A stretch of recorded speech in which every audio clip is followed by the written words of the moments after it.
All right, are we ready?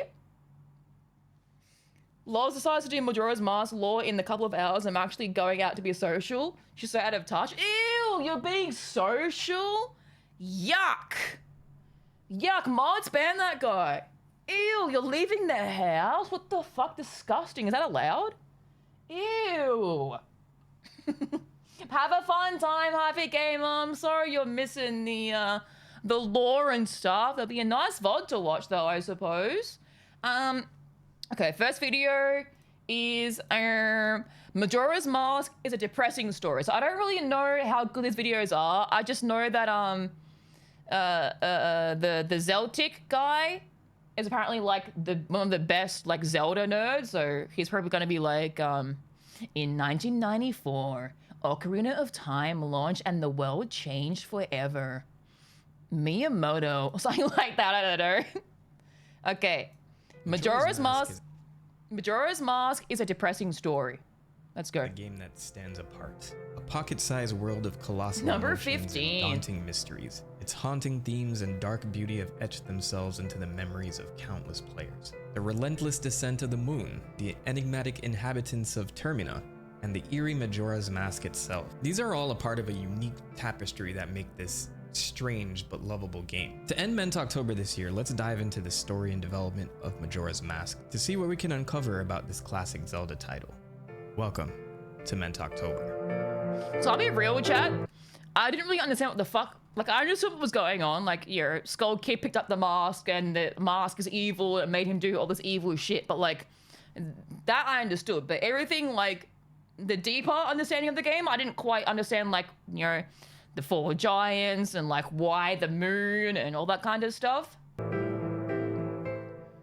If you don't like it, Hanky, I'm sorry. I'm really into it, that's all. Our The story music continues after the events of Ocarina of Time, with Link, the hero of time, living out the remainder of his childhood in his peaceful timeline.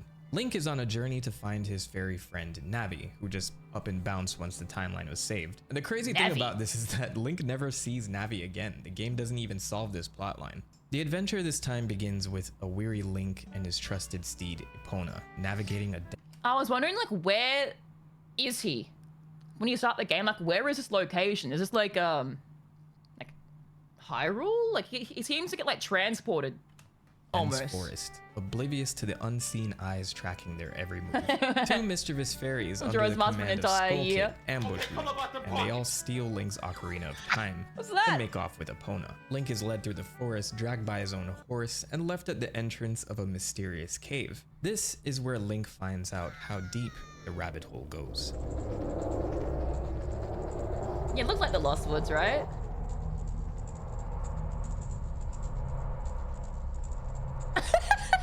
So true.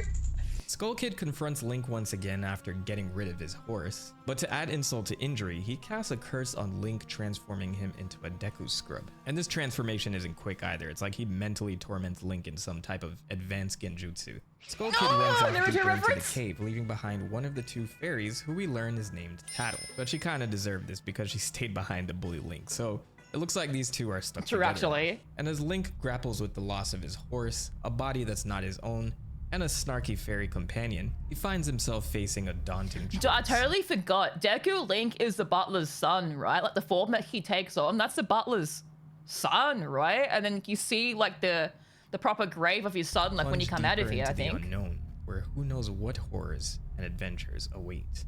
This guy awaits. Yes, the famous "you've met with a terrible fate, haven't you" guy. This is the proprietor of the Happy Mask shop, who travels far and wide collecting and selling masks. He tells Link that he's on a journey to find a mask that was stolen from him, which as it stands turns out to be the one on Skull Kid's face. The salesman strikes a deal with Link, return to him the Ocarina of Time, and he'll restore Link's normal human form, but in exchange, he must hunt down Skull Kid and retrieve the stolen mask. Oh, and you need to do this in 3 days. And it looks like Mario got his soul stolen here too. So with this objective in mind, our journey unfolds as Link and Tattle step foot into Clocktown, the heart of the land of Termina. But before we delve deeper into this story, if you've ventured through Ocarina of Time's expansive world, you should recognize Skull Kid and the mask salesman already. Skull Kid can be found in the Lost Woods in Ocarina of Time, and is befriended when Link plays Saria's song for him, which earns Link a piece of heart as a gift. It's a pretty minor appearance, but it's interesting nonetheless, since they made him one of the major antagonists here. The masked salesman can be found opening his shop in the Castle Town Market, which gives Link the ability to borrow masks and trade them with people throughout Hyrule. But the reuse of these characters was totally intentional, and we'll talk more about that when we get to the development part of this video. So tangent aside, the player is now free to roam and explore Termina, but it's not long before the game reveals a particular sense of dread that stuck with players for years. This moon is gonna come crashing down in 3 days, destroying everyone and everything in its wake. So Link is more or less helpless in this situation, and by the final day manages to track down Skull Kid at the top of the clock tower. Tattle's brother, Tao, urges Link and his sister to find 4 beings from the swamp, mountain, ocean, and canyon before being swatted aside by Skull Kid, who reigns in the apocalypse. But in a moment of quick thinking, Link hits Skull Kid with a magic bubble blast, managing to grab the Ocarina of Time from him at the very last minute. With the memory of Princess Zelda to guide him, he plays the Song of Time, rewinding the clock to the dawn of the first day. Link has spared Termina some more time. With the Ocarina of Time in hand, Link can now regain his body from the Master is so salesman scary who he does teaches him that. the Song of Healing. With this song, Link is normal again, and the masked salesman has held up his end of the bargain, but is enraged that Link did not bring back the mask as he had promised. This guy's temper tantrums were terrifying back in the day, and y'all can't tell me different. But we learn that the stolen mask is known as Majora's Mask, an accursed item from legend that's said to have been used by some ancient tribe in cursed rituals. Upon its wearer, it bestows great power and channels evil, which explains what happened to poor Skull Kid here. The ancients attempted to seal the mask at some point to prevent it from being misused, but for some reason it's just laying around, and this guy wants it. So sure, let's help him out. But more importantly, Tato suggests Link follow her brother's advice and seek out the 4 beings in the 4 regions of Termina. So our objectives are clear, and Link officially begins his new adventure. This part of the video is where I take a break from the story and talk about development. So I missed it. What the fuck? After the huge success of Ocarina of Time, Nintendo couldn't afford to let the extensive How effort cool invested is in this, creating man? that game We're never gonna have Zelda like this fucking like expos ever again. Oh, look how cool it looks, man. All this CRT, look at the Zelda Link statue up here. Oh! go to waste without leveraging its game engine and assets for a new project. This time, a more compact team consisting of Eiji Aonuma, Shigeru Miyamoto, and Yoshiaki Koizumi took the helm, determined to craft a follow-up to Ocarina of Time. As you all might know from the last video, the team worked on the Nintendo 64 DD version of Ocarina of Time, an enhanced version of the game with remade dungeons. And this project is what we would eventually know as Whoa, what? A GameCube? I've never heard of this. Whoa. Ocarina of Time Master Quest. Eiji Aonuma, on the other hand, didn't want to remake the same dungeons. He began brainstorming new concepts and approached Miyamoto with the idea of creating an entirely new game. Miyamoto agreed to the proposal, but imposed a stringent 1-year deadline, or else the moon would fall and destroy them all. So the race was on, and to meet this tight schedule, they repurposed a significant portion of existing content from Ocarina of Time, significantly reducing their development time. Yoshiaki Koizumi proposed the idea of a 3-day system where players would have to play the same moments over and over again. Originally, the developers toyed with a week-long time frame, but the demands of in-game character schedules led to a shift to a 3-day cycle. Oh, that thank God, moon I stood to the descending ominously from the sky 3 days. was a unique idea born from the imagination of Koizumi as well. Inspired by his daydream of the actual moon falling to Earth, he decided to incorporate this into the game. In an interview with Famitsu, Koizumi mentions that they drew inspiration from the 1998 film Run Lola Run, where a girl relives the same critical period multiple times, influencing outcomes with each iteration. I'm interested, Koi. This idea served as the foundation for Majora's Mask, infusing it with a sense of urgency and depth. And while the gameplay has similarities to its predecessor, Majora's Mask introduced a groundbreaking feature as well, the mask transformation system. Masks aren't merely cosmetic, they became central to the main quest and side quests, adding depth and intrigue to the game itself. But we'll explore some of these masks shortly. Cool. Stepping up once again to compose the score was the legendary Koji Kondo. But joining him this time was the talented newcomer Toru Minagishi.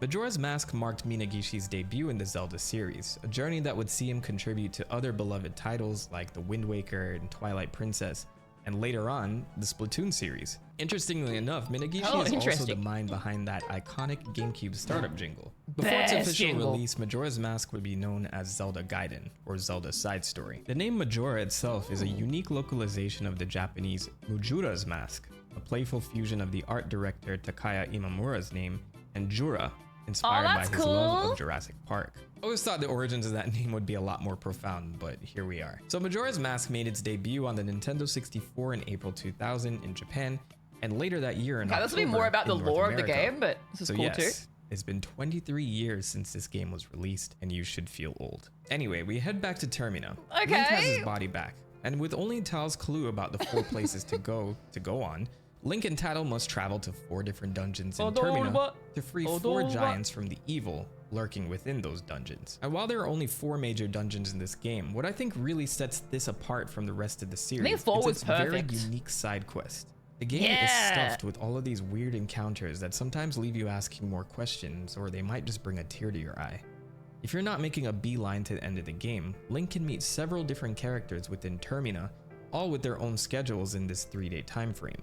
This contributes to remarkable world building and helps the give these fuck is citizens that? even more colorful personalities than what we Oh, experienced this is in the Ocarina beaver of race Time. stuff I missed? One of the most popular side quests is that of Cafe and Anju, the only side quest that will take the entire 3-day cycle to complete. These 2 That's a weird individuals mod or promised to something. marry when they were children and planned that they would have that destined day occur during the Carnival of Time, the event that takes place on the final day when the moon is plunging into Termina. So when Link meets Anju, Oh, I she saw a asks video as well, chat. Majora's Mask and Ocarina of Time, they were able to like decompile all of the code, so like they are insanely moddable. Like, there's an entire Pikmin mod for I think it's Ocarina of Time, where you can like literally do the entire game with Pikmin. him to keep an Like eye following out for you her around and doing the fiancé, exact as same he thing. suddenly disappeared with his wedding That's ceremony awesome. mask just a month before the actual I wedding. kind of want to try While it. her mother is accusing him of A running Pikmin off with Zelda. her best friend. Anju is afraid of finding out the truth, worried that Cafe disappeared because of her.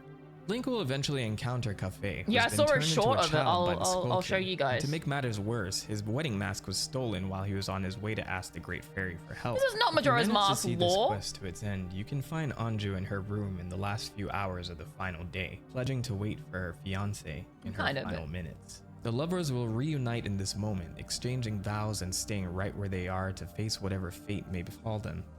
Please take refuge. We're fine here. We shall greet the morning together.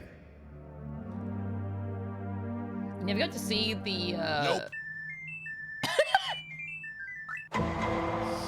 the boy grown Aonuma up. said, quote, "The inspiration for that particular side quest actually came shortly after Ocarina of Time when I went to a wedding party for one of the members of our staff. At the time we were thinking about what sorts of events we could include in Majora's Interesting. Mask, and I was talking with Mr. Koizumi, who directed the game with me. And we said to each other, I can't recall seeing weddings portrayed in a game like this before. It would be really interesting if you had 3 days leading up to the wedding, but there was this horrible cataclysm happening alongside it. That could be really impactful, we thought." Okay, Zelda aside for a second, imagine your friends having a conversation like this at your wedding. Either way, we got Yeah, one of the most true. touching scenes in the game because of this moment. Then there's the mystery of the Romani Ranch, a place where you meet Romani and her older sister Cremia as they deal with the threat of creatures simply known as them. Oh look, Editing is Epona's crazy. alive. When you first meet Romani, she'll ask for your help whenever they come, which already sets the tone of a rather sinister force looming over this ranch. Cremia, on the other hand, as the elder sister, has a responsibility to run the ranch Yeah, due to she's the passing cute, of the their older father, sister. her mind preoccupied with things going wrong on the ranch ever since she Apparently, took over. I read as well. There's like a chance during this that instead of money, she'll give you a hug or We something. find out later that this is the result of sabotage from the Gorman brothers from a rival ranch. So with all of these issues going on, Cremia doesn't have much time to spend with Romani. Little does she know, if you wait until nighttime on the ranch on the night of the first day, they will appear. Yep, straight up aliens, They. here to steal cows and everything else. So it's up to Link to stop them from approaching the ranch, and if he fails, they will beam up the cows and Romani along with them. This doesn't even trigger a game over though. Time moves on and we'll see Romani back at the ranch the next day, traumatized and dead inside from her time of being abducted. According to Aonuma, there was a Relatable. UFO boom in Japan happening at the time this game was developed, And he said, quote, "Thought it would be really interesting and scary to use in a game. That's why we decided to go with that." UFO boo? Of course, if Link manages to Okay, pull off the cool. invasion, this opens the door to more side quests, and ultimately Romani and Cremia will have a closer relationship through Link's actions. Okay, if that one wasn't weird enough for you, how about this hand sticking out of the toilet? You never If explored Link enters this. the restroom of the stockpot inn on any night between 12 Tell you what, a.m. it and ruined 6 my a.m., this hand will questline. surface from the toilet asking for paper. You can simply give it any letter items you may have or title deeds and it will be satisfied, The landlord thing rewarding Link works. with a piece of heart that fell into the toilet. I would ask how exactly that fell in, but there's literally a hand sticking out of a toilet here. This hand would also make an appearance in Oracle of Ages and Skyward Sword, and during the time of the Skyward release of Skyward Sword, Entertainment Weekly would ask Miyamoto Oh, looks really about good. The this. graphics, like In a the art couple style. of different Zelda games, there's a mysterious hand that appears that's never really explained. In Skyward Sword, the hand appears in a toilet. Can you explain to me what that hand is? Miyamoto responds, "In the original Legend of Zelda game, I got a toilet gigantic paper. hand appears and grabs you at the Here you entrance to go. a dungeon." Actually, that lady. has nothing to do with Skyward Sword. It's actually something from a Japanese ghost story, not a specific ghost story. There are some ghost stories in Japan where, when you're sitting in the bathroom in the traditional style of the Japanese toilet, a hand is actually trying to grab you from beneath. It's a very scary story. The last side quest I'll Ew. cover is one of my favorites, and that's the story of Pamela and her father at the music box house. In Ikana I didn't Canyon, like there's this a one special very house much. Like, with I a like the water wheel that idea, plays but a song known as I think that Farewell- if they'd used like models that were from Ocarina of Time that I'd recognize, I'd probably feel something more. But I to just, Gibdos, a felt special very out song of used to place. drive away Gibdos and other evil spirits in the area. But when Link first arrives to the house, the river has dried up, causing the water wheel powering it to come to a stop. So it's surrounded by Gibdos now, and inside the house is a girl named Pamela who refuses to open the door for Link, believing that he's one of those Gibdos attempting to take her father away. Link can discover the source of the water drying up, which turns out to be a man named Sharp who put a curse on the spring water cave, which can be undone with the Song of Storms. Once Link has the water flowing again, the music box house plays the melody again that drives away the Gibdos, and Link can now sneak into the house where he'll find Pamela's They didn't look father like they were part of locked Zelda inside at the all. basement, They look like some just, half-mummified, like from a struggling different to game hold or on to something. his humanity. Once he plays the Song of Healing, her father can be healed of his curse, allowing us to witness this touching scene.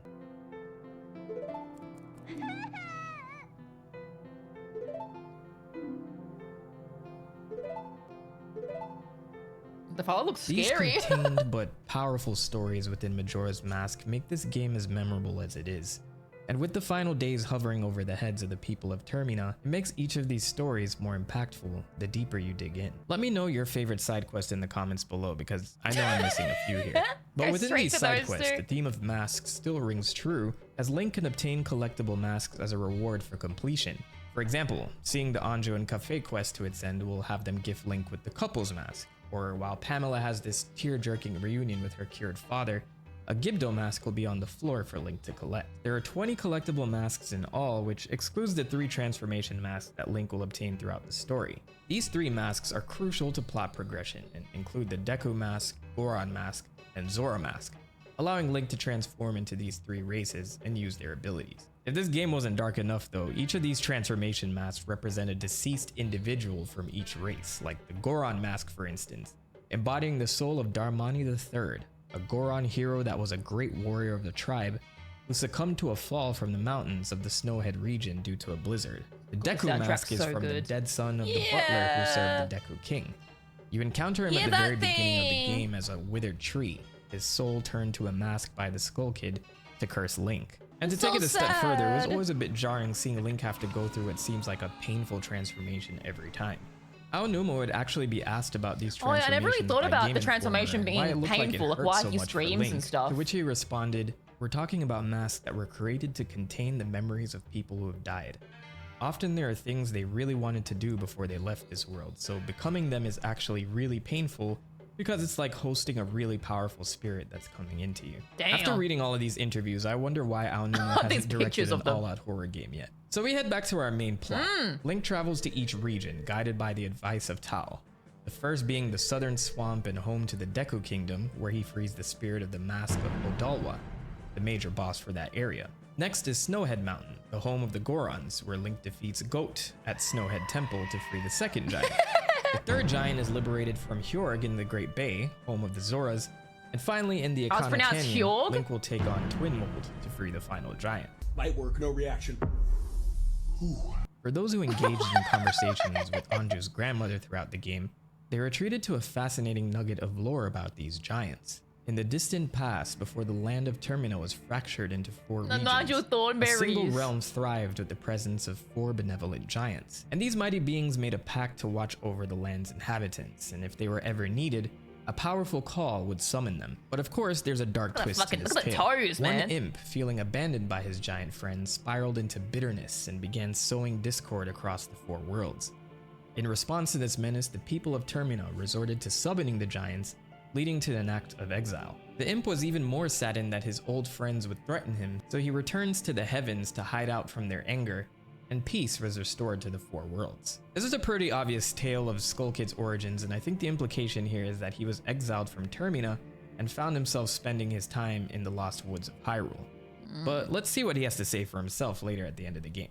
Each of these regions that Link visits has its own problems caused by the Skull Kid, which harkens back to the setup of Ocarina of Time and Ganon's influence on Hyrule. The swamp of the Deku Kingdom has been poisoned, their princess kidnapped, all while the Deku King is trying to put this monkey to death for what happened to the princess. The Snowhead region... Oh yeah, apparently there's a whole ass like scene with the monkey. Like if you don't make it in time, you can see the monkey get killed or something. I don't know if I want to watch it, but suffering an eternal winter. It's crazy that's in the game. Can only look to a transformed Link for hope, thinking he's actually their tragic hero. I completely forgot about like how I can go to these areas at the the last few minutes and see what they're doing.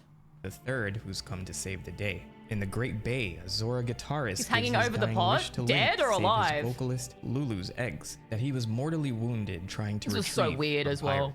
And Ikana Canyon, a region filled with the undead after Skull Kid cast a curse, causing these monsters to run amok and roam free. The situation in Termina seems This was also really weird. Many have lost their lives or have been irreversibly cursed from the actions of Skull Kid. And much like the side quest I mentioned earlier, each of these situations seem catastrophic. But there's this... I would say a lot of this game isn't really kid-friendly. I feel like there's like equally as bad stuff. Persistent theme of hope and acceptance that shines through all of these stories, with Link... Oh, he gets dunked? He doesn't move? I do kill him! All of these major quests and side quests must be completed while the player keeps an eye on the 3-year cycle. But with the Ocarina of Time, Link has tools at his disposal to slow down or speed up time if need be, which comes in handy so you're not rushing or waiting around too much throughout the game. Despite this, the 3-day cycle I'm kind of still curious become now. a bit tedious, especially if you're a completionist. I think we tend to look back a lot on the story aspects of this game, which I think is what makes it shine, but I have to mention that the time constraints do make certain parts of this a bit rough. Speaking of story, apologies, but I'm going to be going a bit heavy on the plot for the next few minutes, so bear with me. Once all the giants are free, the player can now face Skull Kid on the final day at the top of the clock tower. It's time for your fated rematch. The sequence of events will begin very similar to the first fight, but this time Link is prepared. He whips out his ocarina and plays Oath to Order to summon the 4 giants that he freed, all coming to his aid as they stop the moon from its descent. This was so good. Cinema. I still think this scene is awesome. I can't put my finger on why, but it just is. With the moon stopped, Tal and Tattle are reunited, but this is not over yet. And there's something about like just seeing like literal, I guess they're gods, I don't even know what they are, but literal gods like desperately trying to save the town, and you can see them struggle. This is where we find out Majora's Mask itself was the one causing all the harm in the first place, taking advantage of a lonely Skull Kid to do its bidding. With this in mind, the mask throws Skull Kid aside and ascends into the moon to consume the world. So we gotta head inside and finish him off. Oh yeah, the moon vaped us up.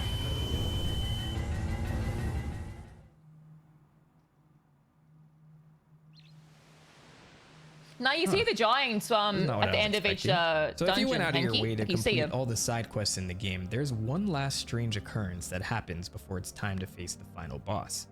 Within the moon are these 4 children, all wearing the mask of the bosses you've faced up to this point. Whenever you leave the level, they like play a song for you and they talk to you through tattle If you or whatever. offer up your collectible mask to these children, they'll put you through hide and seek trials, testing your skills with each of the transformation masks. But as you The find these Goron children level. in each trial, they'll start asking these thought-provoking questions like, if you do the right thing, does it really make everybody happy? Damn! But by the end of the last trial, you would have given up all of your collectible masks. So when it's time to speak with the kid who has Majora's mask on, he gives you the Fierce Deity's mask, the last transformation deity, not mask deity. and the most powerful mask in the game. It allows Link to transform into a Super Saiyan adult version of himself, essentially, but I find the description of the mask pretty interesting. Could this mask's dark powers be as bad as Majora? If all of these transformation masks possesses the soul of a deceased individual, I'm so sad they didn't do more with this form. Like, I think the Fierce Deity outfit and like form is probably one of the coolest Link designs whose soul ever. is inside this mask? You just never see it. This really. isn't really answered in game, but It's so Game Informer sick. did present this question to Aonuma as well. The best I can give you is just a suggestion. The best way to think about it is that the memories of all the people of Termina are inside of the Fierce Deity mask. Ooh. Personally, this feels like a hand wave to me, but I'll take that explanation. And there's Kind of also agree, these actually. kids within the moon here. Who are they? They somewhat resemble the mask salesman, and one of them even says to Link, "Masks, you have a lot. You too will be a mask salesman?" People still speculate the meaning of these scenarios to this day, but let's get to the ending first before I present the theories. So the child with Majora's Mask asked to play a game of good guys against bad guys, with Link playing the bad guy. It's time for the final showdown with Majora's Mask. Oh yeah, I did the fight in the form, and not like normal Link. This is Link will cooler in have my to face opinion. the evil within the mask itself, which evolves into two different forms. Majora's Incarnate, which for some reason is doing a whole Russian squat dance, and the final form, Majora's Wrath, a whole ass demon. This was so cool. Sometimes I think game developers ask themselves how they could scare the piss out of children back in the early 3D games. Yeah. Anyway, once Majora's This is Wrath horrific, like defeated, children's it game, by the evaporates from way. It's so existence, horrific. along with the moon that placed the future of Termina in the balance. Nightmares. Peace is restored, and Termina can once again see the dawn of a new day. We see Skull Kid make peace with the four giants once again, This was really reassuring sweet. him that he is still their friend, and they return to the four corners of the land to continue watching over the people.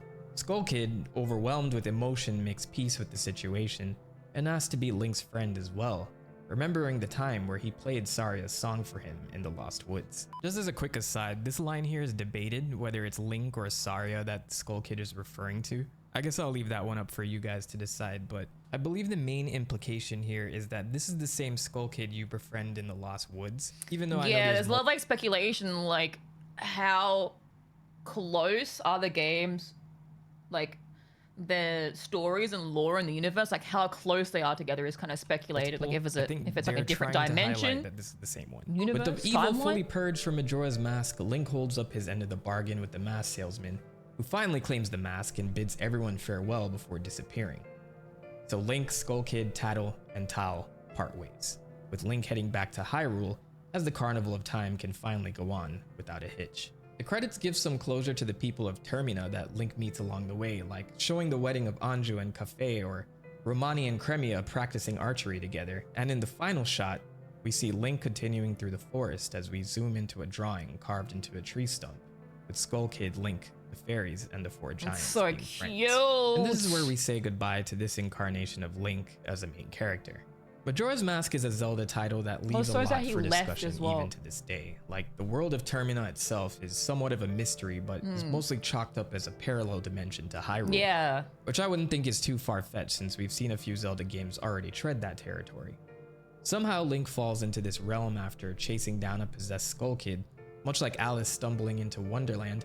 And if we take the legends of the four giants scaring off Skull Kid into another world, it makes a lot of sense that he fled to Hyrule to escape their anger, hiding out there before discovering Majora's Mask, which probably gave him the power and courage to return to wreak havoc in Termina in the first place. At some points within these events, he befriended Tattle and Tal, who helped support him when he felt the giants abandoned him. There are other theories from the Zelda Encyclopedia which hardcore Zelda fans don't seem to fully subscribe to, but it's worth mentioning nonetheless. Their explanation says that after stealing Majora's Mask, a combination of the burdens in the Skull Kid's heart and the evil magic within the mask transformed Termina into this land of races and people constructed from Skull Kid's memories and imagination, including the 4 giants as well. I don't know if there's much to prove this, so I agree it's a little strange I hope this would they're be in real the at Zelda least, damn. encyclopedia, but I would love to hear everyone's thoughts in the Hello, comments about ladies. that. Another mystery I see heavily discussed is the identity of the mask salesman, which isn't really answered within the game either. But it seems to be hinted at that he's His some sort of tail magical was so being, whether cute. that be a deity of some sort or just some guy with powers, which isn't too out of place in Hyrule if you think about it. I do think that this is meant to be a mystery left open to interpretation and doesn't have one true answer. But seeing as the children of the moon resemble him, If it's a book by Nintendo, you can't trust it. it does Nah, leave it's all more fake questions news, than Nintendo. answers. So while Majora's Mask didn't surpass Ocarina of Time in sales, it was one of the highest grossing games of that year, selling over 1 million copies, and in 2015 got a full remaster for the Nintendo 3DS. Many Zelda enthusiasts enjoy looking at this game under a finer microscope, drawn in by its more mature themes, but much like the game itself dealing with a 3-day time loop, I think with every playthrough of this game, there's always something new to discover and new emotions to feel with these contained stories. As we close out Majora's Mintoctober for Mask this year, I is think a this game feels has trip, huh? really appropriate subject matter since it's often remembered for its darker and horror-related aspects. That uneasy sense of dread, coupled with that cozy feeling of acceptance and love that we see throughout this game, I think it deserved to be talked about on its own. While the gameplay itself may feel a bit dated, the story structure and the character relationships here truly stand the test of time. Because like the other Zelda games are incredible. It's just there's something about Majora's Mask that really tugs on your heartstrings. It's very intense as well. The themes that they put in this game, they're very full on, huh? Okay, that was a cool video. That was very kind of a broad, I guess, video on the game itself in its entirety. We have a ton more to watch. Most of them are pretty short.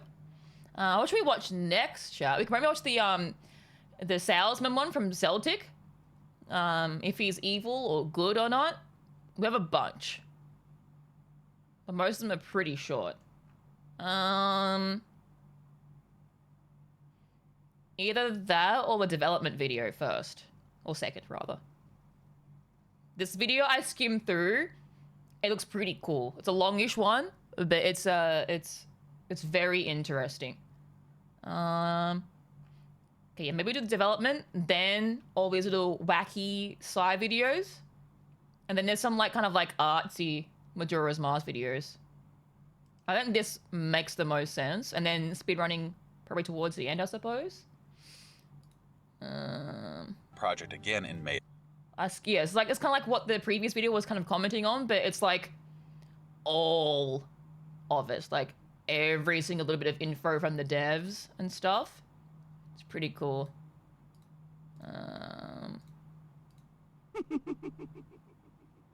See how this goes. It looked pretty cool though.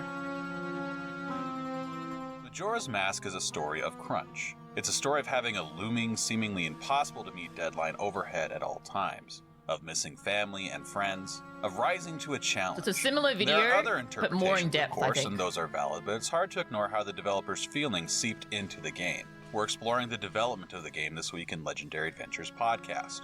My name is Paul Riley. I'm a Zelda fan exploring the evolution Sounds of like the a series by moon. playing through each game in release order. Each season of this podcast Yeah, is focused on kinda a different does. game. I'm covering only the mainline games in the series, no I'm spin-offs or Majora's Mask, multiplayer Greg. releases. Majora's Mask, however, starts with another project, or a Zelda. So let's kick off the season by taking a look at the development of Majora's Mask.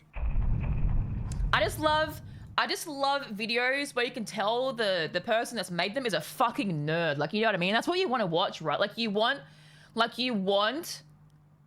a lore video and like videos like this to be made by a nerd, right? Like, you don't want some fucking normie, right? You want a fucking hardcore nerd. Part I'm or a mooning. Zelda. I'm crashing. Love the Zelda nerds. Oh, I love that village. It was so cute.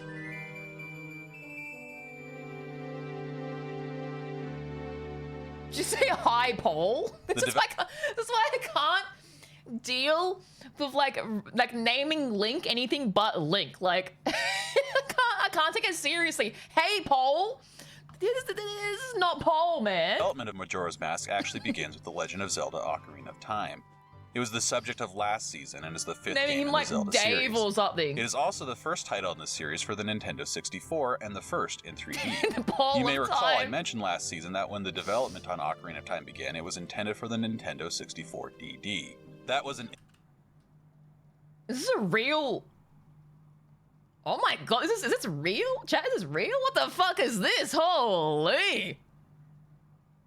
Got a whole ass Blu-ray disc in there. I've never seen this. That's awesome.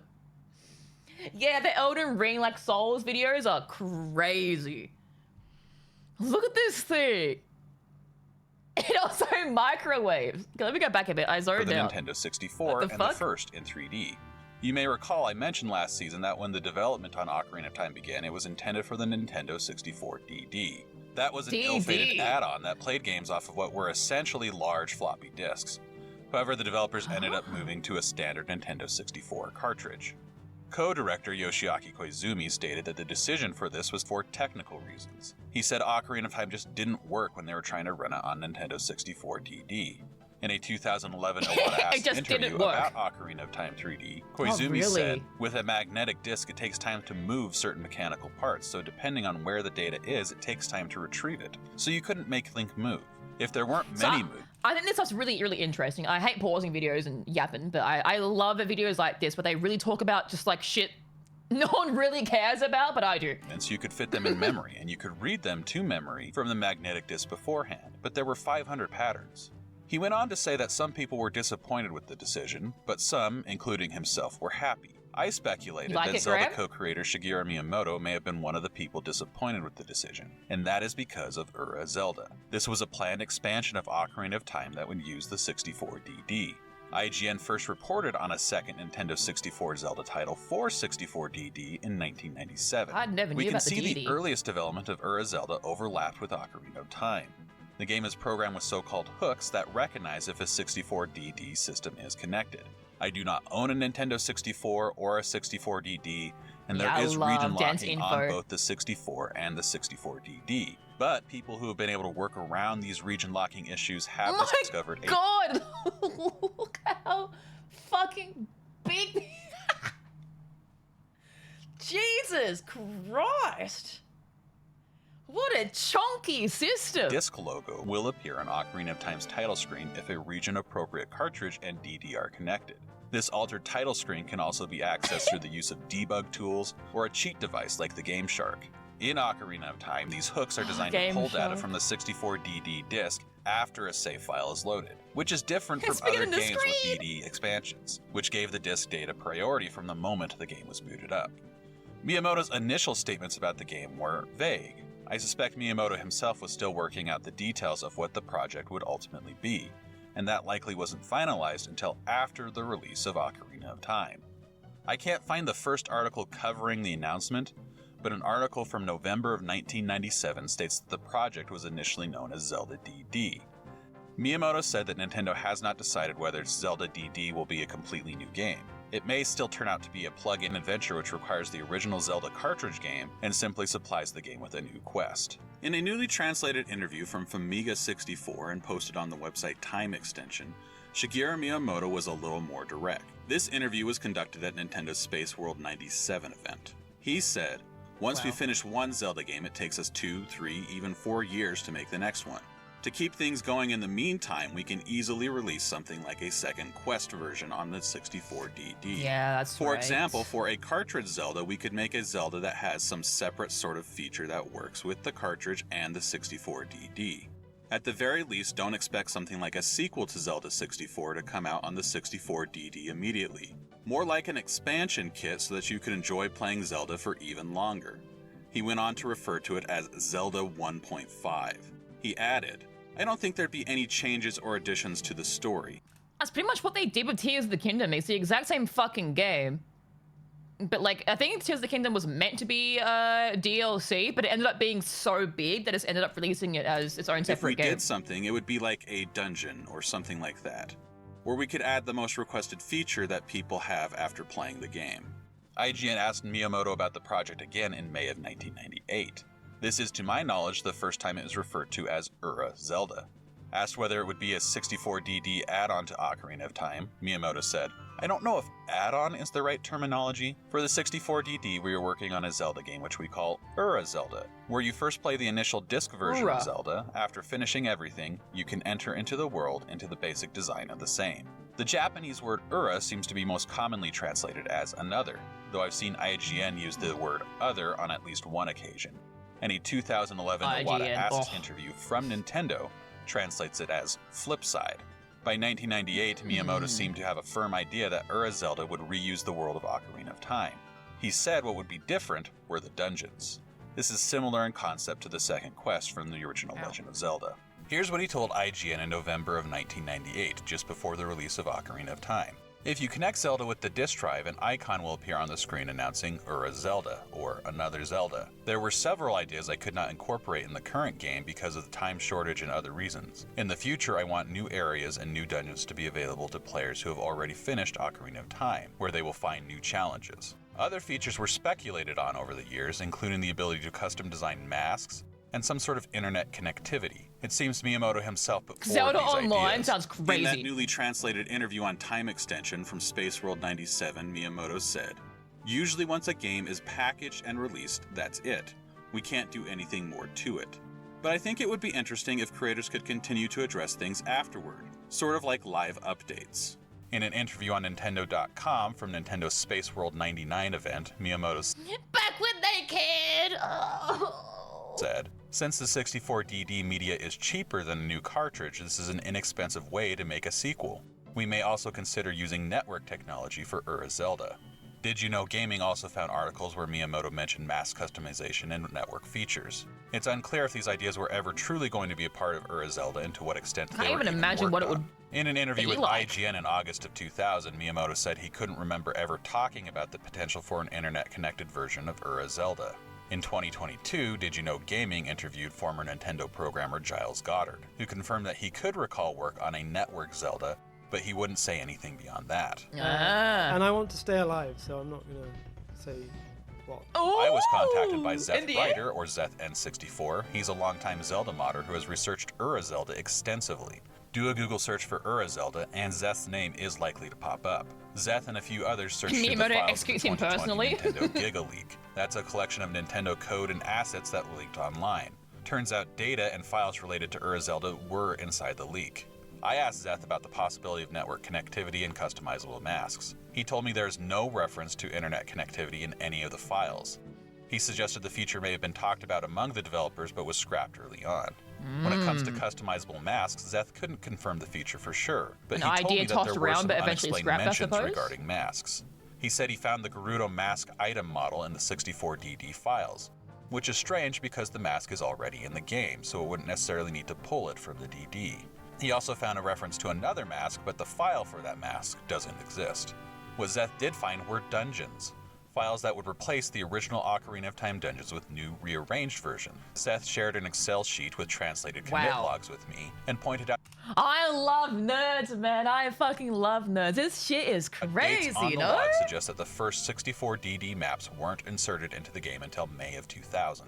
The disc was finalized and submitted for testing in Whole June ass 2000. Excel sheet. This seems to line up with statements from Shigeru Miyamoto, who told IGN in August of 2000 Ura Zelda was complete. But by that time, the 64DD was dead in the water. I mentioned last season it was released in Japan in December of 1999, and it was a commercial flop. Oh, actually IGN noted that released. Nintendo Rips avoided talking about it by the middle of 2000, and the DD was officially discontinued in October of 2000.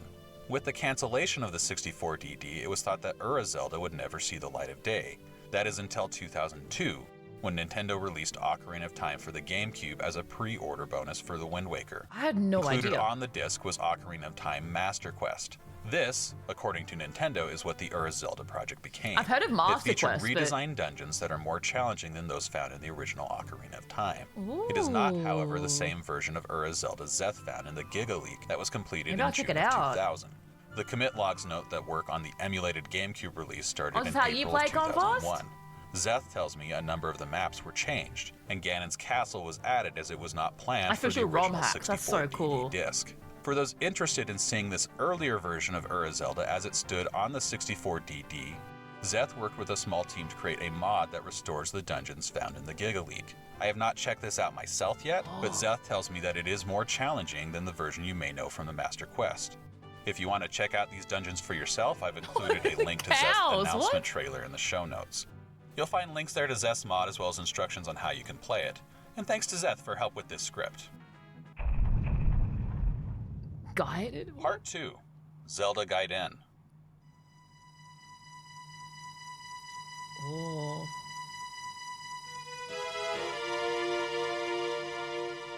Cinema. The plan was for Zelda and its remixed dungeons. So how did a full sequel to Ocarina of Time come out instead? Well, that kind of starts with one man, Eiji Onuma. He joined the Zelda team with Ocarina of Time and served as one of 5 directors for that game. He also designed all the dungeons of Ocarina of Time.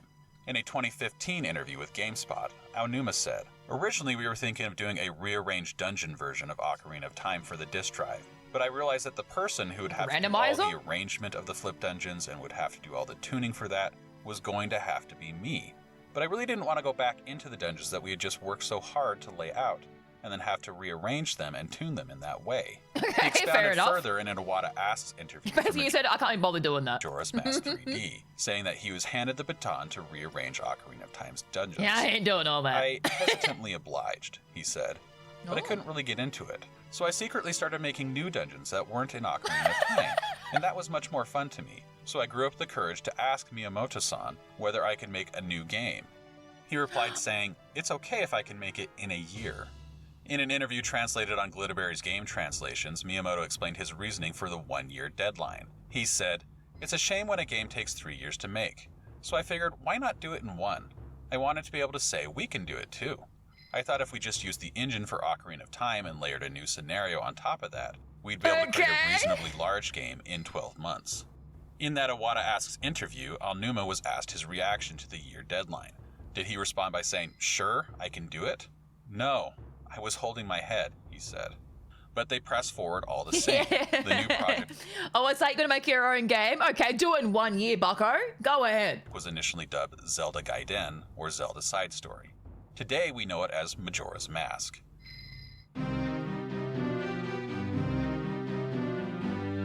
It's kind of wholesome, but like fucked up. In Japanese, it's Majora. In a 2015 interview with Nintendo Dream, Eiji Onuma said Imamura came up with the name by mashing together his name, Imamura, with the title of the 1995 movie, Jumanji. Imamura corrected that in 2023 with an interview with Video Games Chronicle. He said it's a mashup of his name and a movie title, but I wanted to use the Jura part because I'm a big fan of Jurassic Park. Imajura, that's where the name came from. Okay. Aonuma said in an interview translated on Glitterberry's Game Translations that programming on the game began on February 1st of 1999. Most of the original Ocarina of Time team worked on Majora's Mask. Some had already moved on to other projects, but were called back. That's cool. In an interview on Glitterberry's Games Translations, Miyamoto said, "We started out by cutting the Ocarina of Time development team in half and adding some new people. Once we realized our initial setup just wasn't going to work, I was forced to recall the original team members. In the end, around 70% of the team was made up of people who worked on Ocarina of Time. Among those who were called back were Yoshiaki Koizumi and Takumi Kawagoe. Both were among the 5 directors of Ocarina of Time. After finishing Ocarina of Time, both moved on to a new project. Koizumi described it as a board game based around the theme of cops and robbers. Koizumi was reportedly working on something like the time loop scene in Majora's Mask. What game is that? What? Koizumi said, "I wanted to make a game so that you could technically catch a criminal GTA? within a week, but in reality you could finish the game within an hour."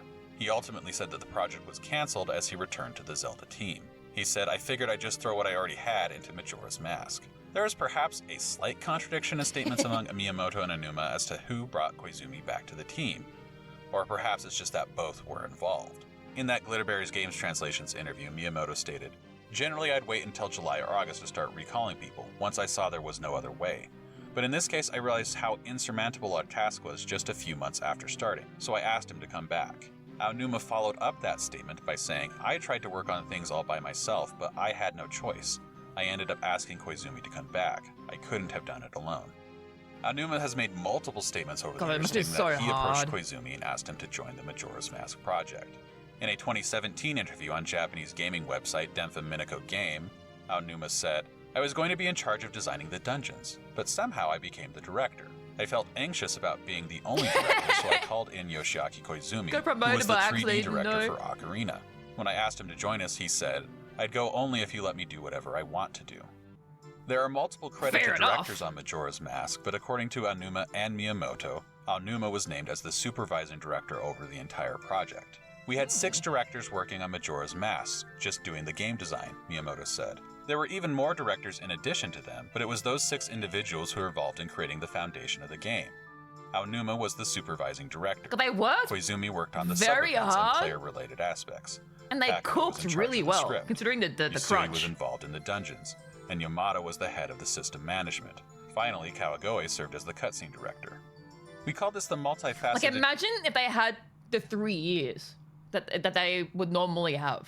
Imagine. director system, Aonuma Would it be joked. worse? Would it be better? While I Aonuma wonder. was the supervising director over the project, in the end credits, he and Koizumi are co-credited as the game system directors.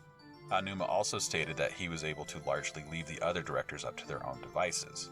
In an interview on Glitterberry's Game Translations, he said, "Because we had the same team on both Ocarina of Time and Majora's Mask, we already knew how things would turn out, even if they were never discussed. We had an idea of what to expect, and we just waited for it to unfold. We had multiple directors so people would create things individually and then put them all together at the end. That was our creative style."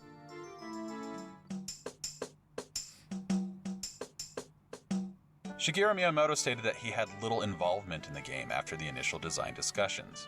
In a Nintendo.com interview from the Space World 99 event, he said, "As time goes on, my direct involvement becomes less. On the first Zelda, my involvement in directing the game was, say, 100%.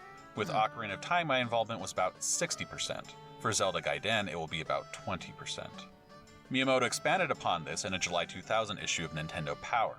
He said, I "I've wonder been making what games this percentage he had in Breath of the Wild and way stuff. for years. It's really just a matter of to what extent I'm involved in the day-to-day development. In this case, I worked with Mr. Aonuma to establish the basic principles of the game, then I left him to execute them. In a sense, we built a table together, and I've given him the freedom to put his own ideas on that table. As long as the table is still there when the game is finished, I'm happy." In the Glitterberry's Games Translation interview, he said, "Once the opening meetings were done with, I didn't really contribute anything. It can't That be being much. said, during the latter half of development, I'd occasionally complain about this or that, just like a tester." Koizumi told the interviewer the team would whisper among themselves, "Miyamoto hasn't said a thing. He will eventually, right?" That's Miyamoto scary. laughed at that and said, "I took it easy. Working on Majora's Mask was fun." So what did Miyamoto Aw. establish at the start of the project before he largely went hands Fucking off? overlord In the Glitterberry's Games Miyamoto. Translation interview, he said, "I wanted to make a compact entry in the Zelda series that could be replayed over and over, revealing greater depth with each playthrough." He added, "I wanted it to be dense, something with maybe 4 dungeons, a game where you could fight the bosses twice." Aonuma and Koizumi agree the Groundhog Day-like time loop came from Koizumi. He said, "The 3 years we spent on Ocarina of Time taught us that it was difficult to create a ton of content. So this time around we wanted players to be able to play through what we'd created multiple times." In terms of how Aonuma and Koizumi divided up their responsibilities over multiple interviews, they consistently described it as Koizumi being in charge of creating Clocktown and Aonuma being in charge of creating everything outside of Clocktown. Aonuma summed it up this way: Interesting. "I was responsible for creating the fairy tale sections, and Koizumi was responsible for creating realistic depictions of the lives of the townspeople. I tried to emulate the fantasy atmosphere we had in Ocarina of Time." I can't say for sure, but reading a 2015 interview from Nintendo Dream magazine that was translated and published on Nintendo Everything, it sounds like the division between Clocktown and the rest of the game world was ordered by Shigeru Miyamoto. Aonuma said, "I wanted to make things for the time management system too. I said I wanted the time management outside of Clocktown, but the gameplay becomes strict if the passage of time can be seen in the dungeons and on the field. That's why I was told to include time management only in Clocktown." Aonuma was not happy about that order from above. He said, "It was really frustrating, so I put some occasions in the game." While Aonuma and Koizumi generally say their responsibilities were divided between Clocktown and the exterior areas, God. Aonuma noted that They they added occasionally time broke out management, of their bounds. like, outside of For the town, that'd be example, Aonuma horrible. stated that Koizumi had a hand in designing Romani Ranch and the events involving Cremia and Romani. He said, "Because Cremia is at Milk Road, that place is part of the time management content and received the same treatment as Clocktown. Despite Koizumi being told only to plan Clocktown, he gradually encroached up to that area." The 3-day cycle that the characters move through and repeat didn't spring into existence fully formed. Aonuma stated at first the plan was for a week-long cycle, but in an Iwata-asked interview he said, "When you return to the first day it was like, do I have to go through the entire week again? so we thought 3 days would be just right. Yeah, a We week added the sounds shorter time span made it easier for horrible. players. 3's In this game, the perfect. townspeople do different things each day, Anything and more many now? different things happen, he said. But when the time span becomes a week, it's just too much to remember. You can't simply remember who's going where and doing what on each day. Many of the characters who appear in Majora's Mask will look familiar to players of Ocarina of Time. Aonuma said, I tried to use all the NPCs made in The Legend of Zelda Ocarina of I Time, love that. but they weren't really the same and they were kind of changed in a bad way, like a parody of The Legend of Zelda Ocarina of Time. In 2015, Game Informer asked Aonuma if I really liked the reused assets because it just has that like it feels familiar, I guess, because of Ocarina of Time. I actually really like that they use the same NPCs the and decision stuff. to reuse the characters from Ocarina of Time was a stylistic choice or a time and money saving decision. Aonuma said it was a little of both. I think a lot of it comes down to those character models having the ability to express something that they couldn't in the setting of Ocarina. It's because we had this exciting very different recognizing them, image like, for the oh, it's world where so-and-so Majora's Mask from takes blah, blah, place. blah. You know, we described it as being a nearby land, but I feel it's almost like another dimension. Even though these characters have a similar two appearance to the witches was version so of them cool. that appeared in Ocarina, they express something different in a different world. Yeah, like you would think, oh, reuse assets, that's lazy, which it wasn't. It was really well done. Not every character is the same as they were in Ocarina of Time, and some new characters were introduced as well. Art director Takeya Imamura said he made it a goal to change up the look of the game. In a 2021 interview with IGN, he said, "We had to develop 2021. Majora's Mask in just 1 year, so it was a very short development window. When I saw the prototype of the game, I thought it looked too similar to Ocarina of Time, so it became my task to change the look of the game over a short period." Aonuma discussed the way that the art and the design of Majora's Mask differentiates from Ocarina of Time in a 2015 interview. Yeah, like, they all seem to like. Yeah, it's very unsettling. It's really cool. With GameSpot. He said, "Our goal, rather, was to create something familiar which had been warped in a very unusual and interesting way. And so the visuals we ended up with reflect that, I think. By comparison, Like recognizing a character, but they're like not quite the same. Like, you know how the two witch sisters, you know, are a boss, but they're kind of just like normal potion sellers in this game.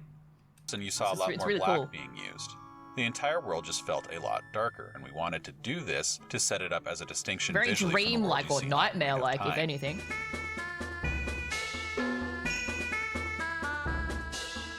In addition to the time loop, Majora's Mask has a heavy emphasis on masks. What else? The masks are used to grant Link new abilities, or even to change his shape. In an Iwata-asked interview, Aonuma said, "The development of Ocarina of Time was so long that we were able to put a lot of different elements into that game. Out of those, there were ideas that weren't fully utilized and the ones that weren't used to their full potential. One of those was the masked salesman. So in Majora's Mask, we felt it would be fun if Link himself transforms whenever he puts on those masks. As a basis What of a Zelda great games, you're able idea. to use items to do all sorts of different things, and we felt it would be a lot of fun if Link would acquire all these abilities by putting on these different masks. We felt it would expand the gameplay. What a great So we made idea. the game so Link could transform into Deku Link to fly in the air, Goron Link to roll across the land, and Zora Link Because, like, so I he could love, you know, like Twilight Princess and Ocarina of Time where you have, like, different, like, tools and stuff. But this just made it so much more interesting and, like, the micromanaging of, like, you know, boomerang, bow, hook shot, bombs. It gets a little bit stressful at times. So having, like, the mask forms for each dungeon was really, it's a great idea. It was so underwater. cool. We also gave each of them a storyline. And boy, they're horrific, aren't they? They're so tragic. Legendary Nintendo composer Koji Kondo again returned to do the music for the game. In a 2014 interview with GameSpot, Kondo stated that the Legend of Zelda series is one of his favorites to compose for. Aww. He said, "Because of the variety of worlds and landscapes that you encounter within the game, it allows me to imagine musical types that we've never heard before. Yeah. I get to work on a lot of different genres to meet the variety of worlds and landscapes I'm seeing within the game, so I really enjoy working on that franchise a lot." For Majora's Mask in particular, he described an unusual inspiration for the musical direction of the game. "When I saw the very first mask you see in Majora, I saw that, and it really brought to mind for me, for whatever reason, a type of Chinese opera. The kind where the performers wear masks and the music is all percussive. Oh, And there's a lot of symbols and yeah. bells and whatnot. Those two linked up when I first saw Majora's artwork, and I thought a Chinese influence theme would be the way to go."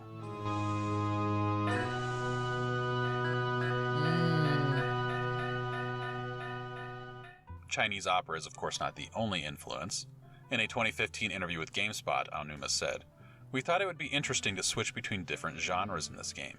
We started to think about how we could match those up. For example, we thought about pairing the Zora people in the game with bossa nova."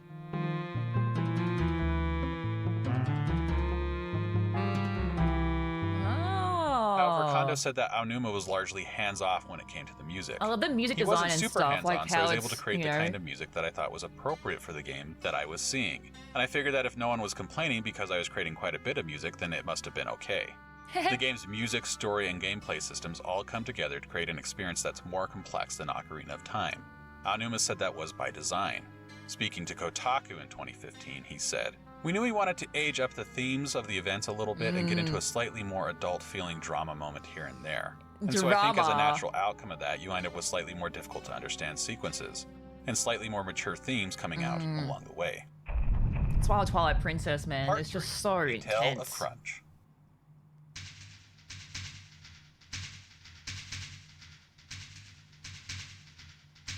So we've laid out how Majora's Mask came about, and a bit about how the game mechanics and looks came about. We also established how management set the 1-year deadline for the team.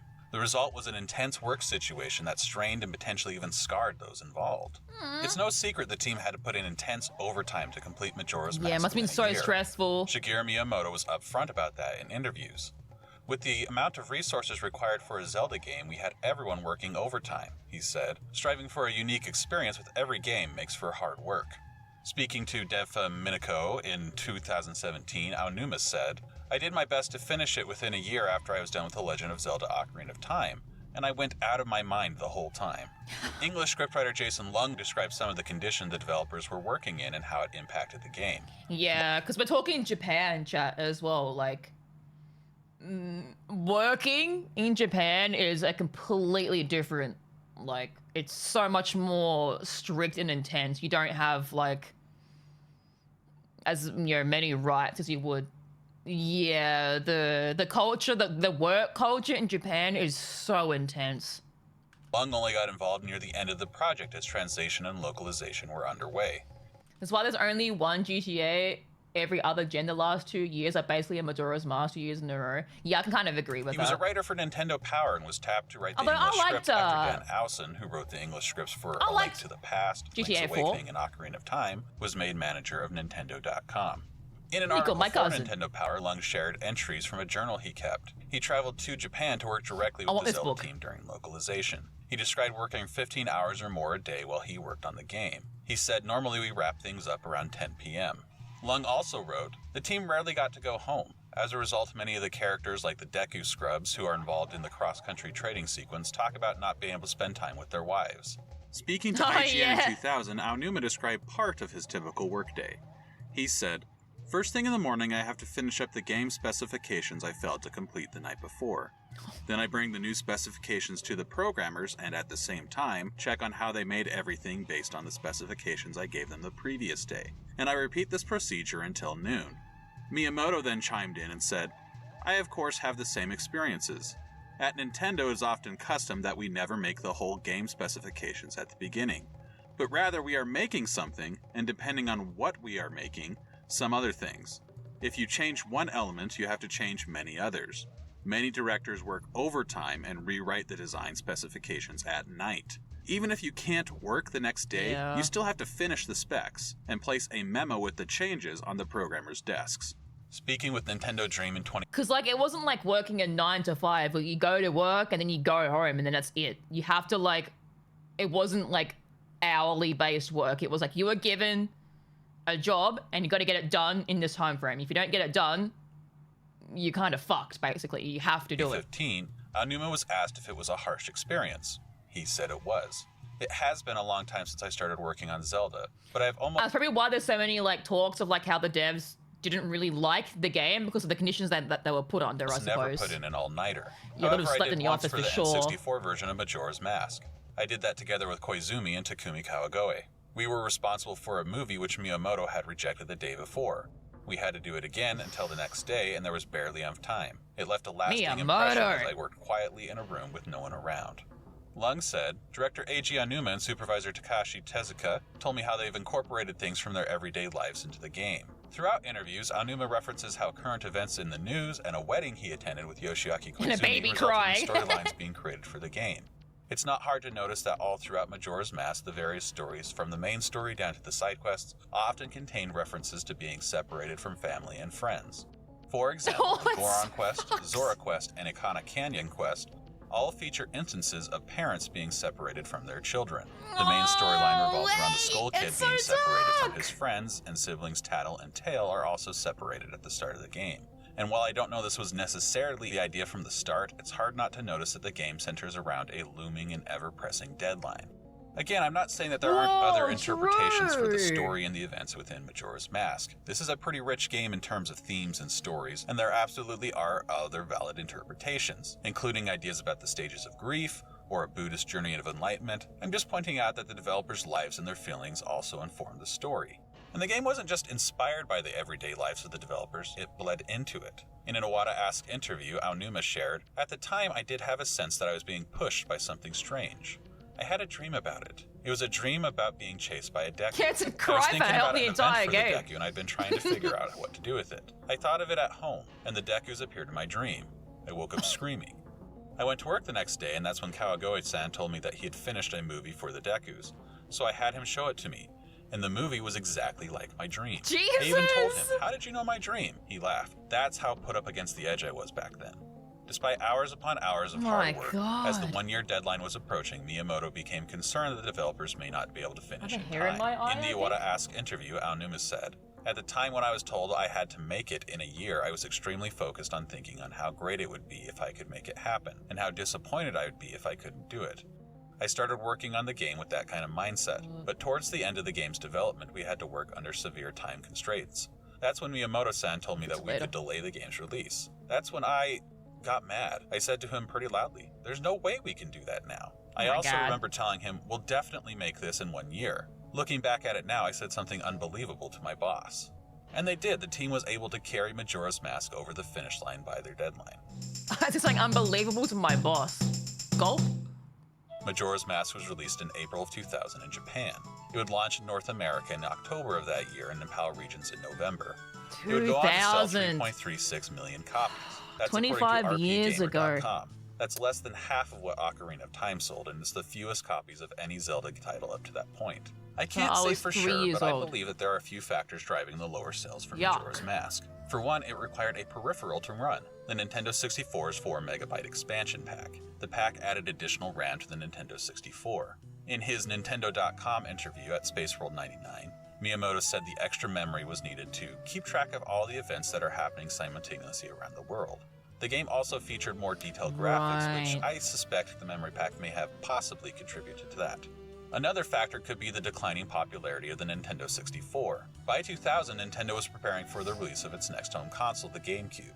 Interviews around this time often feature discussion of the GameCube and future titles for that system. And it should also be noted that new consoles from other companies had already hit the market. Sega's Dreamcast was released in 1999, and Sony's PlayStation 2 was released in Japan just 1 month before Majora's Mask. According to Statista.com, sales for the Nintendo 64 peaked in 1998 when Ocarina of Time was released, and they were on the decline when Majora's Mask was released. This is likely in part because of the next wave of game consoles starting to hit the market. The final factor that may have affected the sales of Majora's Mask is its difficulty. The game is more complex and more difficult the game's than Ocarina hard. of Time, making it less accessible. In the 2015 GameSpot interview, Aonuma was asked if he was surprised to learn that Majora's Mask is a divisive entry in the series. was this puzzle meant to be that hard? I just ran through really easily. I should start by pointing out that when the Nintendo 64 version of Majora's Mask came out, this was in the pre-internet era, so we didn't necessarily have as many opportunities as we do now for the voices of players to reach us directly. But I certainly did have a lot of opportunities to talk to friends and family who had played the game and to hear their reactions. And of course I heard some pretty interesting things among those. In fact, someone mentioned that they got pretty close to throwing the controller at one point, and that really stuck with me. But we also had the opportunity recently to solicit memories from Japanese players who had experienced the Nintendo 64 version of Majora's Mask on our website, and it was really interesting to see the kind of things that people would talk about. They also look back with very fond memories on some of these experiences. For example, we saw some comments where people were saying how the game got so hard they would have to call their mom or dad for help.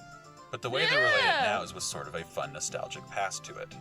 Following the release of Ocarina of Time's 3DS remake in 2000, that's not necessarily unique to Majora's Mask. That's all the games back then, really. Even Mario 64 was pretty tough later on. Ocarina of Time is pretty tough as well. They all were, really. Majora's Mask is particularly hard, though. Remake for Majora's Mask. He said he refused at first. In an My interview with the eye. Japanese magazine Famitsu, summarized on Silicon Era, he said, "I have some really troublesome memories from originally developing Majora's Mask, and there were many things I would have liked to change if I were ever to do a remake. So at first I said no." He expanded on that in the Iwata Asks interview. "I said this before, but this is one of those games where I was able to do quite a bit because I was younger, so I didn't want to open that lid again." He laughed. "I knew as soon as I opened it I would break out into a cold sweat." He laughed again. As in a please pretend that didn't happen kind of way, he said with a laugh. "Of course, we're not allowed to pretend it didn't happen, but I didn't want to work on another iteration. But I was met by Miyamoto-san's firm nope." A team at Grezzo worked Miyamoto on is the a remake, fucking and Aonuma menace. supervised the development. He and the team at Grezzo Yeah, they're all developed basically a saying, hey, I button have like list of trauma from design making this elements they game. found to be off or overly confusing and made a number of changes to the game. These changes are controversial among The fans fucking of camera. Majora's Mask. Aonuma, however, is happy that he opened that lid and remade Majora's Mask. In the Iwata Asks interview, he said, "My traumas from 15 years ago have finally disappeared." And again, he laughed. According to Wikipedia, citing the computer The trauma's finally gone. It took 15 years. Entertainment Suppliers Association, Majora's Mask 3D performed similarly to the original release on the market. It sold 3.44 Glad we million passed copies. that. Part 4, a new season. Poor guys. Fuck.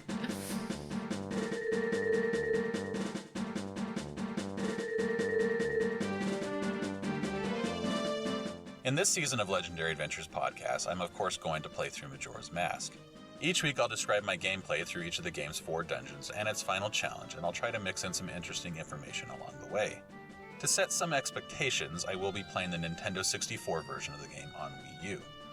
I'm not going to do a concurrent playthrough of Majora's Mask 3D.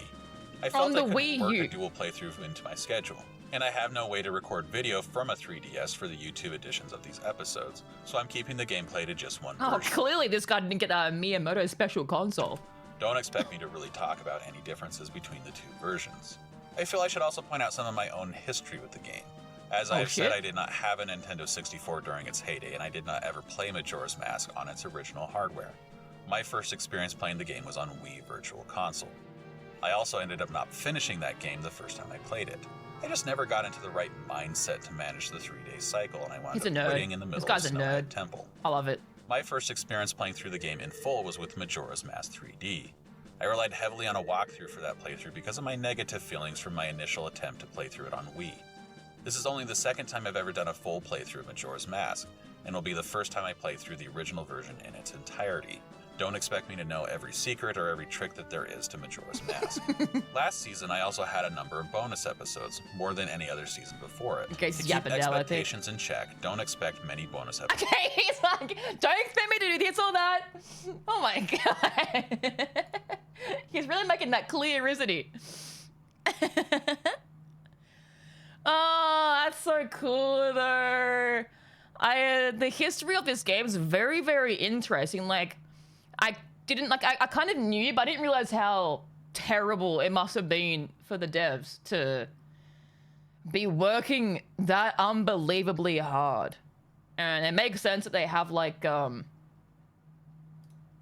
know, rough memories of the game because of how hard they were pushed. But goddamn, did they cook. What a great game. Yeah, bro could have finished the game on the Wii with that outro. Yeah, he could have finished the last game while he was yapping. That was a cool video though. I really enjoyed that.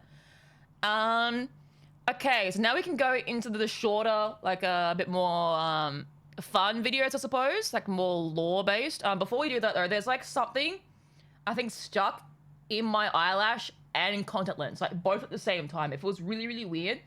So I really need to go fix that. It's really weird. I don't know what's going on. I'm gonna go fix that. Let me go pee as well. I'll be a minute or two, okay? Everyone go get a blankie, go pee, go get some water, get some snackies. Do what you gotta do. And we'll watch these now. How exciting. I'll be right back. What the fuck is wrong with my eye? Mamma mia. I'll be back. I'll run an ad as well. Man.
back, chat.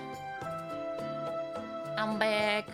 I think I got it. I think it was like a bit of like it's a bit of fluff like stuck in my eyelash that was like brushing against my contact lens, and that was like making my contact lens like move every time I blinked. It was really really weird. I think it's gone now though. Yeah.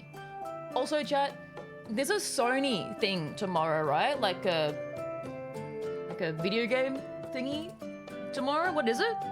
It's through Sony, right? What is it? What time is it? What's it called? State of Play?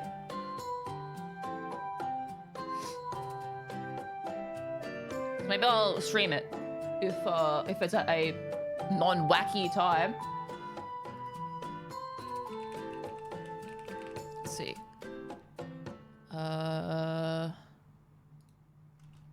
Time 2 p.m. PT. That's... I was at 9 a.m. I think? My time? Which is when I went live. Oh no, it might be 8.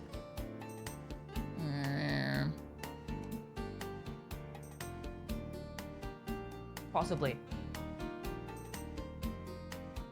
Okay, I'll look into it. I'll stream it tomorrow before I play my wacky German game, I guess.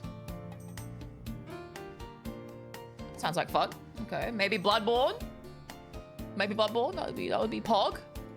Imagine. All right. Next video, let's watch The Salesman, and then the Fierce Deity.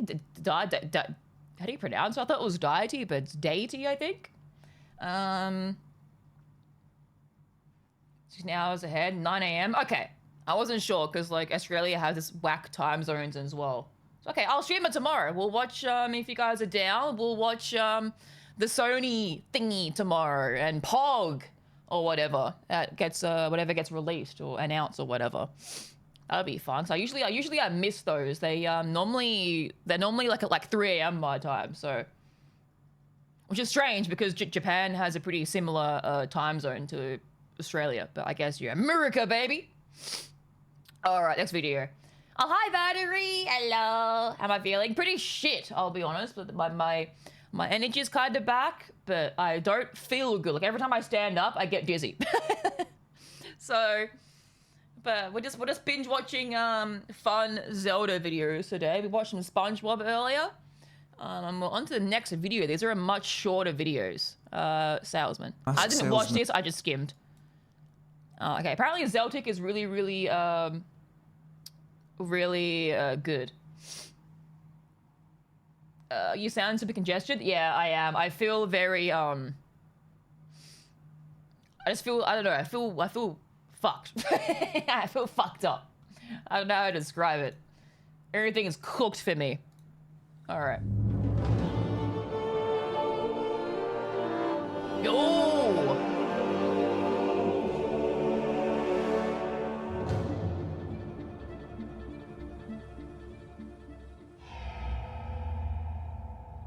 It's already cinema.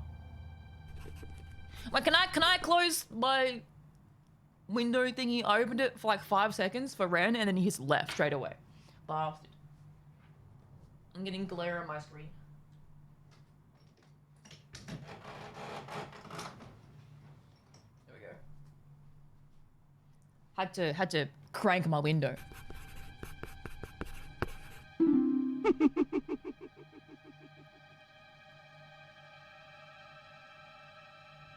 Despite his relatively few appearances, the Happy Mask Salesman has become one of the most iconic characters in the Zelda series. Because, although he claims to be a mere happiness salesman peddling masks, there are hints towards a darker truth behind his character.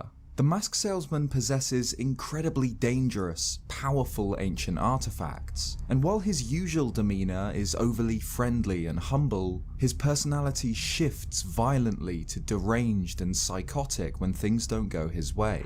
Which begs the question, is the character of the Happy Mask Salesman in itself a mask, hiding a sinister truth underneath? Oh, that's a cool theory. Like he himself was wearing a mask. Chronologically, the mask salesman's first appearance in the series is in Ocarina of Time. He owns the Happy Mask Shop in Castletown, a strange building found in the Temple of Time. We can assume that the shop is a relatively new addition to the town square. A man can be found inside who remarks on how strange it is, and wonders when it'll be open for business. The store opens up only after Link has spoken to the guard blocking off Death Mountain Trail and offered up Zelda's letter. The guard mentions that his son wants a popular mask sold from the newly opened shop and asks Link to buy one for him. The next time the hero visits Castletown, the Happy Mask Shop is no longer empty. A gaunt man with a frozen smile stands behind the counter, claiming that he deals in masks that bring happiness to very everyone. interesting. He explains that the shop lends out masks to customers who can then sell them on for profit, beginning with the Keaton mask, the one the Death Mountain Trail guard asked about. Over the course of the game, Link can rent out and sell the Keaton mask, Skull mask, Spooky mask, and the Bunny hoods to characters around Hyrule, eventually earning himself the right to borrow the Goron, Zora, and Gerudo masks from behind the counter, along with the Mask of Truth, a mysterious, ancient relic passed down by the Sheikah tribe that allows its wearer to see into the minds of others. The mask salesman describes Link working for him as becoming a happiness salesman, and this rings true. Each of the 4 masks sold as part of his quest solve a problem for their respective characters, like a Skull Kid buying the Skull mask to make himself seem tougher, or the Graveyard Kid buying the Spooky mask to make him feel more like his idol, Dampe. Oh, yeah, for the I forgot about most the kid. part, the Happy Mask salesman maintains the kid like is his just idol. is just the bombers, I think. By the looks of it. For the Maybe. most part, the Happy Mask Similar. salesman maintains his beaming smile and pleasant demeanour, but we get a glimpse at a darker side. If Link returns without masks or rupees, his face sours into a terrifying glare as he demands that Link pay back the money. Oh, I didn't get Eerily, this stuff the when I salesman played. never stops smiling, I always had money. even when enraged. On the surface, there isn't much to the Happy Mask salesman in Ocarina of Time, though the game does hint at deeper mysteries surrounding him. After Link pulls the Master Sword and travels 7 years forward in time, Ganondorf's destruction of Castletown means that the Happy Mask Shop is abandoned and inaccessible. The salesman is nowhere to be seen. I mean, I'm pretty sure this character is designed after During the Miyamoto's game's end credits, likeness. we see the Happy Mask Like, salesman actually. celebrating at Lon Lon Ranch alongside many of the game's other characters, meaning that he was most likely in hiding or had fled Hyrule during Ganondorf's reign. From here, though, he doesn't appear for the rest of this timeline. In the adult timeline, the version of history that follows on from Ganondorf breaking into the Sacred Realm and obtaining the Triforce of Power and his subsequent defeat by Link, the story of the Happy Mask salesman is entirely unknown. But this True. isn't the case for the 2 other timelines leading on from this game. In the Downfall timeline, an alternate version of events where the hero of time is defeated by Ganondorf, the Happy Mask salesman somewhat inexplicably shows up in Labyrinth in Oracle of Ages. Here, he again runs a mask shop, though has a much smaller role in the game. He's involved in the game's item trading sequence. When first encountered, he'll claim that he's starving, and so will trade Link the doggy mask in return for some tasty meat. Labyrinth is a distant land from Hyrule, and Oracle of Ages takes place long after Ocarina of Time, I just so it's assumed that all the 2D Zeldas were based in Hyrule. debatable Interesting. whether this is the same salesman or a reincarnation akin to the many different appearances of characters like Beedle or Malon. On this note, we do see what might be his ancestor in Skyward Sword. Rupin is the owner of the gear shop on I Skyloft, see it. where Link can buy various equipment. As well as obviously being a shopkeeper, Rupin closely resembles the mask salesman's appearance, with an incredibly similar face maybe I will play and Skyward haircut, Sword. It looks really and pretty. he rubs his hands together in much the same way. Rupin also mirrors the Happy Mask salesman's darker side. If you put down an item without buying it, the smile drops and he'll glare at Link. And if he's talked to at night, he'll make no effort to be friendly like during the day, saying that he gets tired of being a smiley shopkeeper. This is like generic customer Considering that service, Skyward really. Sword is the very beginning of the Zelda storyline, and explores the ancestors, both genetic and spiritual, of many of the series' iconic characters, it could be that the Happy Mask Salesman is in some way descended from Rupin. But regardless, up until now, the Mask Salesman seems to be little more than an eccentric shopkeeper intent on bringing people happiness. But this all changes with his child timeline appearance. What? This timeline is the result of Princess Zelda sending Link back through time after Ganon's defeat. He warns a young Zelda about Ganondorf's betrayal, and by doing so, stops the Gerudo King from taking the Triforce of Power and preventing much of Ocarina of Time from occurring, which sends Link off on a journey to find Navi after her mysterious disappearance. The events in Hyrule during this time are largely unknown, but we do learn that the Happy Mask Salesman left his shop to travel in look, there's this other mask that you can see him wearing when he's like in Majora's Mask, the Mario one and this one and stuff. You can see those on his little backpack thingy. That's cool. Search of valuable masks. Just like the Mask of Truth, a priceless, ancient Sheikah relic, the salesman was fascinated by the rarest and most legendary masks, and it was this fixation that led him to the discovery of his most powerful, dangerous artifact yet, Majora's Mask itself.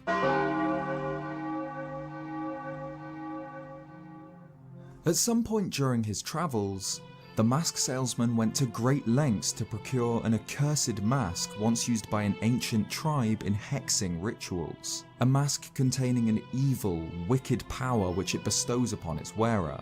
Legend has it that this mask was so dangerous that the tribe sealed it in shadow, fearing that it would be misused and its great power unleashed. But by the time that the mask salesman discovered it, the ancient tribe had long vanished and been forgotten, and along with them the truth about the mask's power. Though it can still be sensed, the doom of a dark omen brewing shrouds the artifact. We don't know exactly where or how the salesman came into possession of Majora's Mask, but before long it changed hands again.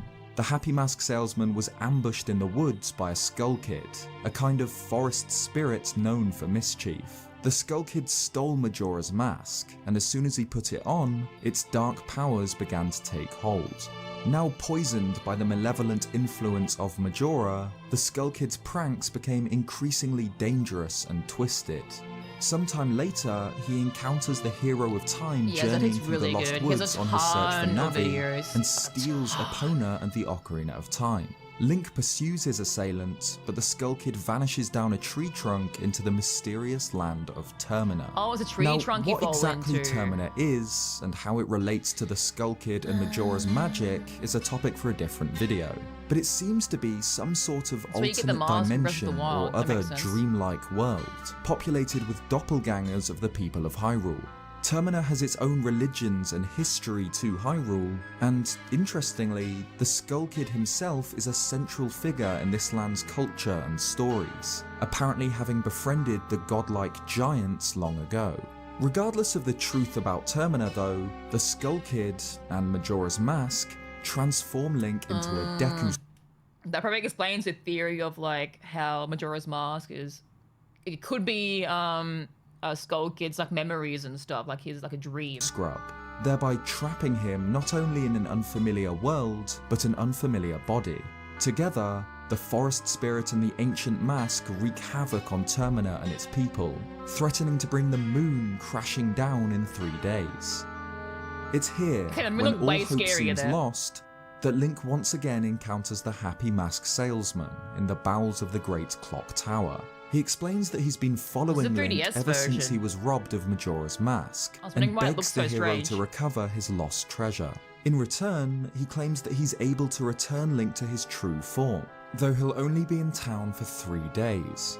Link lives out these 3 days in Termina, until the final hours before the Carnival of Time begins. The moon now hangs only a few feet above the town, its face twisted into a sinister grimace. Majora is within seconds of achieving its goal and desolating Termina, until, miraculously, Link is able to knock the Ocarina of Time out of the Skull Kid's hands and use it to rewind time 3 days, back to the dawn of his first day in Termina.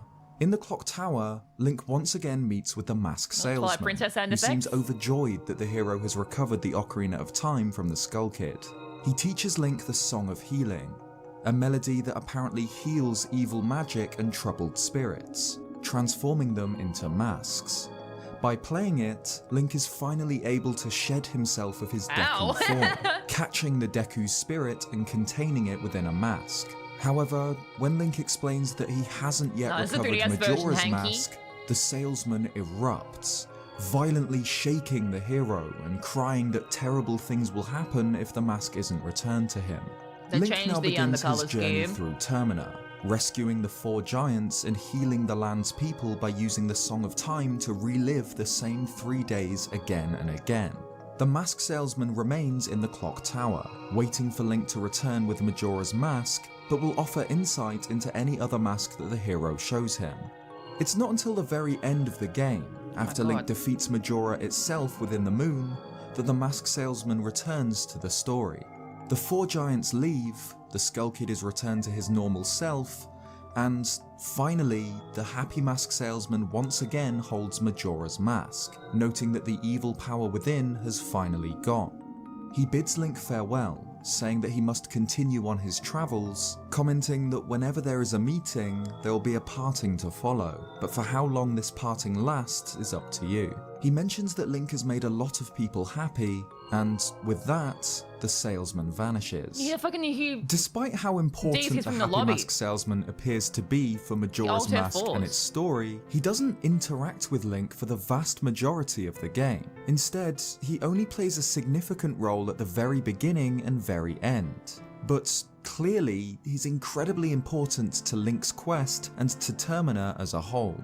The salesman is directly responsible for, and fully understands, Termina's struggle. He found and took Majora's mask, aware of its history and its dangerous power, and so Majora being unleashed on Termina thanks to a meddling Skull Kid was a direct result of his actions. But despite this apparently horrific mistake, he remains mysterious and sly, reacting to Link's terrible fate with a knowing chuckle. He claims to have followed the hero into Termina and is apparently aware of the fate that awaits it, claiming that he's busy and so conveniently must leave in 3 days. But yeah, very sus, right? Link can't leave, even once he's regained his Hylian form in the Ocarina of Time. In Ocarina of Time and Oracle of Ages, the Happy Mask salesman doesn't seem to be anything more than what he claims to be, a peddler of masks that make people happy. But in Majora's Mask, he seems to exist outside of the game's world and story, somehow knowing everything about Termina and the fate that his actions have doomed it to. In this sense, it's hard not to see him as something of a villain. Though he's caused the problem, he doesn't interact with it, and doesn't intend to be around when the consequences literally hit home. While Link is now trapped alongside the people of Termina in a world doomed to annihilation, the salesman admits that he can and will leave soon. But this isn't the full picture. Though he did cause the problem, he gives Link the solution, the Song of Healing. It's through this song that Link gains the ability to fight back against this seemingly unavoidable fate. First by reclaiming his original body, and later by using the song to heal Termina's wounds. He even seems to acknowledge that saving Termina will only be possible with the use of time travel, claiming that there's no time left, but time is not eternal, and telling Link to believe in his strengths. And, as his final lines at the end of the game seem to suggest, the mask salesman does in fact want Link to succeed on his quest, and does appreciate the happiness that the hero has brought to the people of Termina. If Link shows almost any of the game's masks to the salesman in the clock tower, he'll comment on them. Often, this is just providing simple descriptions or backstories, but he'll also frequently comment that he can sense emotions within the masks, related to the people Link has helped and healed along his journey. The Blast mask is earned by saving the old lady from the bomb shop, and is filled with feelings of gratitude, and the Gibdo mask contains the love of a father and child. This brings us back once again to the salesman's last few lines. He mentions that Link's masks are filled with happiness, a good happiness, and that he's managed to make quite a number of people happy. While on the surface, Majora's Mask seems to be about preventing the apocalypse and bringing a dangerous mask back to its owner, true satisfaction from the game comes from living the same 3 days alongside Terminus people, learning about their lives and their problems and using your time to heal them. While it seems like all of Link's work is undone with each cycle, he keeps with him his masks, physical manifestations of the good he has done. Solid, hard proof that his struggles were not in vain. If Majora's Mask were a game of Dungeons and Dragons, the happy mask salesman would be the dungeon master. He is the cause of all the hardships Link faces, but isn't directly involved in the game's events. That's an interesting way to put it. He guides and influences Link from behind the scenes. And while he is equal parts mysterious and unsettling, it does seem that the mask salesman is on Link's side. So it's difficult to define exactly who or what the salesman is. Majora's Mask takes elements from Ocarina of Time and twists them into something completely new and strange, yet still built on many of the same themes like courage and self-sacrifice. And the difference in the Happy Mask Salesman between these two games mirrors this. He's much more eerie and magical and enigmatic in Majora's Mask, but it does seem that he still fulfills the same role, using masks to bring happiness. Whether his apparent omniscience and impossible powers are truly his, or if they're only granted to him by virtue of being in the strange world of Termina, remains a mystery. But what about the ones where he's... Thanks for watching this video. He didn't seem to touch on like the happy salesman that's like asking for the masks at the end of the game. Interesting. Time Walker.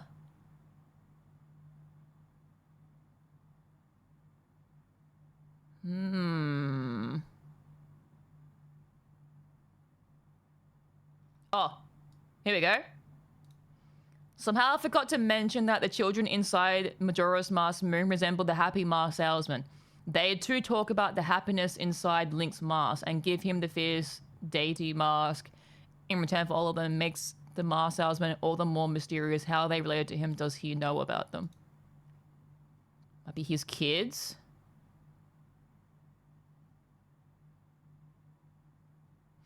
I mean, yeah, I guess you can't really see their faces, but it's kind of clear it's them. 64 version had no faces, but the 3DS version had his exact face. Interesting. Huh. Implication that he's from the original Majora tribe that made the mask. That would make a lot of sense, because he has like creepy vibes, doesn't he?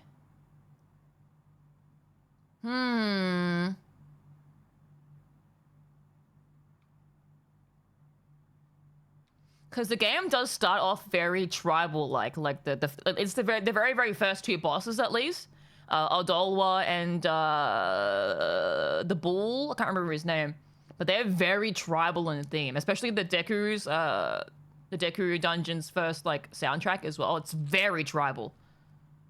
Interesting. Okay, next one. The fierce deity. Deity?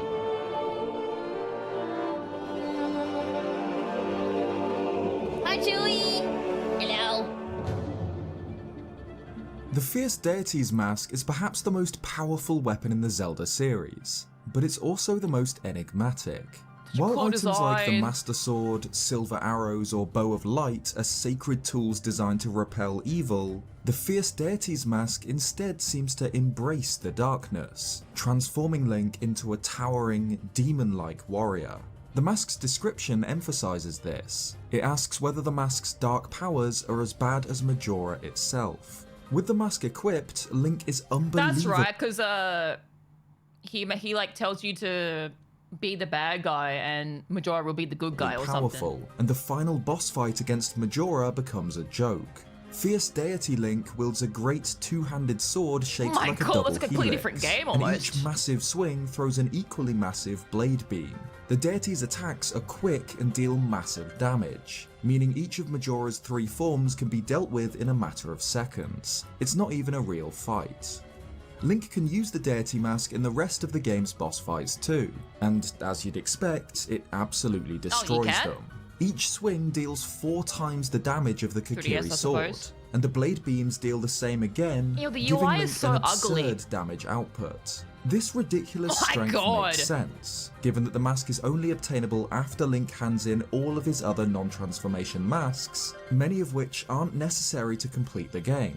So, in order to receive the Fierce Deity's mask, you need to have completed most of the game's side quests, making it a sort of completionist's bonus. The origins and histories of the other transformation masks are clear. They're physical manifestations of the souls of the deceased Darmani, Mikau, and probably the Deku Butler's son. The designs of these transformations are fusions of Link and the original soul, but the physical masks themselves only represent their original spirits. But the truth behind the Fierce Deity's mask remains a mystery. The transformation looks like Link, as you'd expect, but unlike the other masks, the mask itself does too. So, does this mean that it contains the soul of someone that looked like Link? Could it be the soul of a previous hero? If it belonged to a fearsome warrior god, a being even worse than Majora itself, then why does it resemble the face of adult Link?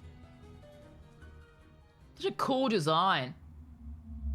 Link has 3 days in which to save Termina. Majora's Mask uses the Skull Kid like a puppet, and its power tears the moon from the sky. On the 3rd day, the moon hits Clock Town and the world comes to an end. That is, unless Link uses the Song of Time to reset these 3 days, beginning again on the dawn of the 1st day, 3 days away from the apocalypse. Using this time loop, Link is able to rescue the 4 giants from the 4 corners of Termina, and these great, ancient deities are able to stop the moon's descent, catching it before it collides with the clock tower. But even their mighty strength isn't enough. Majora sheds itself of the Skull Kid and forces the moon downwards. With no other option, Link enters the moon isn't to it? face the end of the... colours are so vibrant, god damn.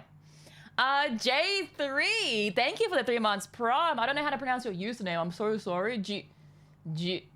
Just something, Jeek. Thank you for the 3 months, I appreciate it, thank you. Alone. Inside the moon is a weird place. In contrast to the cataclysm happening in the outside world, Link finds himself in a peaceful field, surrounding a central tree on a hill. Around this tree, 4 children play, each wearing one of the 4 masks of the game's bosses, and a 5th child sits, alone, wearing Majora's mask. Talking to the child under the tree will initiate the final showdown against Majora, which takes place in a psychedelic chamber. But if Link first hands in all other masks in the game, save for the main 3 transformation masks, the child will present him with the most powerful mask in the game, the Fierce Deity's mask. But what is it? In a 2015 interview with Game Informer, Zelda producer Eiji Aonuma explained some details about Majora's mask. Regarding the transformation masks, he explains that they were created to contain the memories of people who have died. Often, there are things that they really wanted to do before they left this like there's a lot like religion, it seems, in Majora's Mask. world, so becoming them is actually really painful because it's like hosting a really powerful spirit that's coming into you. This makes sense with what we see in the game. The masks materialize after the deaths of Mikau and Darmani, and the Deku mask probably appeared after the death of the Deku Butler's son. They contain this person's memories and regrets, and using them to transform is painful because your body becomes the host to these spirits. But Aonuma also goes on to discuss the Fierce Deity's mask. He suggests that the best way to think about the mask is that the memories of all the people of Termina are inside of it. So, in the same way that the Goron mask contains Darmani's memories, the Fierce Deity's mask supposedly holds the memories of all the people of Termina. This is supported by a gossip stone, which describes the Fierce Deity's mask as containing the merits of all masks, and also by the fact that in order to obtain the Fierce Deity's mask, Link needs to have collected all other masks and handed them to the children within the moon. While the Goron, Deku, and Zora masks contain the tormented souls of the deceased, many other masks are given to Link as rewards for acts of kindness, for helping the people of Termina. The Happy Mask Salesman describes Link's masks as being filled with happiness, that he's made a number of people happy. and most of the cryptic dialogue from the Moon Children references happiness. Oh yeah, on the 3DS version, the fish boss it's completely different. Same with the worm one. They're both completely different fights. And It's how very helping interesting. others and doing the right thing makes everybody happy. The mask salesman will comment on each of Link's masks, changed, like, supporting the- this idea. where the bosses look Blast too. mask, once owned by the old lady Entirely. and described as dangerous and filled with gunpowder, is said Apparently to the be filled fights are with worse, feelings though. of gratitude after Link saved her from Sakon. The Gibdo mask, Suck on. which was once the monstrous face of Pamela's father after being cursed, isn't as evil as it appears. The mask salesman notes that it's filled with the love of a father and child. The postman's mask is filled with the joy of freedom. Kamaro's mask is filled with the joy a teacher has when finding a good student, and the troop leader's mask contains the feelings of tenderness left behind in the back of one's heart. This isn't like how the main transformation masks contain the deceased spirit and regrets of nuts. those who they represent. It's confirmation that simpler masks contain the happiness and gratitude of those who Link has helped. So Link's mask collection represents the At the end of the game as well, when you talk to the four mask salesman kids, they always talk about like happiness and like friendship and stuff. fruits of his labours. It shows just how many people he's helped throughout his journey, how far he's gone to heal Termina. The masks aren't spawned from thankfulness like gratitude crystals. What was but that? The masks aren't spawned from thankfulness. Fuck is that?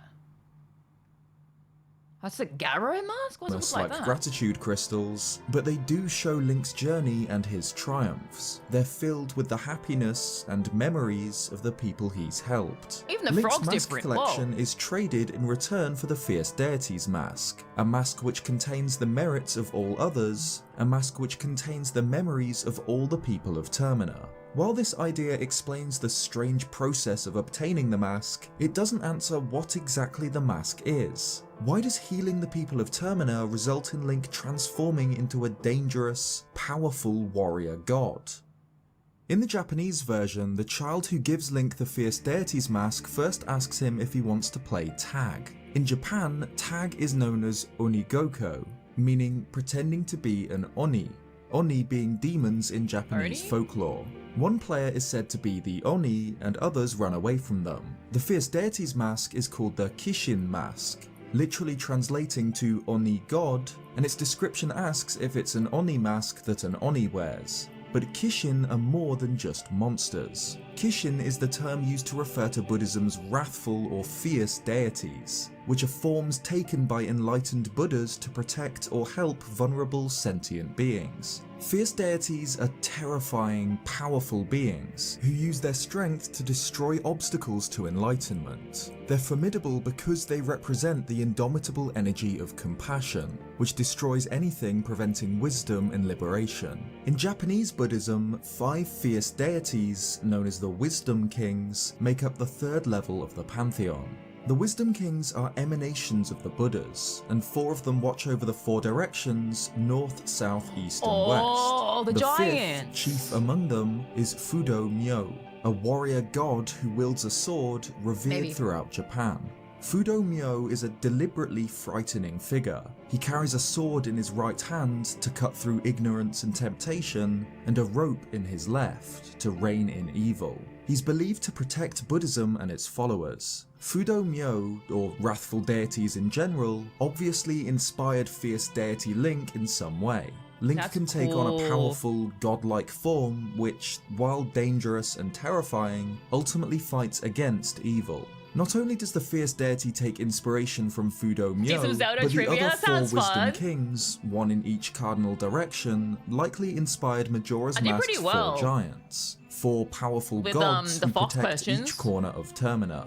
The 4 giants were sealed inside the masks of the game's 4 bosses: Adolwa, Goat, Georg, and Twinmold, most likely by Skull Kid and Majora's Mask, and when they're freed, they appear as gigantic, powerful humanoids. But if the Fierce Deity's mask contains the spirit of what is essentially the 5th giant, a wrathful, terrifying god who destroys evil, then why does it look like Link? Buddhism revolves around the central idea of samsara. It's the eternal cycle of reincarnation, with no beginning or end. Everyone is eternally reincarnated into different material bodies based on their karma. So the body into which one is reincarnated is the result of their actions in a previous life. Escaping this cycle is known as nirvana, where one becomes enlightened, quenching the fires of greed, hate, and delusion. In Majora's Mask, Link literally escapes an endless time loop. Playing the Song of Time and repeating the same 3 days over and over is necessary, because without it, the moon will fall and the world will end. By saving the people of Termina and freeing the 4 giants, Link escapes this cycle, thematically achieving nirvana, his enlightenment. With this in mind, it's entirely possible that the strange events inside the moon aren't real. They instead represent Link's enlightenment. The 4 children playing wear the masks I was gonna of say, yeah, like going that whole part of the moon did not seem like it was real. It was very dreamlike, wasn't it? Goat, Adolwa, Georg, and Twinmold, while the 5th wears Majora's mask. But all of them, strangely, resemble the happy mask salesman. Link's first task after arriving in Termina is given to him by this character: return the stolen Majora's mask.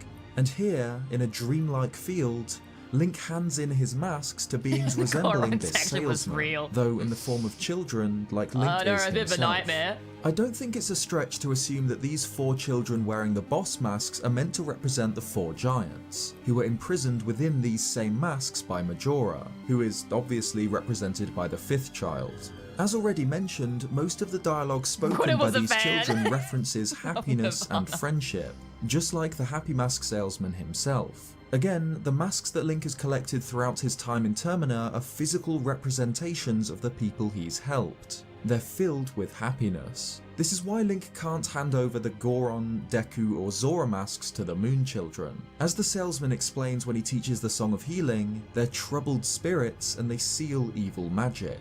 By handing in the happy masks he's collected throughout his adventure, Link achieves a sort of enlightenment. He's escaped the endless cycle of the same 3 days and has brought happiness and peace to the people of Termina. This parallels the story of the first historical Buddha who achieved enlightenment while sitting under a Bodhi tree, though it isn't the result of something as simple as just helping others. Buddhism's wrathful deities are manifestations of enlightened Buddhas, Bodhisattvas, those on the path to enlightenment, or other divine beings. The fierce deity's mask looks like Link because it is Link. By healing Termina and thematically achieving enlightenment, he's able to take on the form of a wrathful god, what I was thinking too. a terrifying warrior who fights against It looks like adult Link evil. because it is Link. The fierce deity is a true deity. Its dark powers are as bad as Majora's own, but it is Link himself. With the memories of all of the people of Termina within him, Link takes on an ultimate form to defend them. That's really cool. This theory was heavily based on a post on the Zelda Universe forums by user there's a whole Gantos, Midna mask who wrote a too. fantastic piece on the connections between the fierce deity mask and wrathful deities, as well as how the SA, look at happiness this. inside other masks could I connect love with this. nerds. Be sure to give it a read through. I also used a ton of great online resources regarding Buddhism and its gods. Links to everything are in the description down below. Cheers guys, and I'll see you next time. What a cool video. That's sick. I'll definitely look at that forum post. That looks really, really cool.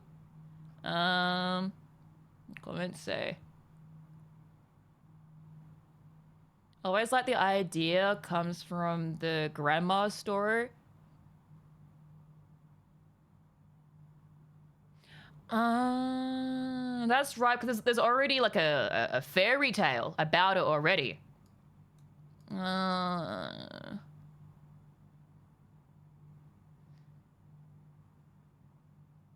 This explains why it looks like Link, because it's collective people who have no face. So it looks like Link when he owns it. That's why it's so powerful against Majora. It embodies the will of the people he killed for revenge, which in turn explains why it's a dark god. Literally born for desire or vengeance, but for good reasons. God, so deep. We've watched only a couple so far. We've watched his salesman one and just the fierce deity one just now. Yeah, I don't really know. I guess the grandma's story is just like meant to be kind of like foreshadowing in a way or something. But like it ends up being a real story, I suppose. Wow, wait, okay. So the other things we have is the moon, aliens, and the little secrets. We've watched this one. And then we have more theories and stuff. This is not Majora's Mask related, I don't think. Well, I mean, the Red Deads are in Majora's Mask, so maybe, but I'm really interested in Red Dead lore. Oh, and this one, the Andrew and Cafe stuff. But we're doing some speedrun stuff in a little bit. Let's do the moon lore.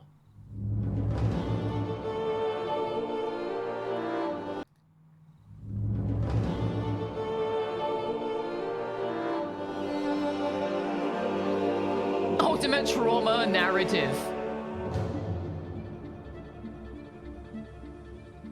I think we already watched the Majora's Ultimate Trauma Mask's narrative, moon is the among dev the video. most iconic imagery in the Zelda series, and gaming as a whole. For the entirety of Link's quest through Termina, the moon looms in the sky above you, edging ever closer. Every second that passes brings the world closer to annihilation.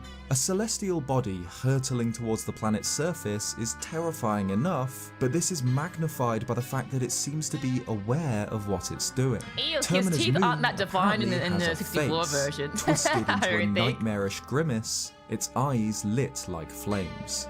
The moon is used by Majora as its primary weapon. Ripping it from the sky and destroying Termina seems to be the mask's only goal, complete and utter destruction.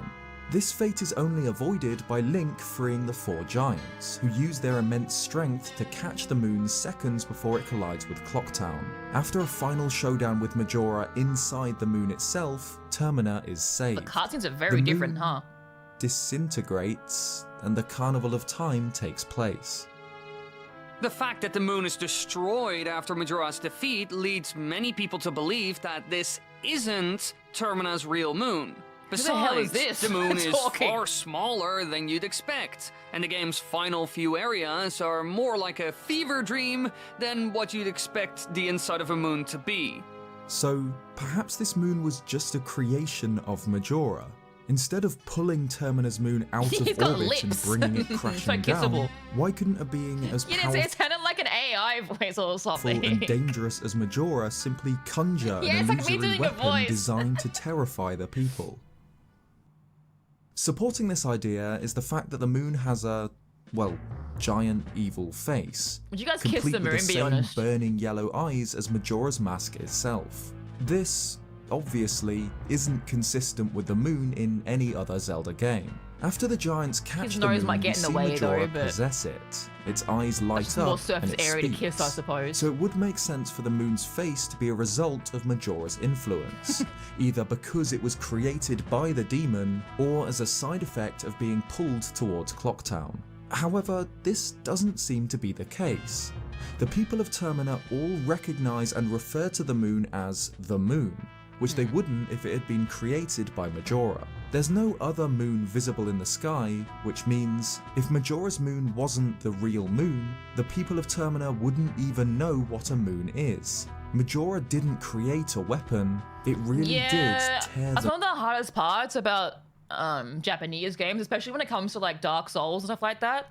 A lot of the Japanese wording is very, very hard to translate into English. I know there's a few like lore things, particularly in like Elden Ring and stuff, that were like mistranslated and confused a lot of people until like people went back and played the not played but like went back on the Japanese dialogue and like properly translated it. It's completely different. So, what about the moon's face? Did Majora Who is this person? Who is Dr. fucking Wily? create that?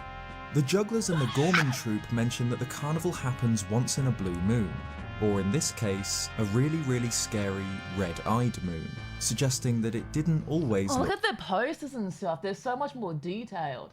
this way. And the moon's tears, which are Dude, I might replay the game offline on the 3DS version. My housemate has the game. extremely Yeah, it's like shellcasting voice. Wombo combo, where you at? Where you at? valuable lunar rocks, so called because they appear to Mega fall from the Man? moon's eyes, seem to have only begun to fall PhD in relatively Zelda. recently, again supporting the idea that the moon's face is new.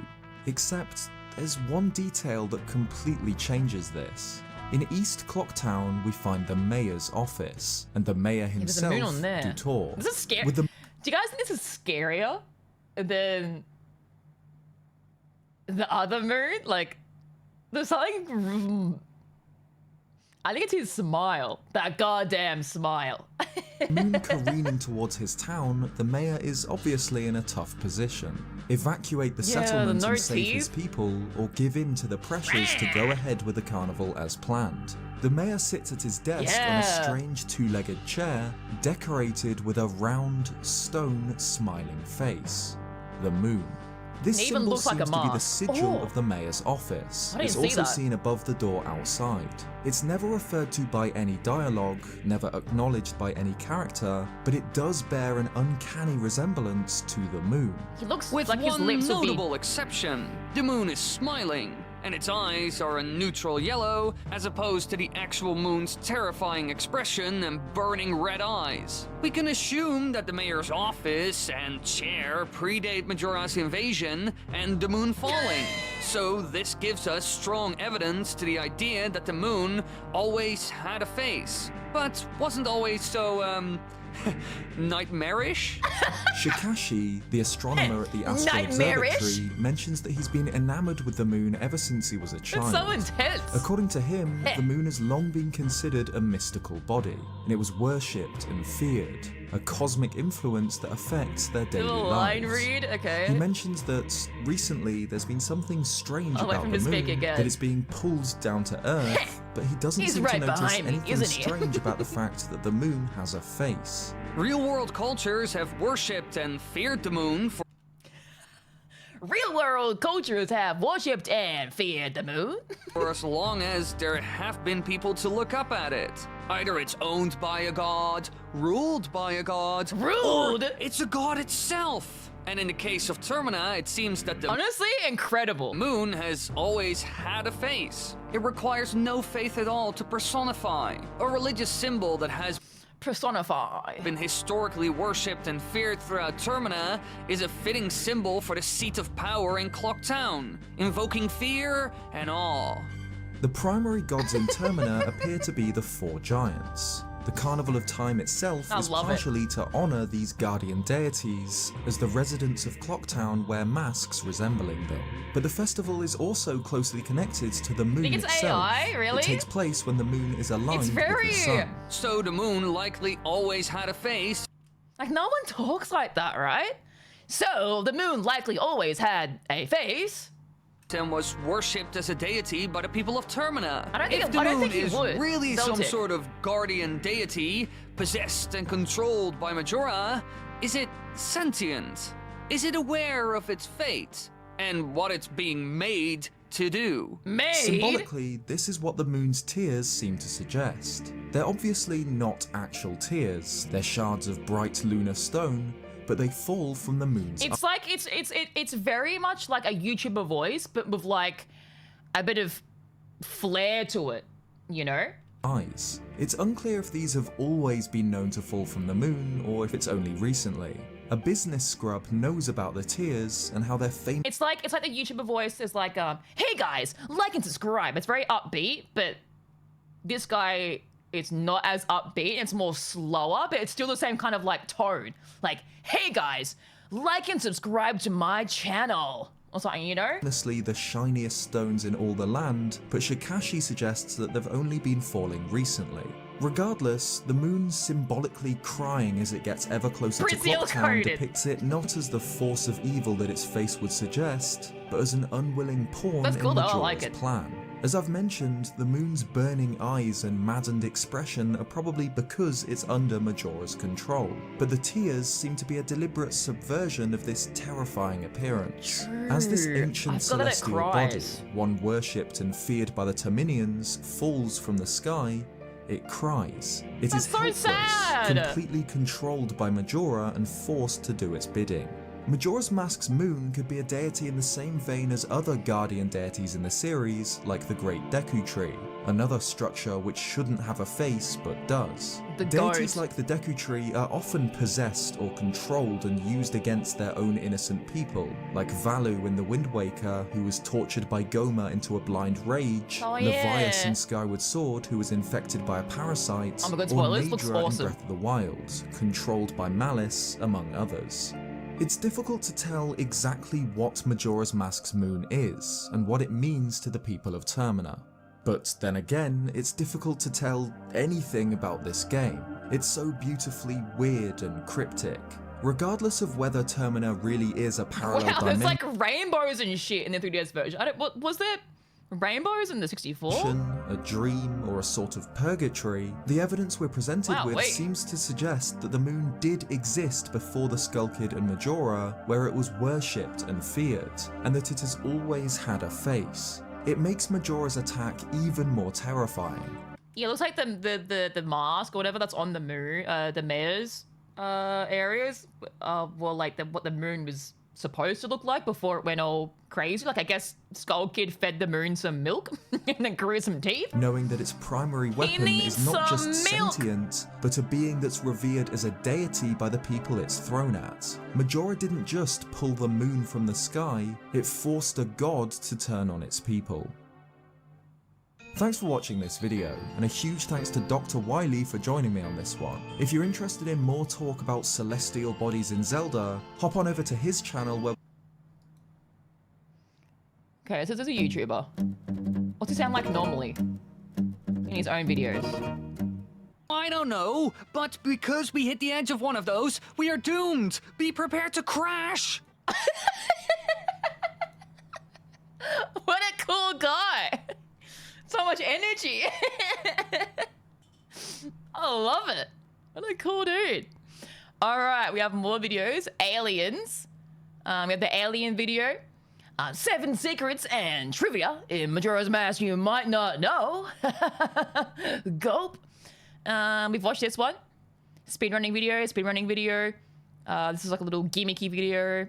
There's an artsy video, speedrun video. Probably something we've already seen before through the other videos. The Re-Dead video, I might move this to the top. We've watched this one. And I want to watch this one as well. To the top. Okay, let's do the aliens one. And yeah, I'll do all the Zeltic ones, and then we can check out the speedrun videos. They're very interesting. Okay, aliens. Whoa. I'm very interested in the alien stuff. They're really going with the old school UFO theme, huh? Terror at Romani Rand.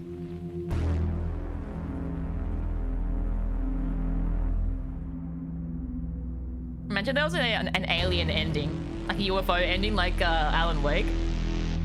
Watch the 5-hour run. Yeah, when I typed in like Zelda Majora's Mask speedruns, all of them are like insanely long and not really like condensed for like a normal viewer to watch. So that's why I've gotten like the other videos. in the early hours of the morning, 2 days before the annual Carnival of Time, a strange Sorry, I mean ball Silent of Hill, light not Alan appears Wake, in the night Uncharted. sky above Romani Silent Hill, Ranch, my a brain. small farm in Termina. Observed by nobody but Romani herself, a child, the light darts back and forth across the sky, I don't know where moving with Uncharted came from. I'm unnatural sick, precision guys, and wait. speed. Then, from this light, shapes begin to descend, haunting, cloaked figures with empty, Brain no glowing worky. eyes, slowly moving towards the farm. Who, or what, the creatures that arrive at Romani Ranch are is never explained, and their invasion is one of the Zelda series' biggest mysteries. They're referred to in various guides and official sources as ghosts, or simply them, and their only appearance in any game is on this night at Romani Ranch. Many aspects of Majora's Mask are largely unexplained. It's one of the strangest, most surreal games in the series, but this invasion stands out as one of the most unsettling events during Link's quest through Termina.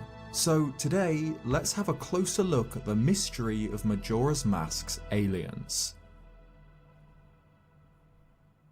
Upon first arriving at Romani Ranch on the first day, we can find Romani Like a herself Pokemon. apparently playing with a bow and arrow. She'll introduce herself and give Link the name of Grasshopper because of his green clothes. She explains that she wasn't playing, she was practicing. Practicing for tonight when they come.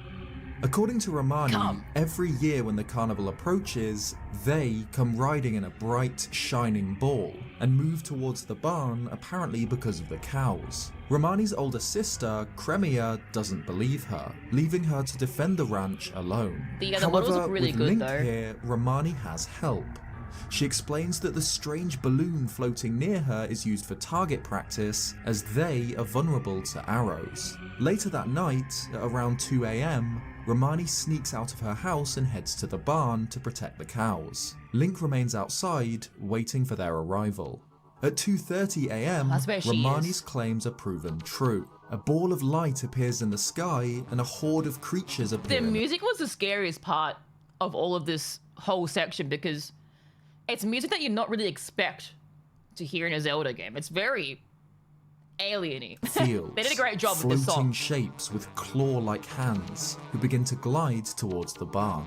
Using the hero's bow, Link can repel the invaders. One arrow is enough to slay Must be each nice to ghost, aim that but another smoothly. will directly take its place. The assault continues until dawn, when the sunlight appears to cause the beings to retreat. The glowing ball of light reappears, seemingly carrying them back to where they came from. However, if Yeah, Link more than 4 fails to dead stop the zones. creatures, the invasion has a different outcome. If they reach the barn, then the glowing ball will move directly above it. The gyro was Suddenly, really good on the a beam of 3DS. light shoots down, tearing apart the barn's thatched roof, and the creatures ascend, taking with them the cows and Romani herself before flying into the distance. The next Scary! day, the cows are gone, but Romani inexplicably returns to the ranch. She's high as Though hell. she's not the same. She's found running aimlessly around the field, confused and mute, and is asleep by 6 PM that night. The next day, she simply sits on a crate outside the ranch and will allow Link to practice shooting the balloons, but can't remember what this practice is for. Whatever happened to her after she was God. abducted by the do creatures this has stuff. damaged her mind. She can't remember the invasion and holds her head in apparent pain. Romani Ranch is run entirely by the two sisters, Jesus. ever since it was left to them by their late father. It's never explained how he passed Aww. away, but Cremia explains that it's been a while since it happened. Their mother is never mentioned, aside from the name of their house, Mama's house. It's possible that this Mama died at the same time as their father, but if that's the case, it's strange that she's not mentioned by Cremia.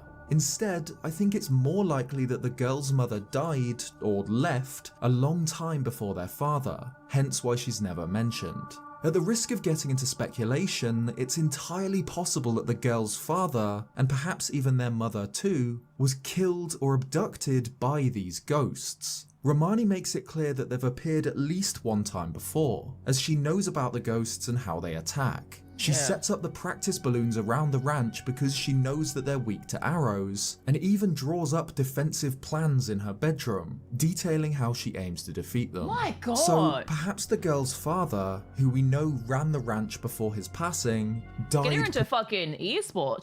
She's a gamer, man. Holy protecting shit. it against these invaders.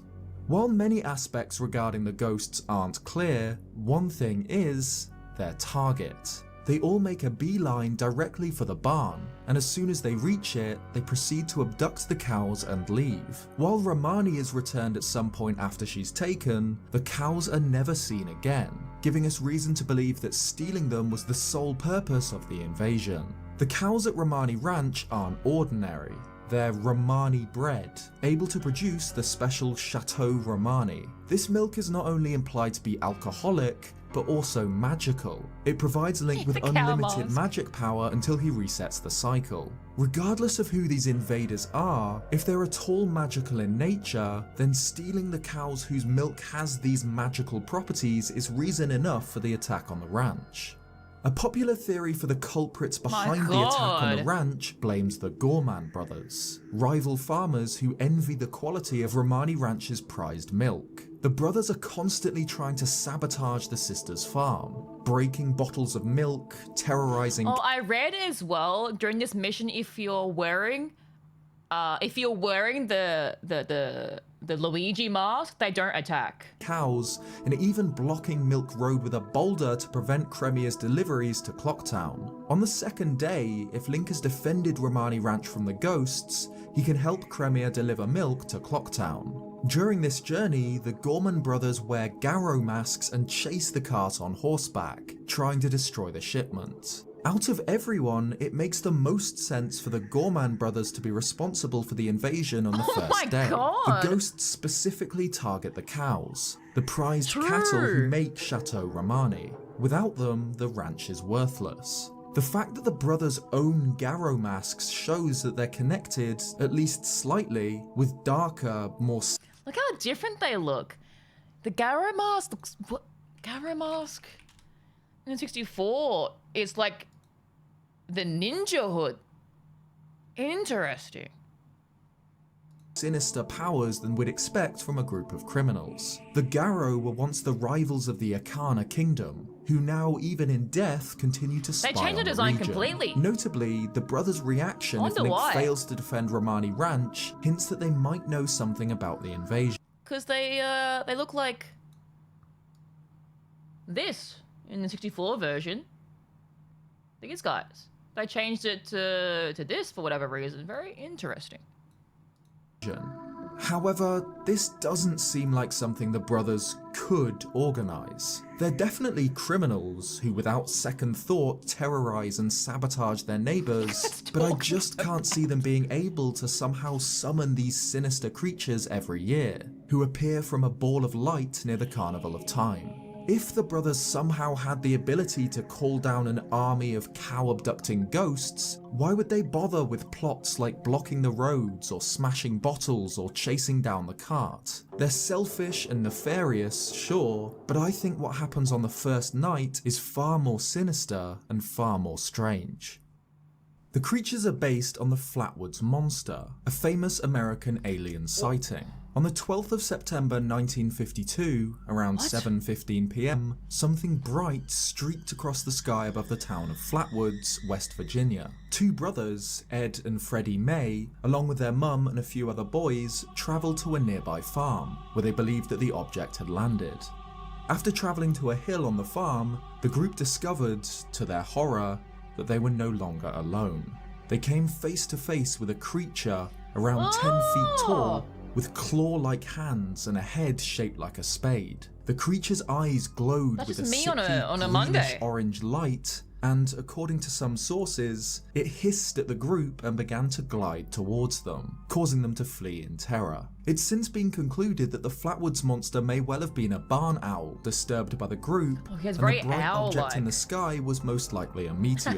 But regardless, the description of the monster, a tall, gliding figure with a strange hooded head, glowing eyes and claw-like hands, perfectly matches the appearance and movements of Romani Ranch's ghosts. Cool. Even the glowing ball from which the ghosts appear fits with the story of this cryptid, matching the supposed meteor spotted on the night of the 12th of September. Although not directly linked to the Flatwoods Monster, the Romani ghosts' abduction of livestock is a trope commonly linked to aliens, like this newspaper excerpt from the 70s. Regardless of whether or not they aim to steal the cows for their magical Chateau Romani, the act of abducting the cows at all is directly because they're based on aliens. They even lift the livestock from the barn via what appears to be a tractor beam.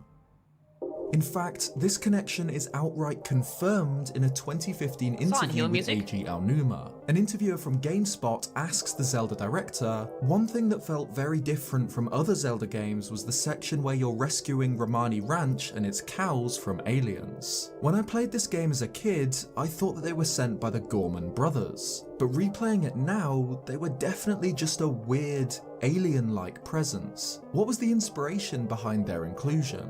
To which Aonuma replies, "Really? I'd never heard anything like your Gorman brothers theory before. I'll have to remember that." But the reason we used this at the time was because Japan was experiencing something of a UFO boom. Oh, that's and right. it even went so far as for shows on TV to cover it and explain to people what cattle mutilation was. So even to see words as scary as cattle mutilation on TV, and the idea of UFOs abducting people led to this whole idea of Earth being invaded by aliens becoming rather popular. I thought that it would be really interesting and scary to use this in a game. That's how we decided to go with that. So Romani Ranch's visitors in the night are actually visitors. Travelers from another world, inspired by UFO mania in Japan during Majora's Mask's development, and That's modeled really after cool. a I like that famous stuff. American alien sighting. It's fascinating. They weren't summoned by the Gorman brothers, at least not in the eyes of Aonuma. They're something else. Something completely Yeah, alien disconnected lore, from rabbit Termina holes and are its crazy. Like, people. This is supported by a photograph found at the Stockpot Inn in the 3DS remake. A flying saucer above the trees, and a sketch my found God. in Cremia and my Romani's room, God. the same saucer flying above the ranch. It's not clear when these were taken and drawn, but considering So that in the 64 version, these would be like 3 pixels, so you wouldn't be able to see them at all. But yeah, I used to watch a fuck ton of like UFO videos on YouTube. They're really fascinating. Like even if they are bullshit, which they might not be, it's very fascinating to neither of them to appear learn to be about. at night, which is when the aliens appear every year. It's possible that the beings have visited Termina more frequently. I love conspiracy and than we thought. supernatural shit. So, Aliens, to ghosts, answer I the love it. question of who these creatures are, what they want, Do you and see where it? they're from, the only actual answer we have is we don't know. And we're not meant to. They're not part of the rivalry between 2 competing farms. They're not even connected to Majora and its dark powers. They're beings from beyond this world, who we've never seen before and likely will never see again. We'll never know what they did to Romani after she was abducted, just like we'll never truly know what happened to real people who claim to have been abducted by visitors. During Majora's Mask's end credits, we see Romani and Cremia at the ranch. Romani looses 3 arrows in quick succession, You taking people, out yeah, what 3 does that mean? practice balloons, and Cremia applauds. Even though Link successfully defended the ranch from the invaders, Romani expects them to return next year, as they always have. But this time, she'll be ready. It seems that Cremia might finally believe her, and her skill with the bow is improving fast. Even though on the first night, without Link's support, the aliens succeed, Romani now seems to have the confidence to face them without his help. Cute. Termina is a weird place. A bizarre parallel world full of familiar faces worn by Because of the strange designs and characters. the exits and As stuff. Aonuma puts it, I guess it's guiding you, something like, where to go familiar that next has and been stuff. warped in a very unusual and interesting way. Wow. And it just so happens that in this weird land, aliens exist. Not ghosts or disguised spies, visitors from another world. Their purpose entirely unknown. We don't know if similar beings exist somewhere beyond Hyrule too. It's possible, but perhaps the existence of these beings is just one more strange thing about That's Termina. cool, battery. I really do Thanks feel for like watching this video. I do feel like the alien section of Majora's Mask was not really intended to be like studied so much in terms of like lore and like what it means and where they came from and stuff. I think it's probably just more so like, hey, this is a scary concept. Let's just put it in the game, and there isn't really like any more to it than that, really. I think a lot of people, you know, try to find hidden meanings within a lot of stuff, and really it's just like a video game gimmick. But it's still fun to speculate, yeah, for sure. The fans definitely come up with more lore than the devs do. Yeah, for sure, for sure. Yeah, like Zeltic said, it's in like the UFO craze during that time of production was just like why they did it. It wasn't really, you know, any like deeper lore meaning between all the games and stuff. It's just like a little like, yeah, it was aliens. Fun, cool. That was sick though. What video do we have next? There's a Re-Dead one. We have the Andrew and Cafe. So it's a little bit longer, these two. And then we have Secrets after that. And then Speedruns. How's that sound, chat? Let's do the Re-Dead video. I'm interested in the Re-Dead stuff. That's 20 minutes. Not too long. But yeah, Zeltic, I only rediscovered him like... I basically Googled best Zelda lore YouTuber, Reddit. And everyone said Zeltic. Like, he has so much shit. I'm subbing. so much. Like Breath of the Wild stuff as well, Tears of the Kingdom. There's so much lore. There's so much. He's absolutely cooked. Yeah, he's like an OG, right? My God, I've always loved Zelda, as a whole, entirely, but I've never really gotten super into it like I have recently, and now I'm like, oh, lore, because now that I've realized, like, Dark Souls and stuff is very clearly inspired by Miyamoto and stuff. His, Ocarina of Time and stuff. Oh my God, what the fuck? And now I'm like even more interested, Name every single Zelda. Well, no, I don't even know the names of the 2D ones, but I'll look into playing them. They seem pretty cool. If you watch more of his stuff, be careful watching his videos that cover general topics because of spoilers. Well, I've pretty much played all of the 3D Zeldas that I care. Like, I don't really think I'll play every single 2D game, so the spoilers, it's not really a spoiler to me. It's more like information, if anything, I suppose. Because there's a lot of 2D games, right? 2D Zeldas. This might be a bit of a creepier one, chat. Just bear that in mind. The redeads are a little bit creepy. He did little to cut through the blackness. The dark here was thick. Not even simply an absence of light, it was heavy, like a great blanket laying the dead to rest in their stone coffins. Link moved through the oily gloom with purpose. The fate of a kingdom above rested on his shoulders, which was still just the small frame of a child, yet carried the weight of the world. Oh, yeah, we've already seen the hard some stone of the Skyward crypt's floor Sword stuff. beneath I his don't mind. boots was the only guide the hero had through the darkness that cloaked long forgotten There's 10 graves. 2D ones. Oh The my God. silence here was deafening, only broken by the short, sharp breaths of the boy from the forest and the soft sound of the leather of his boots on the stone tiles. But suddenly, the silence ruptured. I'm not going to know if that Like a spoilers or rock not, so it's dropped like, into a still pool, the sound of stones scraping together cut through the tomb. Link turned, and to his horror, a coffin that had been sealed tightly shut seconds ago had been prized open. The great stone lid shifted some 2 feet from the base, with what the fuck nothing is he but saying more this from? darkness inside. Are you just making this up? Just or? as the heavy silence began to creep back into the crypt, it was shattered entirely by a blood-curdling shriek from the shadows. Oh. A gaunt figure stood staring at Link, and a chill ran down his spine as he remembered the warning at the entrance Link to the spelled with a grave. C is crazy. Those who break into the royal tomb will be obstructed by the lurkers in the dark.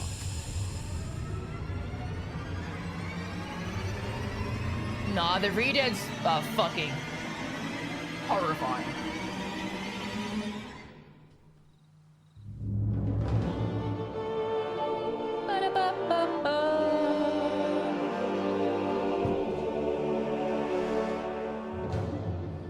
Yeah, I love his pacing when he talks. In the deepest, darkest catacombs below Hyrule, lurking in the shadows, corpses move in the cold black. Their decrepit faces hidden behind old wooden masks, their flesh pulled tightly over a framework of ancient bones, the redeads shuffle through the darkness, waiting for an unwary traveller to enter their domain.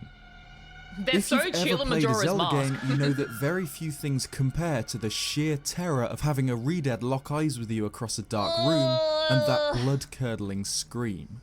These zombie-like nightmare creatures lurk in cold tombs So and labyrinths traumatizing deep when I was below little. the otherwise bright and happy kingdom of Hyrule. The redeads have appeared in Ocarina of Time, where they're found primarily in the dark catacombs below Kakariko Village, in Majora's Mask, primarily in the shadowy ruins of Ikana Valley, they're vibing. and in the Wind Waker, primarily in the Forgotten Earth Temple.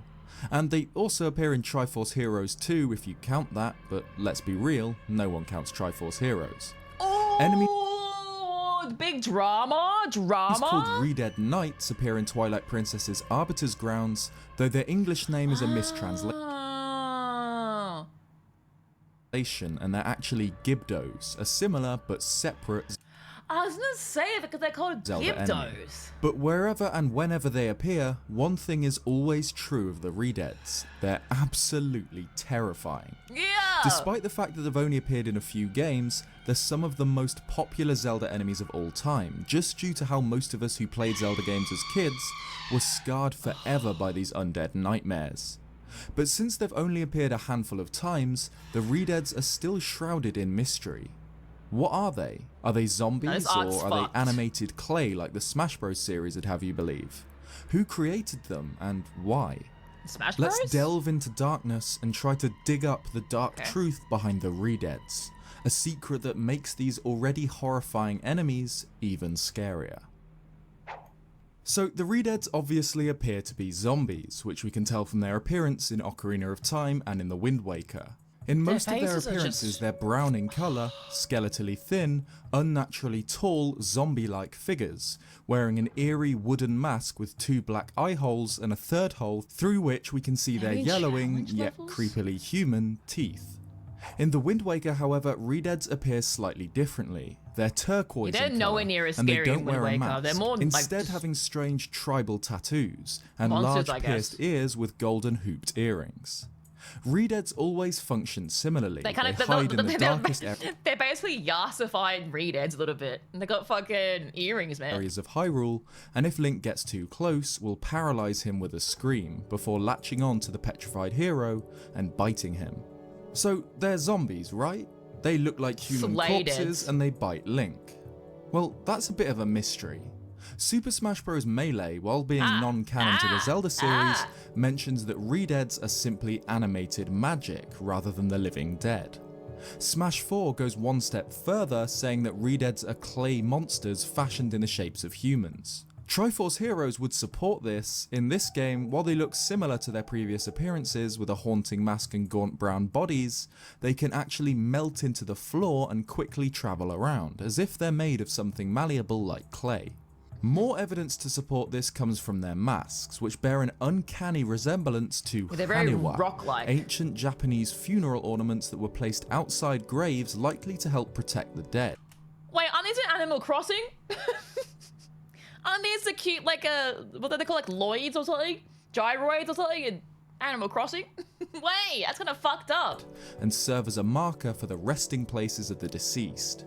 Because of how old Haniwa are, their true purpose is unknown, but a commonly accepted theory is that they served as separating the dead from the living, marking the boundaries between life and death, and magically protecting the pure resting places of the deceased from the impure space of the living.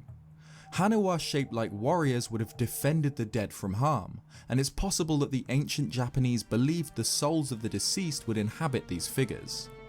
Due to Haniwa being placed primarily in great tombs, it's likely that only the remains of the incredibly wealthy and powerful would have been watched over by these clay guardians. These ancient figurines were moulded from clay, and it's clear that the Redeads' masks were inspired by them heavily. Because the Redead are based on these clay figures from ancient Japan, it would make sense for them to be made of clay themselves, and animated through some sort of dark magic, just like the Smash Bros. Series states. But while it's obvious that the Redeads were inspired by this clay pottery, it doesn't make sense for them to be made of clay themselves. The earliest point in the series where Redeads can be encountered is the royal family's tomb in the Kakariko graveyard from Ocarina of Time, the grave in which Link can learn the Sun's Song. And before learning it, Link reads an inscription, a poem which describes the uses of the song. The rising sun will eventually set, a newborn's life will fade. From sun to moon, moon to sun, give peaceful rest to the living dead. This poem is describing the purpose of the Sun's Song. The rising sun will tough as well, because that poem could be something else in Japanese. Like the translation could be wrong or just slightly off. Eventually set, a newborn's life will fade, both lines describing the passage of time. But the poem also describes the secondary use of the Sun's Song, give peaceful rest to the living dead. This is obviously referring to how the Sun's Song can paralyze Redeads and Gibdos, stunning them with its light and allowing Link to gracefully end their horrifying existence.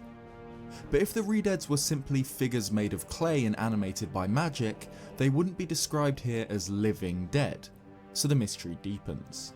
Restless souls wonder where they don't belong.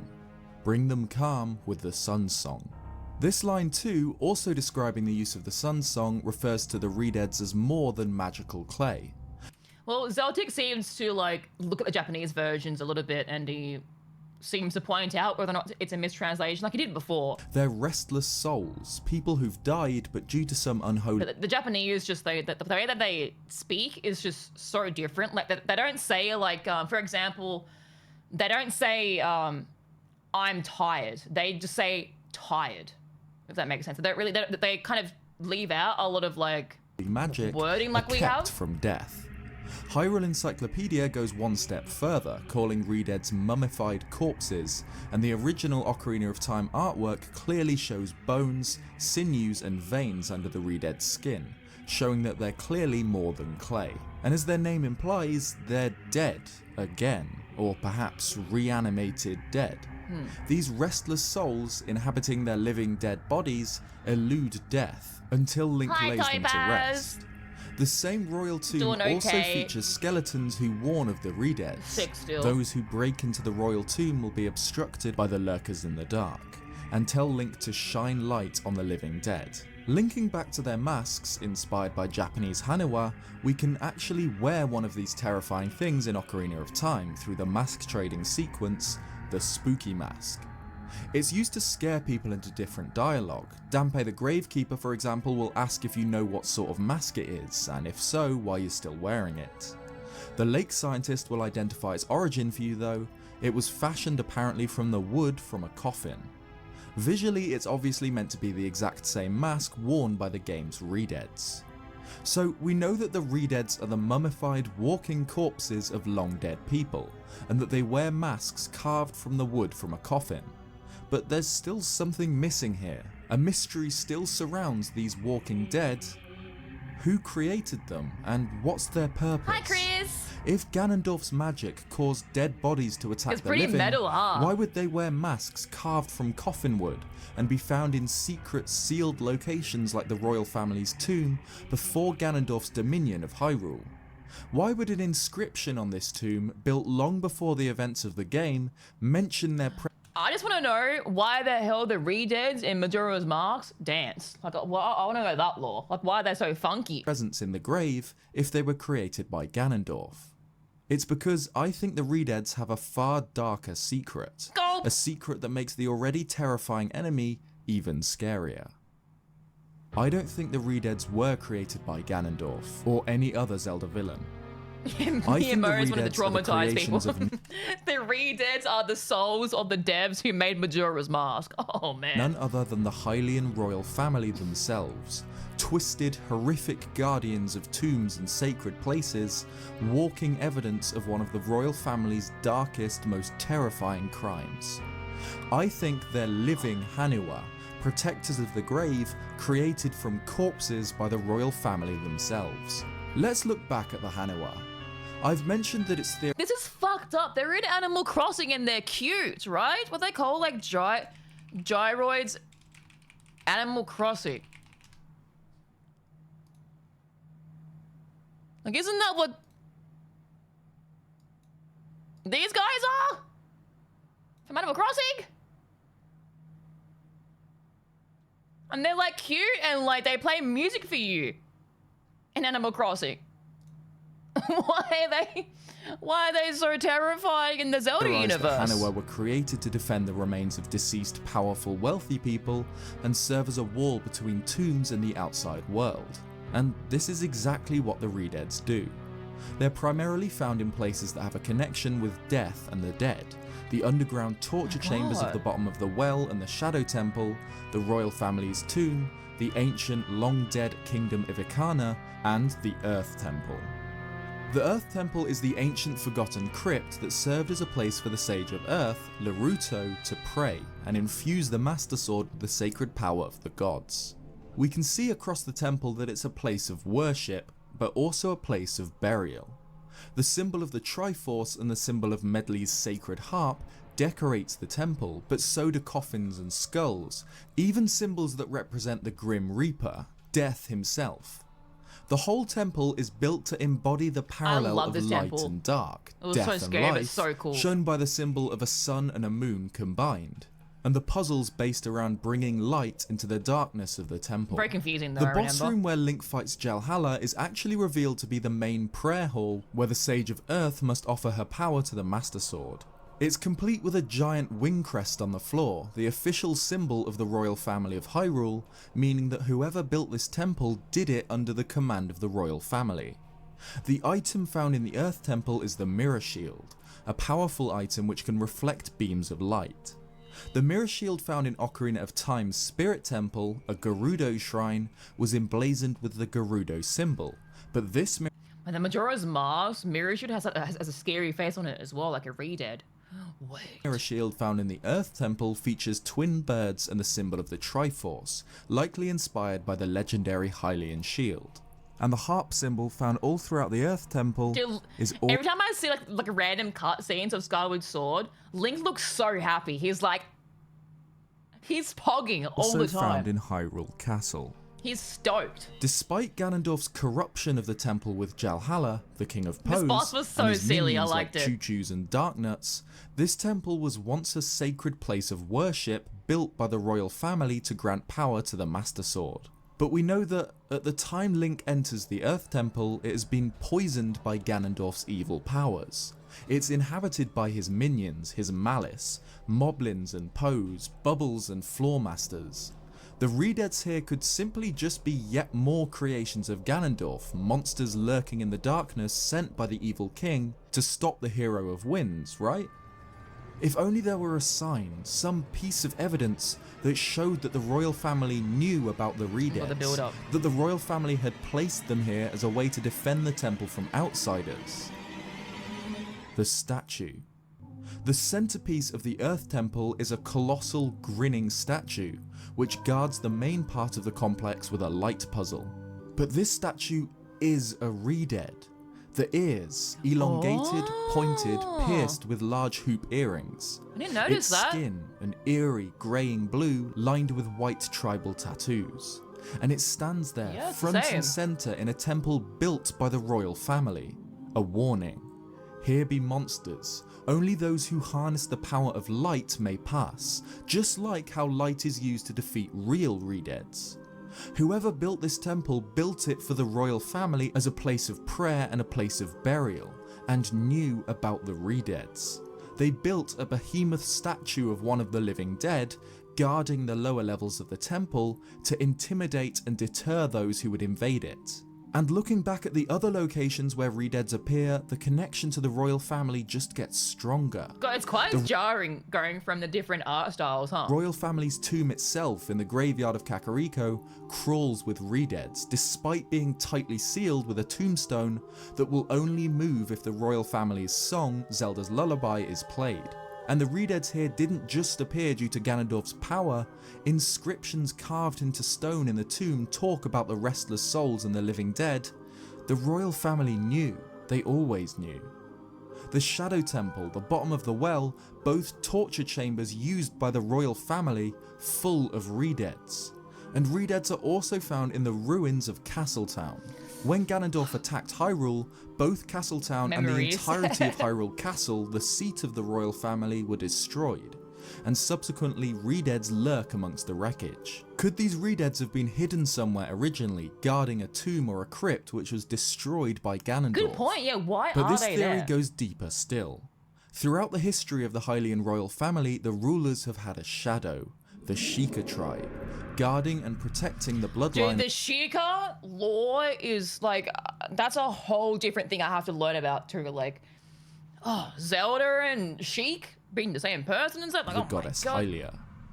The Sheikah are known for their magical abilities, in particular shadow magic. The Sheikah interrogated, tortured and executed enemies of the royal family in the Shadow Temple, undertaking tasks so unspeakable that even the slightest mention of the Give me your temple Zelda is strictly souls, man. forbidden by the Fuck. royal family. If the royal family Miyazaki and were to Miyamoto? resurrect corpses to serve as undead guardians, who would they turn to create these horrific creatures? The Sheikah. The Shadow Folk, wielders of unknown magics, devout protectors of the royal family.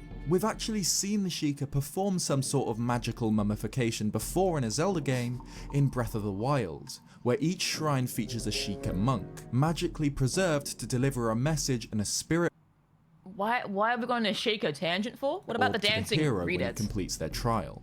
These monks are skeletally thin. So I thought these were really, really cool in Breath of the Wild, but they scrapped them for something else in Tears of the Kingdom, which is like, I thought was really lame. I love seeing these guys in their different, like, you know, poses and stuff. I thought that was sick.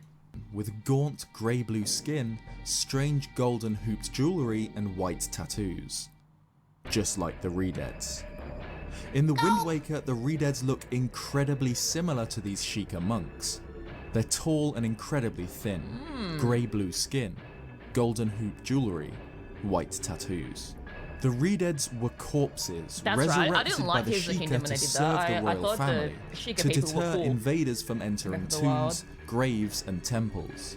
Using similar magic to that which keeps the Sheikah monks preserved for millennia, the Sheikah... That's a really cool theory though, the Sheikah people being Redeads. At the command of the royal family could have created the Redead. Because Breath of the Wild and Tears of the Kingdom is meant to be set like way back in the past. Despite there being like advanced technology, I'm pretty sure it's meant to be implied that the technology was long lost. Just like the Earth Temple itself, the Redeads symbolise a balance between light and darkness. As with the Redead statue, the monsters represent dark and light, life and death. They're the living dead, a walking paradox, creatures of darkness used to serve the light. These creations of the shadow folk, the Sheikah, can be paralysed with light. The Redeads are living Haniwa, created by the Sheikah using some form of dark magic to reanimate the bodies of the dead, transforming the restless souls into the horrifying guardians of tombs, crypts and sanctuaries. This is one of the darkest secrets of the Hylian royal family, a family who are usually depicted as the benevolent rulers of a peaceful nation. But we know from the history of the Hyrulean Civil War, the Arbiter's grounds, the Shadow Temple, that the Hylian royal family, and the Sheikah at their side, have a history stained with blood. The horrific truth of the Redeads is that they're not evil. They're not monsters resurrected or created by the dark powers of Ganondorf. They were Hylian people, perhaps soldiers or just civilians, prevented from dying and forced into this terrible undeath.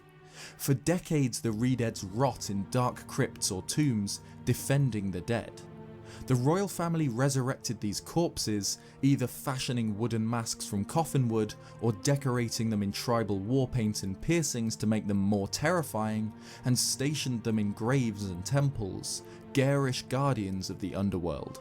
Now we know this, it's depressing to see that when they're left alone, the Redeads can be seen to sit in the fetal position, both in Ocarina of Time and to a lesser extent the Wind Waker. The fetal position is a universal symbol of comfort for humans, reminding us of when we were in our mother's wombs, of warmth, comfort and humanity. The Redeads, whose humanity has been torn from them, and now in death they serve as monsters, curl up in the fetal position, perhaps one of their last remaining human instincts, searching for comfort. The waking nightmare that the Redeads endure as mindless servants in the darkness brings new purpose to Link's journey. As the Composer Brothers' poem reads, as the hero, the healer of the land, Link must give peaceful rest to the living dead. He must bring calm to the restless souls of the Redeads. The subtitles. Thanks for watching this theory. Zeltic, why do they dance in Majora's Mask? He didn't even like talk about the ones that were in the Majora's Mask well as well. When a person dies in Hyrule, they're given those masks as sort of a tradition when they're buried. That's why Darpain knows what it is and is shocked at Link wearing it. Oh.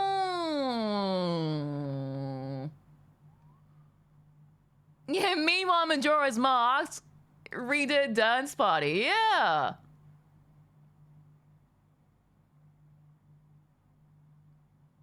Majora's Mask centers around a carnival of masks. They could be the corpses of performers.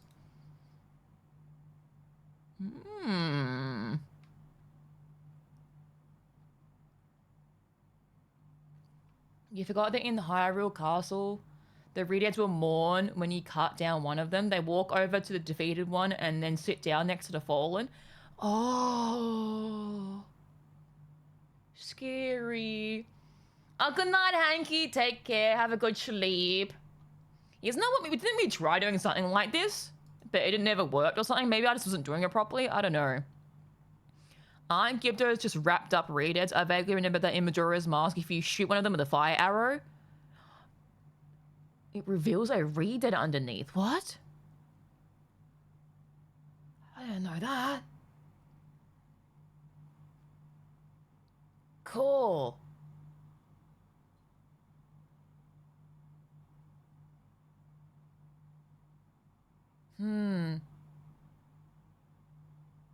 Yes!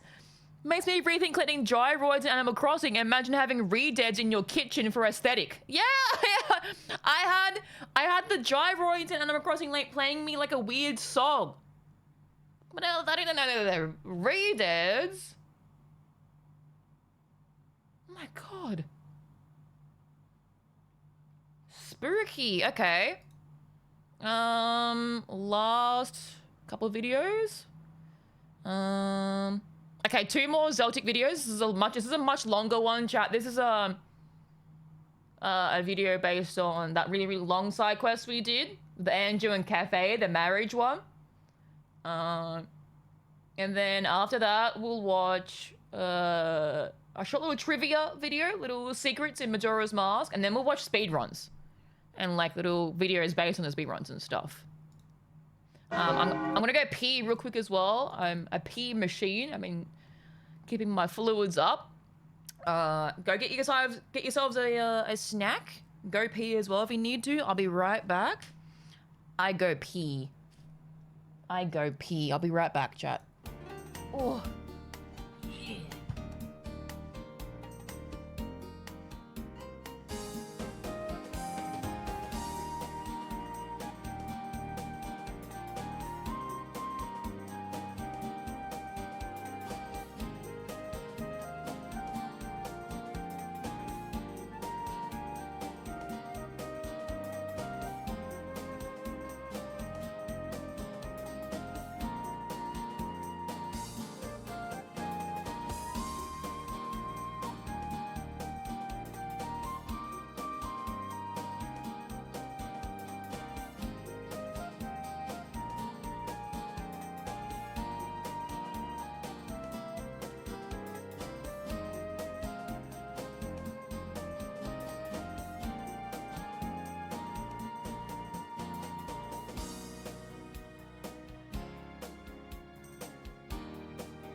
Okay. I'm back. Alright. Andrew and Cafe, chat. They're very interesting too. Joel! Oh my god, I'm tangled.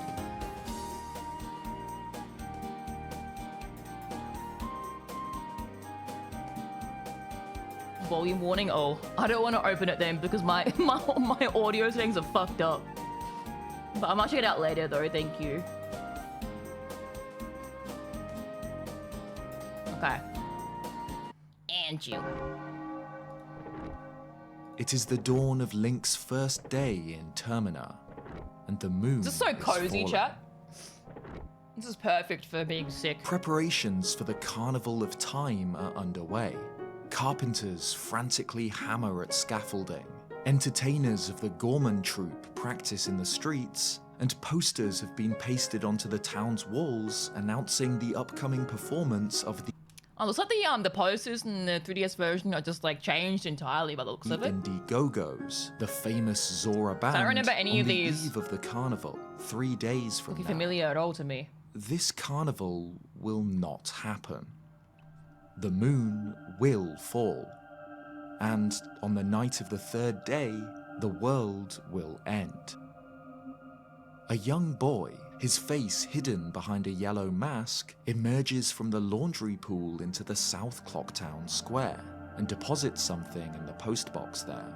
Hours later, the postman picks up this letter and delivers it to the Stockpot Inn's receptionist, a woman named Anju. It's from her fiancé, a man named Cafe, though for some time now, he has been missing. The couple were set to be married during the carnival, as is tradition in Clocktown. I wish you But could now, see there are Cafe, no signs of like, as an Cafe, adult. save for this mysterious letter.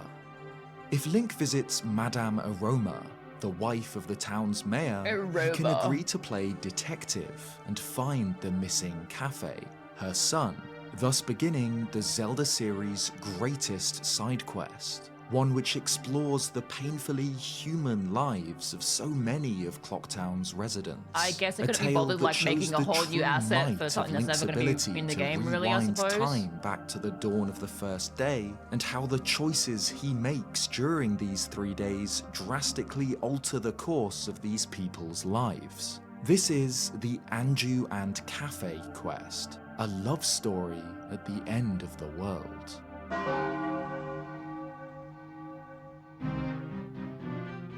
By wearing the cafe mask given to him by Madame Aroma, Link can ask the townsfolk for information about the man's whereabouts. yeah, I never talked to many people, The man did in the I? shooting I just gallery followed the says guide. he knows Cafe, but that he hasn't been there recently.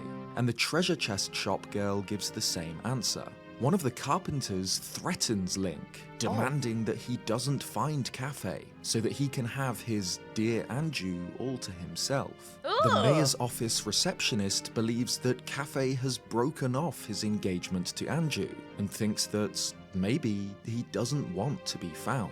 The curiosity shop owner gives a suspicious answer, before quickly asking Link to leave, and the bombers point Link towards the laundry pool in the southwest corner of Clocktown.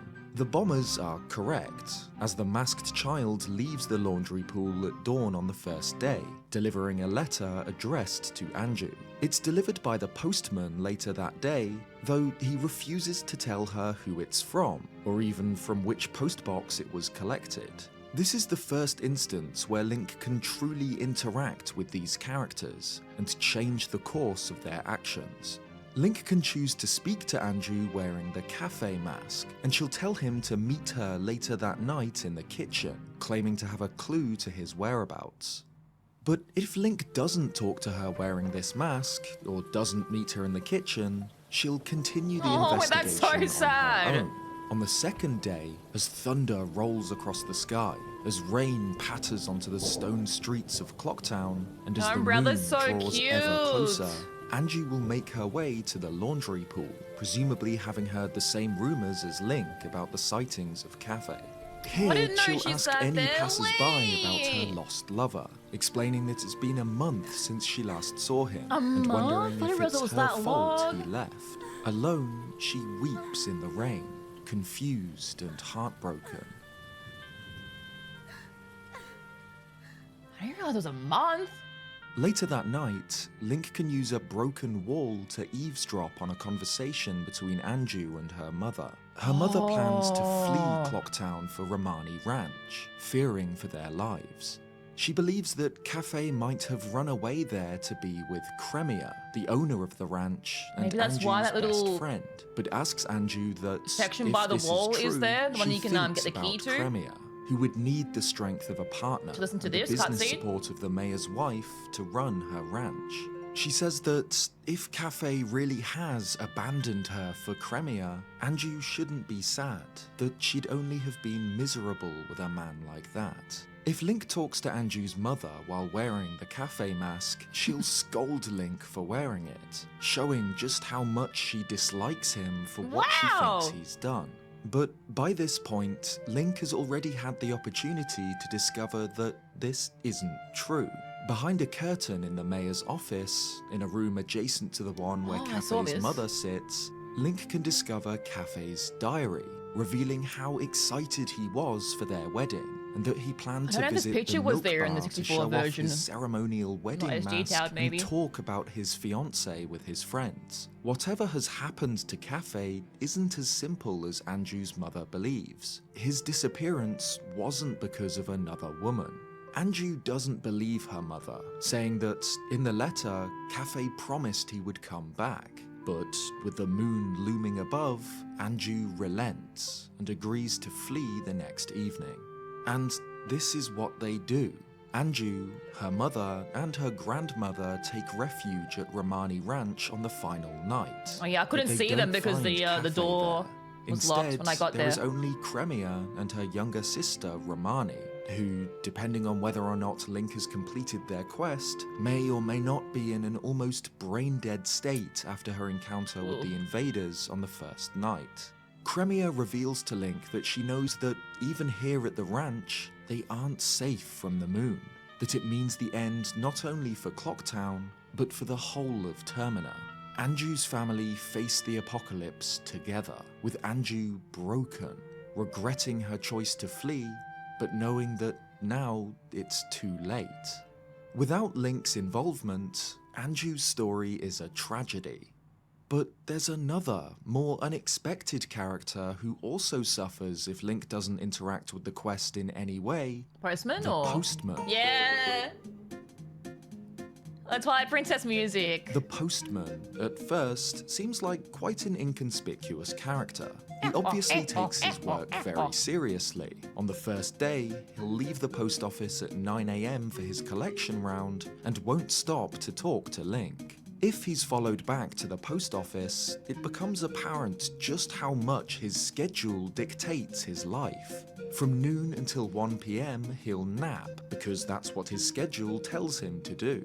He'll then head out in the afternoon to deliver the letter to Anju, before returning and training his timekeeping skills for the rest of the day. Seeing yeah, how I missed that seriously he takes minigame. his work Whatever explains his reason. refusal to give away any information about where he picked up Cafe's letter. As Clocktown's postman, he likely knows more about these townsfolk and their business than anyone else, but his work is his highest priority.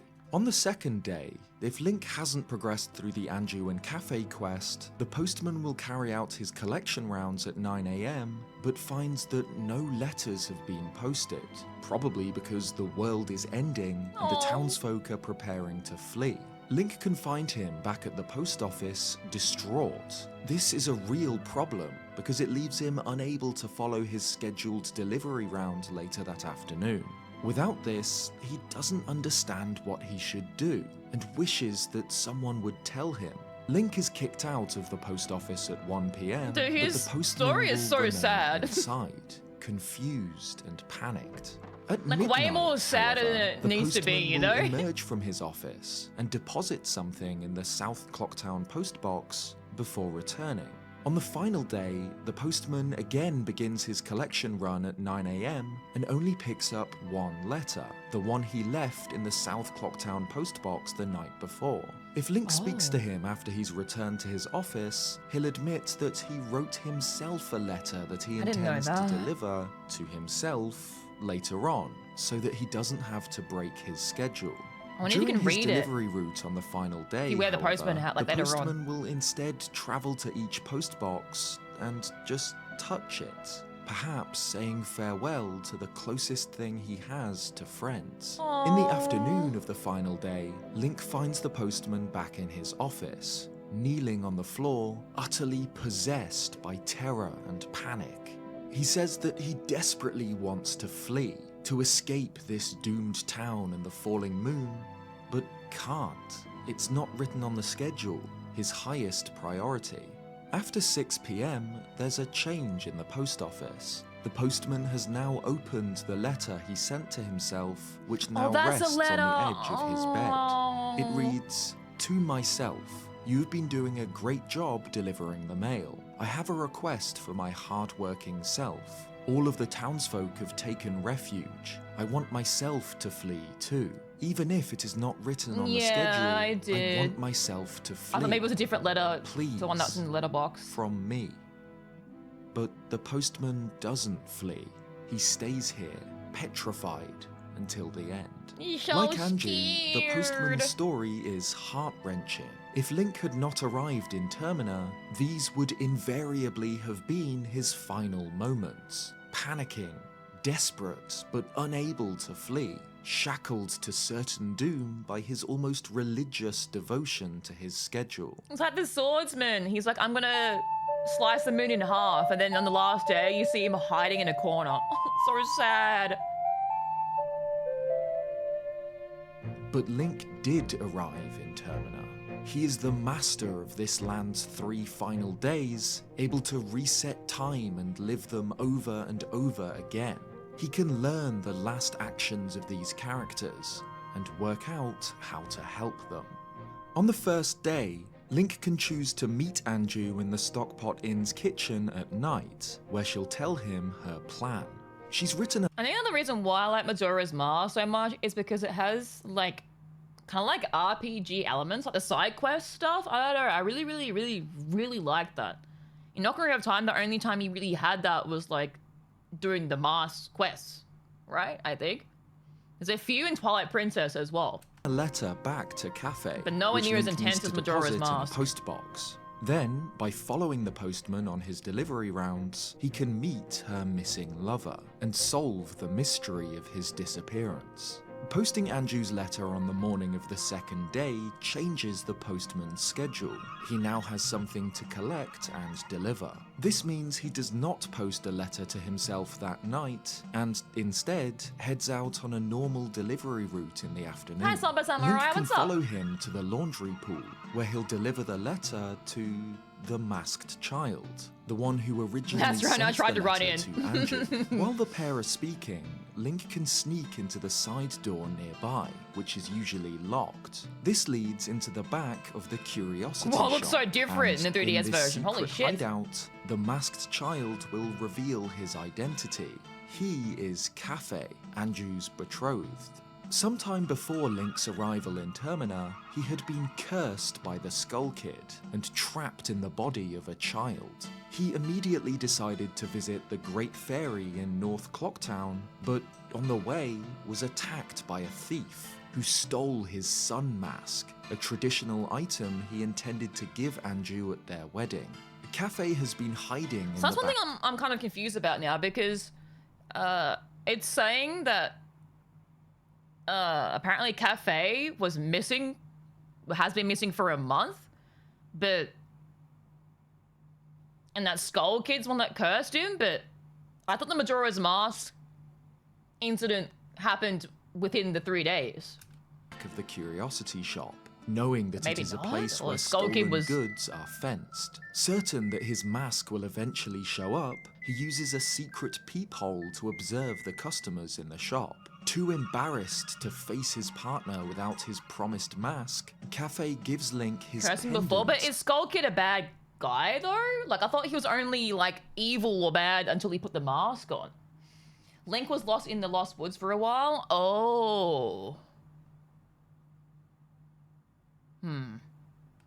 To give to Anju. The pendant means something to Anju, and it's enough proof for her to change her mind and decide to stay in see. Clocktown for the Carnival of Time. If Link then eavesdrops on her conversation on the second night, it won't have changed. She'll still agree to flee to Romani Ranch on the final day. But this is a lie. At the end of the third day, Link can find Anju's mother and grandmother at Romani Ranch, but not Aww. Anju herself. Oh, look at the point. You can't really see it because my fucking dumbass head's in the way, but look. Look at that Epona plushie. Oh my god. It's so cute. Look at that chicken. Oh, man. Her mother informs Link that Anju decided to stay and wait for Cafe in Clocktown, and that it is foolish to trust a man like that. Here, Anju's mother reveals that her husband, Anju's father, I'm gonna be real. If I were Andrew's mother, I'd be dragging her out of Clocktown. I would not be sitting there like that.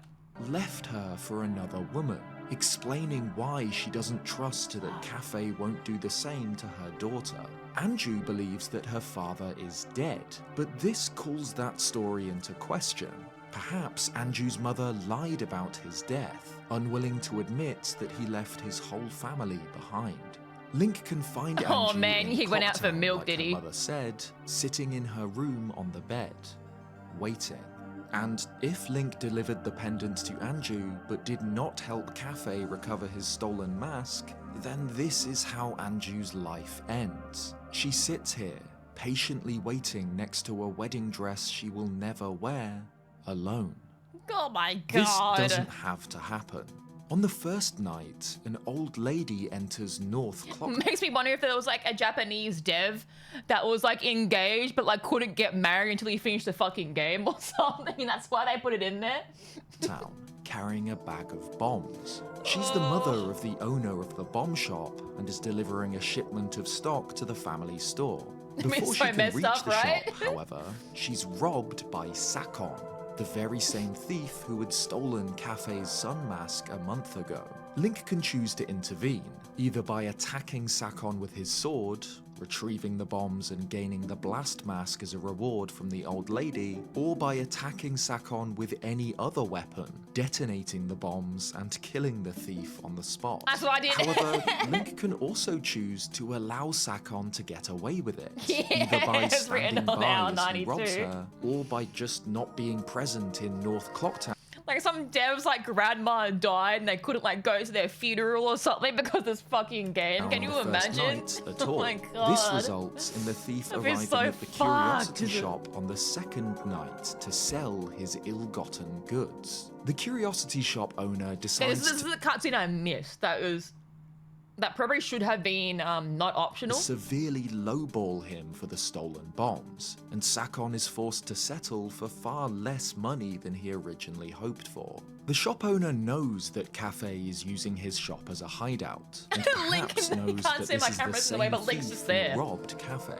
Cafe's father, the Mayor Dutour, hints at a connection to the curiosity shop owner if Link speaks to him while wearing the Cafe mask. It seems likely that the mayor actually knows where his son is, but has agreed, along with the curiosity shop owner, to keep it a secret, especially from his worried wife. Cafe, of course, watches the thief sell the bombs through his Oh, that's where peephole, you're looking which lets him through. peer through the eyes of a suit of iron knuckle armor in the back of the store. He recognizes the man from when he was robbed, and so decides to follow him back to his hideout and recover his mask. In the afternoon on the final day, Link can return to Cafe's hideout in the back of the shop to find him gone, and the owner standing in his place.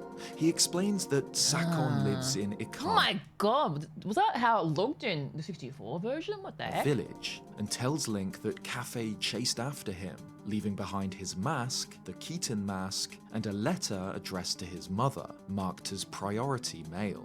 Here, Link has two options to continue with the quest. This is He can stuff I choose missed, to right? deliver the priority mail to Madame Aroma himself, rewarding him with an empty bottle, or he can decide to heal the anguished citizens That's how you of get the fifth Clocktown, bottle. to save the postman, and to bring Anju and Cafe together.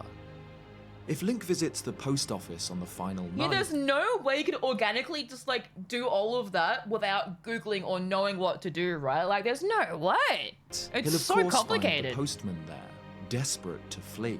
If he's given Cafe's letter, he'll realize that this is priority mail and needs to be delivered right away. He'll immediately get dressed and set out for the milk bar to find Madame Aroma, where it is revealed that Cafe's mother is not It'll just take the hours mayor's to figure wife, out, like, but taking the notes and postmaster stuff. of Clocktown, the postman's boss.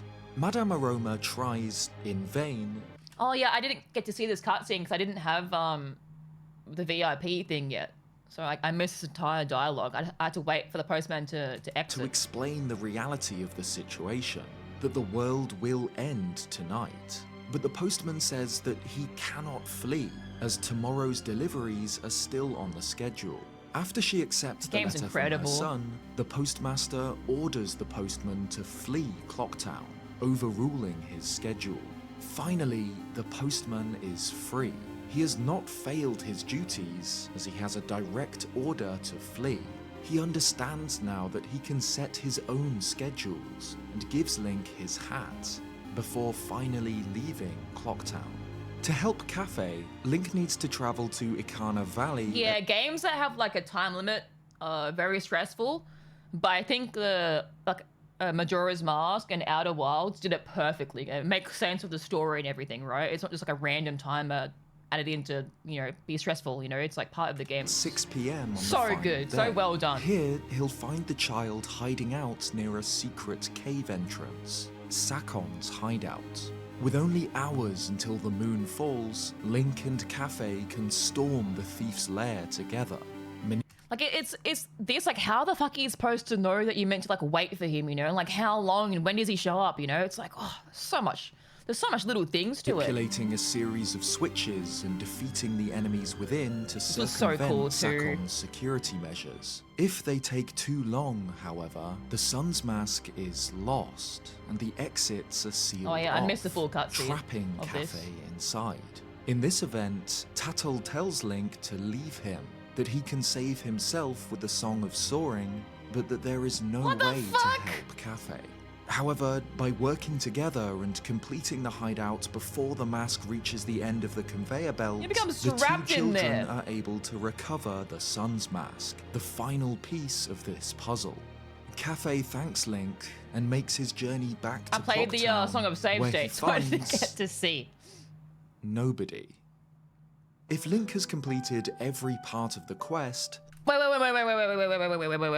rewind. What?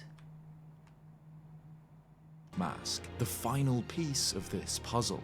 Cafe thanks Link and makes his journey back to Clocktown, where he finds nobody. If Link has How? completed every part of the quest, but did not give the Pendant of Memories to Anju, Cafe will return to find that she's fled with her family to Romani Ranch. He stands there, alone, blaming himself, staring. Wait, so... But she sits there normally, right? So there's like such specific things that... Oh my god. At Anju's wedding dress.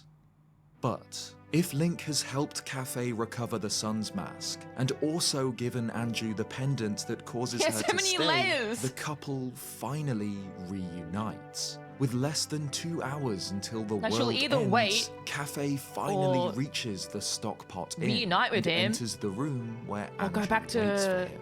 Without Reg. asking why Cafe is now a child, Anju recognizes and accepts him. She drops to his level, and the couple finally embrace. I wish They there was a bring bit more together their explanation son on, like, and why moon he's a masks, kid. creating a couple's mask, which they give to Link as their witness. Anju and Cafe are If it was a gender reversal, it would be like way like different. I and feel tell like Link to find refuge, bit weird. to flee, and that they will remain to face their end. I mean, like together. when he later on, like, he ages up properly and stuff. But If Link has already beaten the game's 4 temples, this does not have I would to love be more their explanation on why he was cursed to be a child in the first place. end. At the end of his And yeah, very it's weird that she's first cool with it, cycle too. in Termina, the Skull Kid had taunted she's him. like, I recognize you. You're like a child version of my son. Come here. I mean, a child version of my soon-to-be husband. Come here.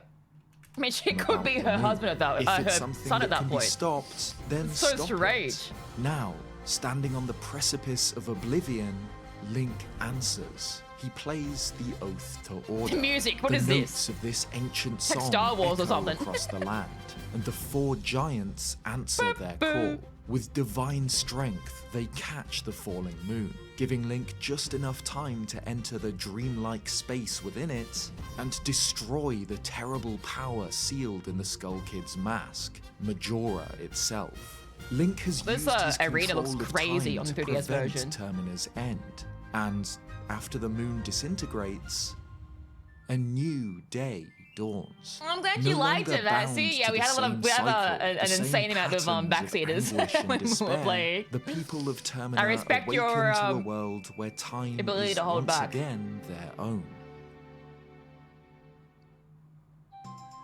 It is the dawn of Link's 4th day in Termina, and the moon is gone. the Carnival of Time begins. Fireworks pepper the sky above Clocktown, and its residents celebrate.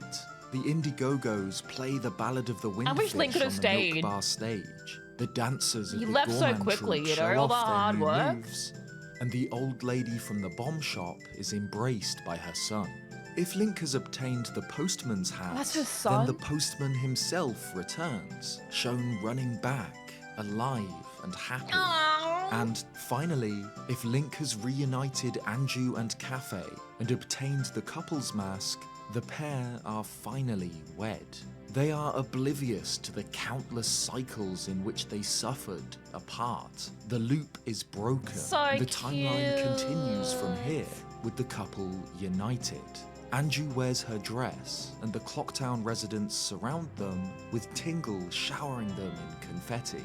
Cafe is never shown in this final cutscene. Director Yoshiaki Koizumi said that they agreed it was better to leave it ambiguous whether or not his curse was broken, and he was turned back into an adult. Wait, it's not even like confirmed that he broke the curse?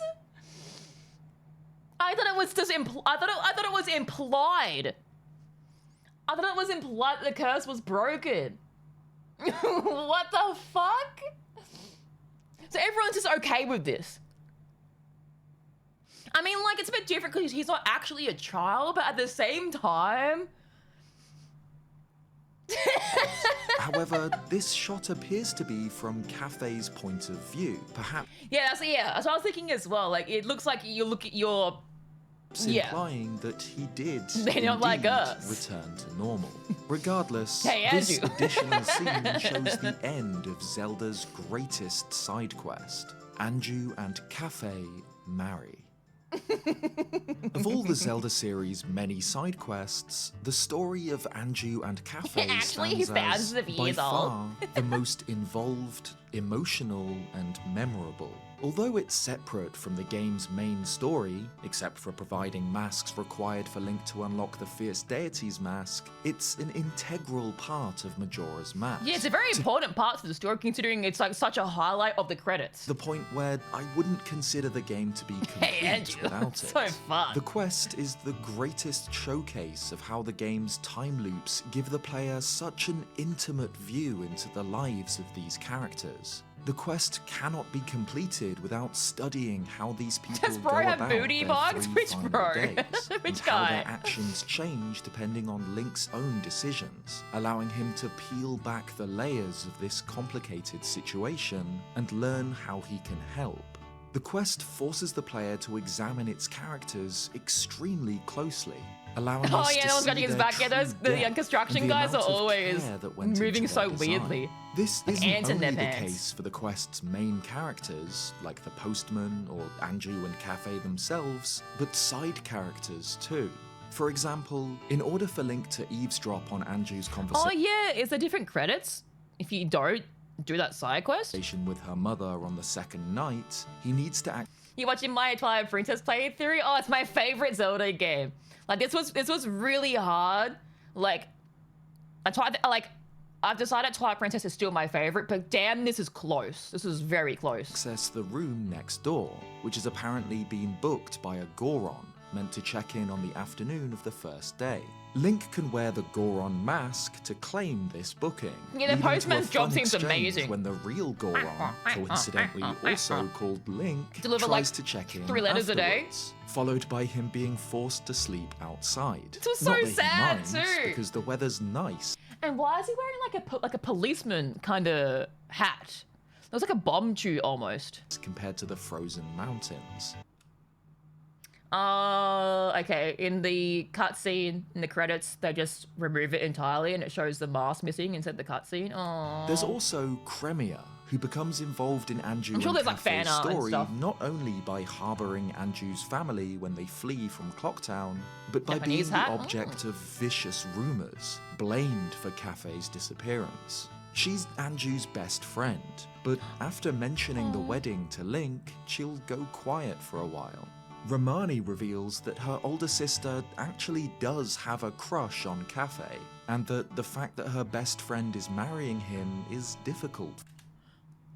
Drama? What the hell? I missed this. Even Anju's grandmother is a deeper character than it might seem at first. She appears to be senile, calling both Link and Anju Tortoise, the name of Anju's father, and claiming that she's already eaten when Anju brings her lunch. However, reading her diary reveals that she just hates Anju's cooking, and this acting was so senile random. is just her plan to get out of eating it. A similar situation happens later on, once her family decides to flee for the ranch. She will mutter to Link that it's been a long time since they'd had a picnic there, but her diary shows that she fully understands the gravity of the situation, and that she plans to take some of her late husband's favourite books with her. Finally, completing the Anju Where and Grandma Cafe Best quest Girl. allows Link to quell one of Clocktown's central conflicts. On any day but the third, Oh yeah, this was pretty cool too, how much of an impact that that side quest had on this one side situation. Are two soldiers pleading for the mayor to order an evacuation of the town. And on the other, Muto, the head carpenter, and one of his workmen, who refuse to believe that the moon will fall, and say that the Carnival of Time should continue. This row wages on, with the mayor at a loss for what to do, unless Link reveals the couple's mask. This shocks everyone, revealing that a young couple has been married. This breaks up the argument, causing everyone to think about their own loved ones, and the mayor decides that it is best for everyone to choose for themselves whether to flee or stay.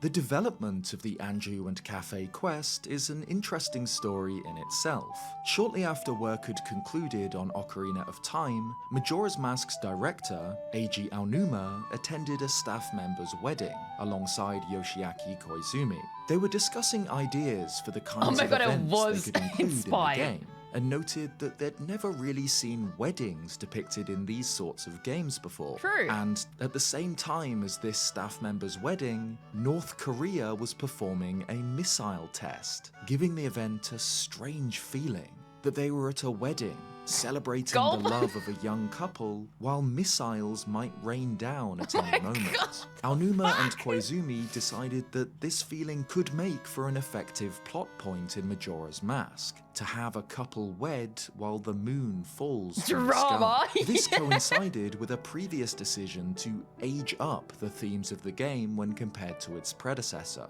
While Ocarina of Time's most involved didn't know side about the quest North was a Korea long backdrop trading the game sequence, loses its meaning. Anju and Yep. Cafe's love story Yeah, would game be sucks much otherwise. more complex, something that Majora's That's a Mask's big fucking, target like, wok audience pot could thingy. really lose themselves in and enjoy.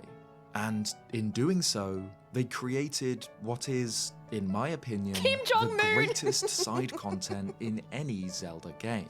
While it Plus occasionally two. feels like Zelda games aim at too broad an audience, looking to create problems that the vast majority of people, no matter their age or experience, can solve, this particular game and this particular side quest Oh my god, it looks like a face. Going, ah! Look at it. Eyes, nose, mouth, eyebrows. Ah! was designed with the opposite mentality. It requires a lot from the player. Oh, it's a Link. Planning, Go on, Link. memory, and logical thinking, It's a bow especially tie. in the original version of the game. But this complexity is what Oh my makes God. it so rewarding. No, it he has has ants in his many pants. layers, so many tiny details and secrets that you Little get bunny out rabbit's what you so put in. cute. The closer you examine this story, the more care and attention you give to it, the better it becomes. Thanks for watching this video. That's why I love Majora's Mask. Like, there's so much, like, depth to the side quests. Like, arguably even more than the actual game itself. The side quests, especially, like, this one was, like, so, like, deep. My god. A more accurate translation is we ain't making a new model for a cutscene. Yeah, exactly. That's my thoughts as well. They couldn't be bothered making a whole new model. Yeah, like they feel like real like people that have lives and stuff. Especially when what the fuck? Especially when like they show them being like confident and wanting to like you know, fight the moon or go against it, and then on the final night they're all like scared and stuff. It's like, it's too real, you know. I want to show you guys that short I watched the other day with the Pikmin. It was really interesting. It looks really good. Like, I kind of want to play Zelda with the Pikmin mod now. It looked awesome.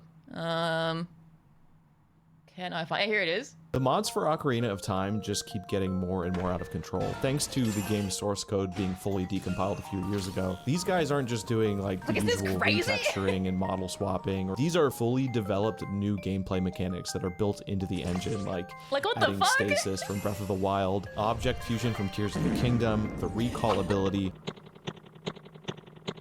and my personal favorite, Pikmin. This mod, made by Not Chase, who also made some of the other mods in this video, is so insanely faithful to actual Pikmin mechanics. Like, you can throw Pikmin at enemies, have them carry items for you, command them to rebuild bridges. You can use yellow Pikmin to carry flower bombs or to reach high places. And they're just as easy to lose if you're playing sloppy. Like, they can be crushed by enemies. You might want to be very, very careful around water. And I recommend not bringing anything but red Pikmin to Death Mountain. The mods for Ocarina of Time just keep getting more and more out of control, thanks to the game's source code being fully decompiled a few years ago. I don't check it out how like playable it is as like a full game. It's so cool. The shit that people can do is crazy. Okay, final Majora's Mask like normal video. I think we'll skip these other ones. We'll watch 7 secrets and trivia in Majora's Mask you might not know. And then we'll look at the speedrun stuff. This is a short video. It's like glitches and speedrunning that made people quit. Linkus is a video on the speedruns. How speedrunners warp straight to the moon. Looks pretty cool. Let's watch this trivia video though. Might be little secrets and stuff that we haven't heard of before.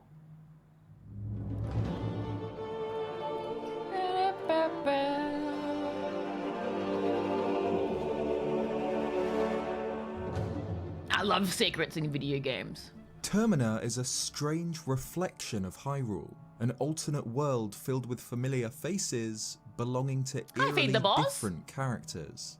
The level of care that went into creating this world means that it's full of secrets and obscure details, so since we already covered the game's older and younger siblings, Ocarina of Time and The Wind Waker, why not have a look at some secrets and trivia in Majora's Mask the Majora's Mask videos today, Zeltic. Subscribe if you haven't already for more Zelda content, and let's get into it. You're really, really good. He's really good.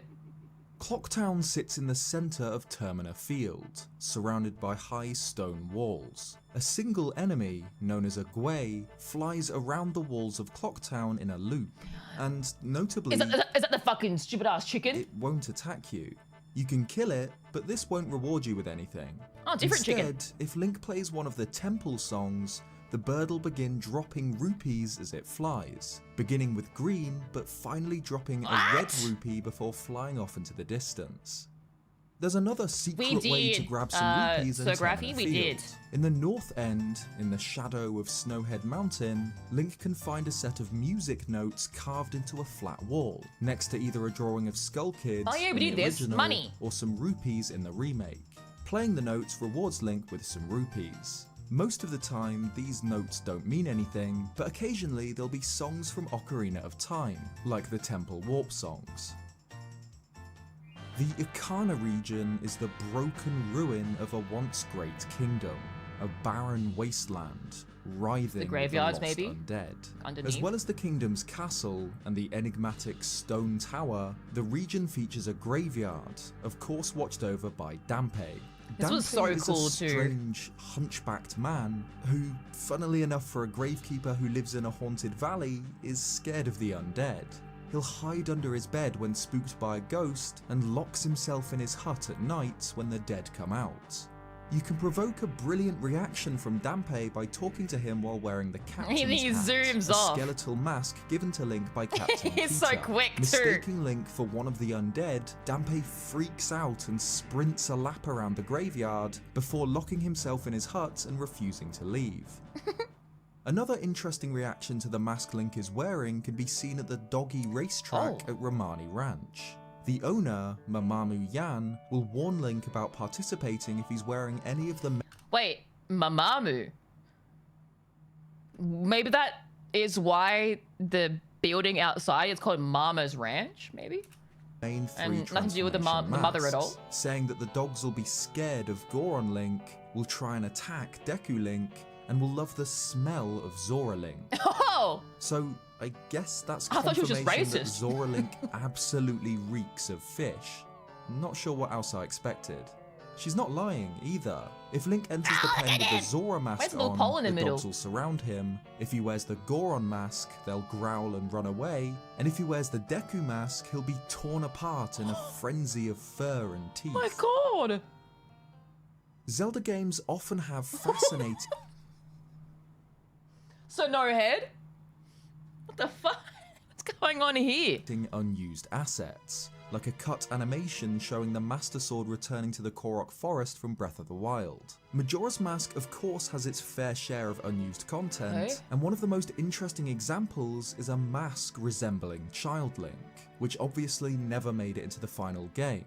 Strangely, this mask is found within Skull Kid's object. 3 copies of the mask exist, with different rotations, which line up with the rotations of the Majora's Mask object used by Skull Kid, which hints that, at some point, the Skull Kid was intended to wear a Link mask, Oh. which is pretty terrifying. Many Zelda games feature little cool. references to Nintendo's future projects, such as posters for Skyward Sword dotted around Ocarina of Time 3D, Twilight or Princess paintings 2. of Breath of the Wild found in Twilight Princess HD.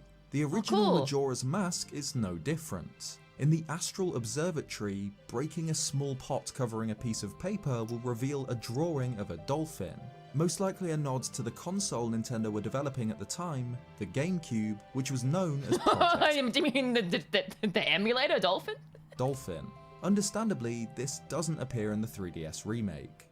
What the fuck's a Outside of dolphin got to do with the GameCube though? Hero Mode, it's rare for Zelda games to include many changes on subsequent playthroughs. One of my favourites is the Wind Waker, which allows you to play through a second time not only in your Outset Island clothes, but with the ancient Hylian Oh, spoken by the code great name. Deku Tree. Oh my god, what are they, secret agents? Code names. That's cool. Project Dolphin. Jaboon, That's cool. and Valu translated. Interestingly, Majora's Mask's ending is a tiny bit different for those who've already beaten the game on their save file.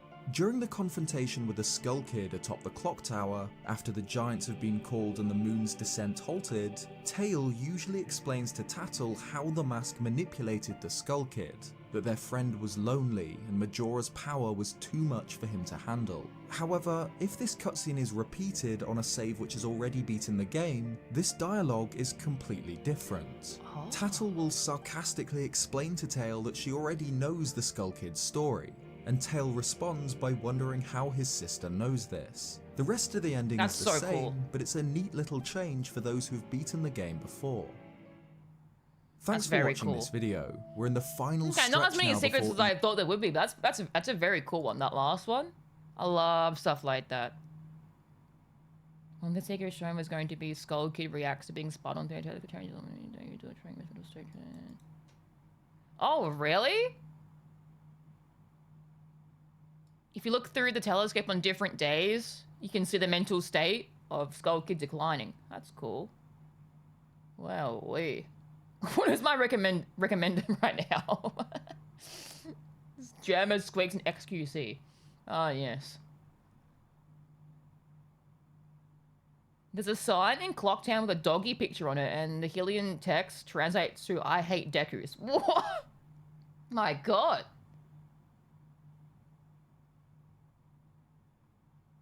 Child Link Mask is probably going to be something Skull Kid stole.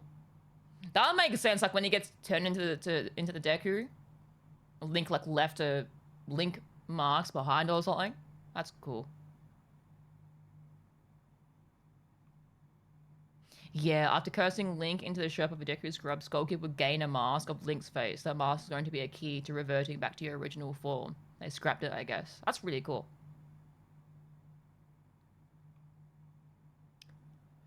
There's a UFO picture in Grandma's room at the inn on the 3DS version. If you play the Song of Storms, Buy a planted magic bean, it will grow? What? What the heck? If you wear the Goron mask in a canyon next to Sakon, he will run? What the fuck? I saw the picture, but I didn't see the bean thing. That's interesting. God, there's so many layers, isn't there? It's crazy. Okay, so we've watched pretty much everything on this list. There's a few other ones, but they're quite long. We might skip. We might look at the speedrun stuff now, chat. Let's do... Look, I don't know if you guys have any recommendations, but the one that I thought looks good is Majora's Mask speedruns are insane in 2024. Because all the other ones are like, if you're a Majora's Mask speedrun. Love covering speedruns. Even as a kid, and Jesus Christ. They're all like, the actual ones, 6 hours, 5 hours. We're not going to watch that, are we? 4 hours. Yeah, we're not going to watch that. So I thought maybe, a condensed video would be good to watch instead. Love covering speedruns. Even as a kid, any game that had a ghost erase or a completion timer always made me attempt to do it faster. Which is... Yeah, like I love the in Ocarina of Time, the Danfe or whatever time mission or whatever, and the butler one in Majora's Mask. That was so sick. Hi, what are you watching? We're watching a video on Majora's Mask speedruns. Hello, welcome. Hi, Taco. Any percent is a premiere category about 1 hour and 30 minutes long. Oh my god. I'm so excited to work with today's video sponsor, Asphalt. I don't know if I'm watching the entire Legends thing, Unite. but just like, now, you know. if you don't know, Asphalt is tidbits. a long time running racing franchise with plenty of games under the belt. And Legends Unite, get right back into it. All right, so Majora's Mask speedrun. Legends. For the start of this run, there isn't that much to explain. Unfortunately, this game has a lot of opening. Yeah, someone explaining like the glitches and stuff will be So good. once we get control over Link, we're gonna roll through the first section, and then we're gonna get a second cutscene, return into the Deku, talk to Majora, and we're just gonna head through some areas, fly across, teach you the Deku mechanics. Now, before we get into the first glitch, I quickly just want to give a massive shout out as well, by the way, to Pope Squidward. He provided me this VOD. I tried to do this run live initially. However, there are so many glitches in this run that I felt that it was better to have a really clean run to commentate over instead of playing at the same time. So the VOD that you're watching right now is done by Pope Squidward, so I'll have a link for him in the description of this video. So be sure to check him out as well. But that being said, let's get into the first explanation, which is Happy Mask Salesman cutscene. It's Deku, so you're right? going to notice that he's going to be back walking here with Deku Link. And Celtic was saying Oni weirdly as well. He's pronounced like Oni. And then start pause buffering his game. So a weird quirk in Majora's Mask is that almost every single cutscene in this game requires 2 frames. The pause to be buffering stuff's so initiated. sick. So what that means is that if you pause buffer 1 frame at a time, the cutscene will never have time to start. And he's going to use that to his advantage to walk through the cutscene trigger, where the Happy Mask Salesman would normally talk to you, to enter the loading zone, completely skip that 1-minute cutscene, and get straight into Termina. After we're done with that, we're now going to try and get through First Cycle. Now, if you haven't played Majora's Mask, First Cycle kind of sucks. There's really nothing to do. Even as a casual, you're blocked out of... I'm very curious about the Danpe underneath the grave mission, how it's all RNG and a run killer. Almost every side. Oh, is he Swedish? That would make sense. You can't collect anything. You're basically just supposed to get access to the top of the clock tower where Majora will be on the 3rd day, and that's pretty much it. Get the moon tier. Now, the speedrun does not need to get the moon tier due to glitches. So what we're going to do is we're going to try and immediately skip to the end of the 3-day cycle as quickly as possible. So straight up, we're going to go and talk to Grandma, and she has very long bedtime stories. And if you listen to these stories, it will skip through an entire day. So this will be used to go to 2nd day and then immediately into 3rd day. Once that has been done, we're going to run all the way across again into the shop that will have the Scarecrow. Now, if you talk to the Scarecrow, go, he will ask you if you want to there is a dance with him all scarecrow the way there. until the night. Why is it and there? that will skip until basically 12 hours roughly before the moon is going to crash onto Termina. And now we can finally start to collect everything that is necessary. So the only thing we need to make sure of to be absolutely necessary to complete first cycle is to be obtained magic. When's my 'Cause it is next the Zelda only game kind stream? of- Probably not for a while. It'll probably be Skyward Sword next, but I've got a bunch of other games to play beforehand. So maybe like a month or two, maybe. I got a huge backlog. Way that we can hit Majora as he's flying in the air to drop the ocarina later on. And the second thing is we still have a lot of time because the ferry, you're going to see right here, we're going to roll over to the other, or spin over to the other side of Termina. The ferry is going to be right here and we can now get magic. But we still got about 6 hours to spare. He said the fairy and then he said he'd roll over. Yeah. So, what are we going to do in that meantime? Well, thankfully, there is a glitch I'd roll that over allows you for to the fairy as escape well. into Termina Field. How do you do it? Well, just backwalk. Because Nintendo did not put this one specific guard close enough to the edge, but there's this little gap where if you're just walking fast, you can just get out.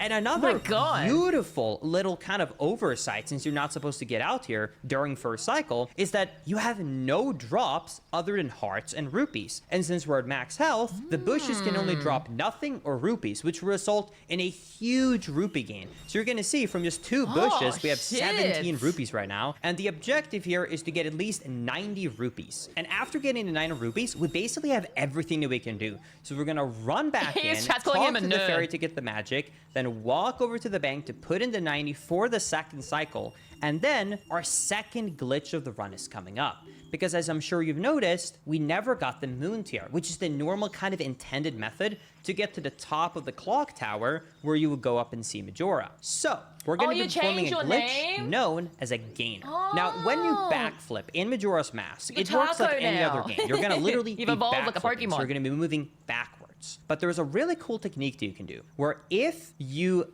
untarget and retarget on the same frame that you initiate your backflip, he will backflip in place, not backwards. And that allows him, since he's in front of a ledge, to just grab the ledge and climb that's so up. cool. And once you do the backflip in place to grab the ledge, you can just walk up and stand by the door and wait for it to hit midnight, where then you get the cutscene and you can finally walk up to Majora. Now, in real time, this takes about 15 minutes. This is why first cycle is kind of joked upon as the worst part of Majora's Mask speedrunning. But thankfully, if you're watching this on YouTube, we're summarizing it to get into the actual run. But that being said, once you get this firework, Then why did he go outside in the first place? cutscene, we're gonna Just for finish the it money? off. We're gonna run up, see Majora. We're gonna shoot a little bubble Yeah, I on could do him, this first which try. will You knock horribly. him down. You will grab the ocarina, play Song of Time to reset time, and finally get put into the second cycle. To And do it once we're every here, run? we are only one step away from finally basically having freedom to do whatever we want, which is to walk back into the tower, talk to the Happy Mask salesman. He will teach us the song to finally have the Deku Mask fall off of Link, and we now have control over Link, and the game is finally opened up. And this is where the run gets really exciting. Did he now, bank once we the have this money? freedom, Like, do you remember that 90 rupees I just mentioned that we put into the bank? That will be all the basically rupees that we'll So be much using happening. throughout this run. So we're going to pick up the 90 rupees. Oh, he and did. once we have this, we're now going to roll up into the bomb shop. And here we're going to buy 2 things. The bomb bag, which gives us the full set of 20, and 1 set of bomb juice. Now, if you have never watched Ocarina of Time Majora's Mask before, bomb explosions are bomb the juice. most I thought you said broken bomb item in the game. juice. And we're going to I was have like, like what? 3 or 4 different glitches come up all at one go here, so I'm going to try my Whoa. best to explain it. So, the first thing you need to understand is a glitch known as infinite sword glitch. Now, I'm actually going to pause here and put up some footage on this in case you don't know. Basically, if you're doing a crouch stab and you interrupt that crouch stab at a very specific even know you could frame, attack while what you're crouching. going to notice is that Link's sword will kind of be like having this lightsaber white effect. Now, what's actually happening is that your sword is being swung every single frame. Now, this has 2 great consequences. One is that you figure can this output shit out. damage every single frame. But the second thing is that when Link swings his sword, he cannot fall. Meaning that if you ever go out of bounds, and then, for example, shield an explosion, he will be put in place. So what he's gonna do here is he's gonna drop a bomb, interrupt his sword slash to get infinite sword glitch, and then clip out of bounds. Now, once he's at the back of this bank shop, you're gonna notice that we're gonna start getting into hovers. So, we're gonna drop a bomb, we're gonna float in midair because we have infinite sword glitch, and then by rolling and backflipping on a certain explosion frame, the recoil of the bomb will push Link very quickly backwards to go all the way out here. And you will notice that he hit that owl and then just voided out. So why did we hit this owl? What the hell? This is where, in my opinion, the biggest glitch of Majora's Mask Assist, and it's almost like a rung warp if you watched Ocarina of Time. So if you ever get Song of Soaring, the travel song, secret right, owl and you've statue never out hit of an owl, bounds? the Like, game is gonna say, hey, just a random- sorry, you have no A random asset they just forgot to remove? Like, that's crazy. The fact that they were able to find that as well. What the hell? where to warp to, so you can't warp. But if you What's hit that ISG owl right mean? there, that's not actually the true owl on the map. That is a fake owl for a visual to make the transition in between those two areas more smooth. So that infinite unlocks sword glitch. warping. But most importantly, we don't have any legitimate owls to warp to. So remember that for later when we get the warp zone. We have currently unlocked warping, but it's been through a fake owl. Now, once we've done all of that, we're gonna do a quick glitch called a Hess. It basically lets you go through the overworld quickly to get into this grotto right here. And once we're in this grotto, we're going to be doing never more saw bomb this hovering. one. But here, it's for another really, really cool thing. And I'm gonna put up a visual on the screen as well for this. But to save memory, Nintendo put all of these grottos in the same area, and it just doesn't load the textures of the other ones. So they're all next to each other. So by clipping out of bounds, the loading zone for another grotto exists, and this Wow. one is located in Deku Palace. So that means we can go all the way from Termina Field into that's so Deku Palace without ever cool. having to walk here normally. Then with some bomb hovering, we can walk up on top of this platform, rolling to the loading zone, and now we've already made Dude, it to the speedruns are monkey, where we sick. can finally start to learn the first song and start our objective for the first dungeon. So now after learning this first song, we're going to walk out of Deku Palace and do a really cool little swag jump to get on top of this area Yeah, we're not looked supposed hard, to. that If you jump. ever stand with Link on one of those lily pads, it will quickly be falling down into the water. But if you're standing at just the right spot and perform a roll at the perfect time, you can get a jump before it goes too underwater. It will allow us to get up here immediately, talk to the owl, and now we're gonna learn Song of Soaring. Now I want you to pay attention to this. So Wow. after the cutscene and we learn the song, what Pope is going to do here is he's going to play Song of Soaring, but before starting to initiate it, he's gonna open up his pause menu, hover over that section on the map, and then we're gonna end up at Mountain Village, which we What the definitely fuck? haven't been to yet. So this is the beautiful power of hitting that fake owl, beat which is this called game on index an hour warping, and the like 30 thing I minutes like to and call 45 almost seconds, rung check my warping. VOD. So how does that work? Well, since the game doesn't have a legitimate owl that we have hit, it does not have anywhere to put the cursor on the map to know where to warp Link to. So it does the next best thing. It looks at the last place that you had the cursor selected on the map screen in your pause menu and uses that value to decide where to warp you to. But since those values are never supposed to be used for where to warp, they do not match what you're hovering on versus where you end up. So here you're going to see that Pope just played Song of Soaring without opening up the map before. So it's going to take the value of the left side of the map, which happens to be over by the Zora area by the beach. And this is the true beauty of how we get around the speedrun very, very quickly. By just continuously playing Song of Soaring and unlocking different areas on the map, it will allow us to warp to new areas. And that is also why, by the way, he went all the way over to that Goron village just to leave. It wasn't because we needed that one bomb drop. It was because by unlocking Goron village on the map, it will allow us to warp to a different section later on in the run.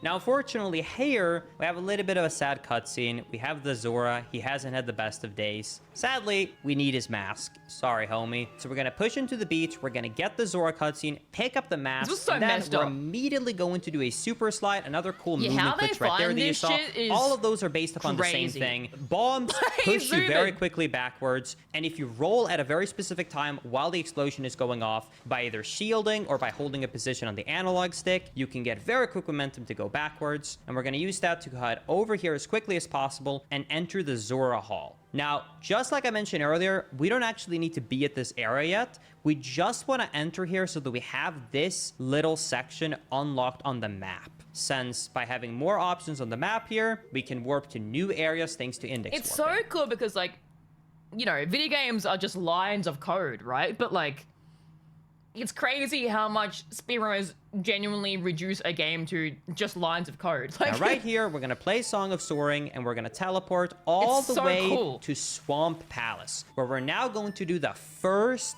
dungeon. So we're going to play the song, race the temple, we're going to enter this bulb, we're going to fly over the they have gap, to do temples, land on this right? little ledge, and then enter the dungeon. Now, this dungeon is going to be very fast, trust me. There's basically two main objectives that we have here. Get the bow, which is very 80% required and dumb? necessary Oh, for the really? run, and then defeat the boss for the remain. So we're going to backwalk right here, which is just a little bit of a faster movement, and you can actually just barely backflip onto this wooden pillar without fuck? having to fly over here. Once we've done that, we're going to fly to the end of here and then enter the kind of main hall or main area of the dungeon. Now, at this point, we're going to play Song of Double Time, and this is going to be to set up some time for later. After Song of Double Time, we're going to enter the first room, take out the bombs and the bomb chews, and then we're going to do some more hovering. And this is just so that we can land on this tiny little lantern right there, so that we can get on top of this ledge. What Because the normally you'd have to go through a fuck? bunch of runes to get up to the second floor ledge here. But by doing that bomb boost, we can get up it took here. me like 3 hours to find this door. It And took me this like a is where the second. mini boss for the dungeon Unbelievable. is. This is halfway through the dungeon, and it's all been skipped by just one little bomb boost. Then we're going to fight this boss. Thankfully, even with just normal sword slashes, it's just very fast. He has no damage. It's the first dungeon of the game. You know, this is kind of like the tutorial. So take him down, open up the chest, where we're finally going to get the bow, the first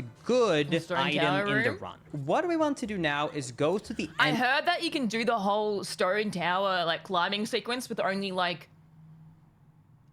using the forms like once or something. You can hookshot like to this everything. dungeon. Otherwise, But if you were to follow the end of bounds areas, this would be very slow to get through. So we're going to go up to the second floor to be Might as check that high out up in too. the dungeon as we possibly can. And then we're going to get some more bomb hovering right here. We're going to use that to hover up This here. shit's crazy. And once we have gained some height, we will take out the Zora mask to become taller to be able to grab that pillar. Now, by simply walking off and targeting at the same frame you walk off a ledge, you can basically almost always clip out of bounds in the old N64 Zelda games, by the way. There's literally nothing else to it. Once that has been done, by just doing these bomb tricks, by rolling and side hopping and backflipping at the same time the bomb explosions okay, like go. I've watched like, you know, the Mario 64 speedruns and like, yeah, they're crazy, but what the, like, this is like so many tiny little things. Off, we can continuously Non-stop. get momentum more and more backwards God. and just land in the loading zone for the boss. That was Because cooked. despite it not looking like there's anything out there, everything in the dungeon is basically loaded except for, you know, things like textures and Dude, now I want to watch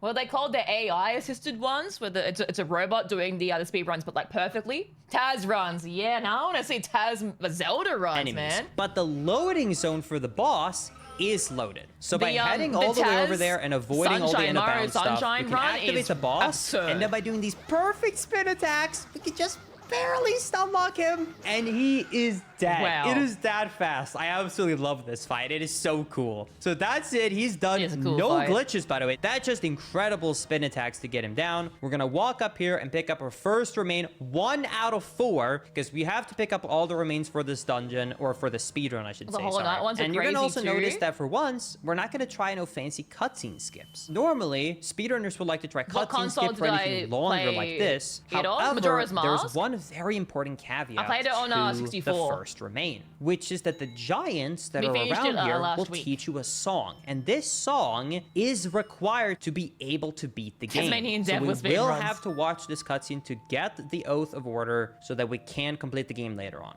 But after learning the song, going through the cutscene slowly, we will pop into the overworld. Everything has been set in place. Everything is happy. We're good to go. Unfortunately, things won't stay as Yeah, happy my for as special long, console. because we're about to take advantage of some sisters. So we're gonna leave the No! area, take out a bomb, take out the Zora, and then do another speed glitch here. Once again, roll into the bomb, target, shield, and then hold the specific analog stick position right outside the dead zone. This will cap the speed of the quick explosion, pushing it backwards, which lets you slide all the way through this entire swamp. We're gonna get into the back here, and once we're here, we're now going to do the kind of Lost Woods mystery area. Now, you don't actually have to follow the monkey, in case you don't know. If you know the order, which does change every single day from quickly, you can get through this. And there's a very important reason why we are at the specific time of day that we are, and on the second day, which is that the witch's sister actually leaves the potion shop to go look for her sister in this path. So by talking to the witch that's down on the ground, we're going to be able to go backwards now through this order and meet up with the sister, which is a lot faster than climbing up the ladder and going in the potion shop. We're going to tell her, hey, we found your sister. She's weak. She's going to give us the potion. Unfortunately, she's never going to get it. Sorry, you're going to stay sick. We need the bottle. The reason we do all of this right here is not because we want to save the sister. We just wanted the bottle, and this is the quickest and easiest way to get a bottle. So we're going to enter this little grotto right here.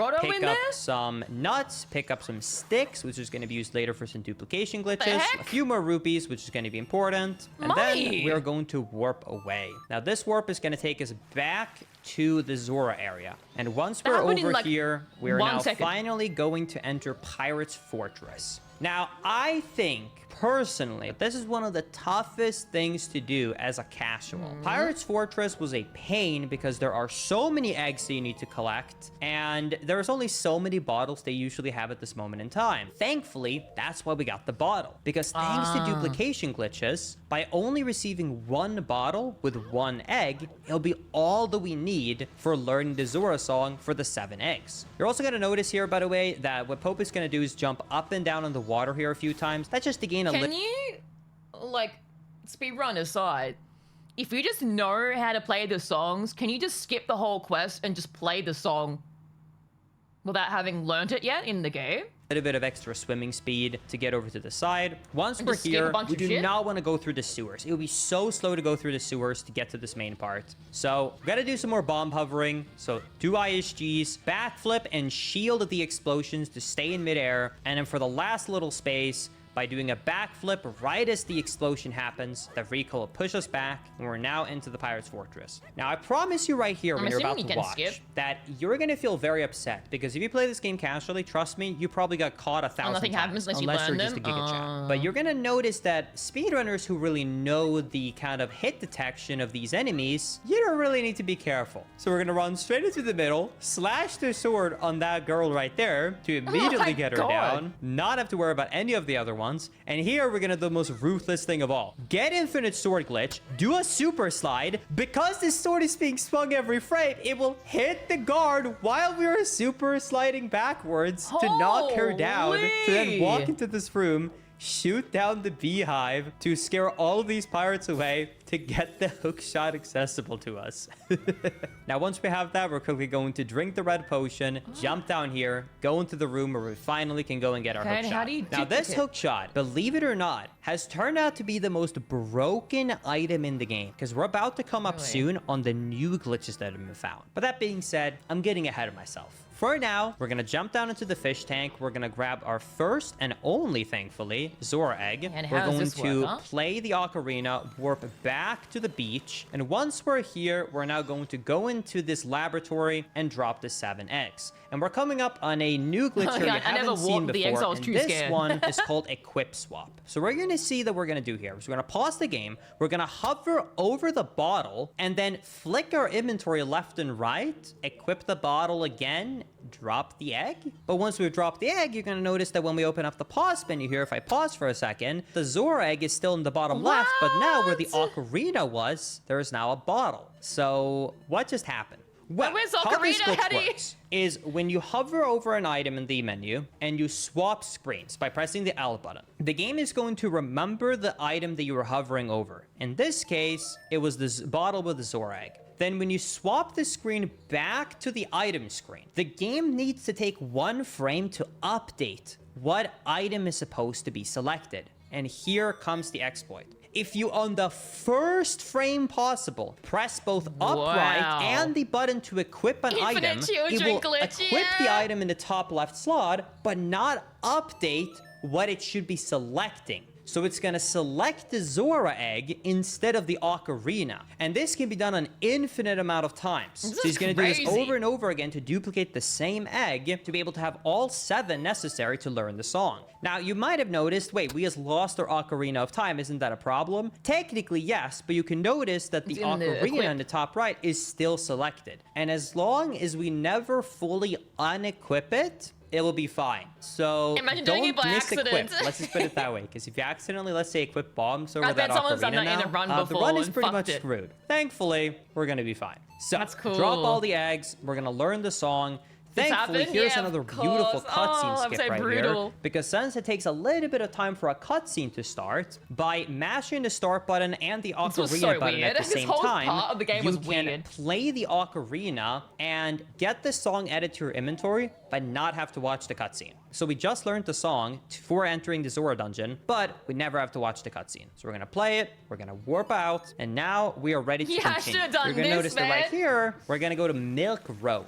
Now that name is not by accident. Nightmare. Believe it or not, what changed this route after years of having a consistent route, it was the discovery with drinking milk.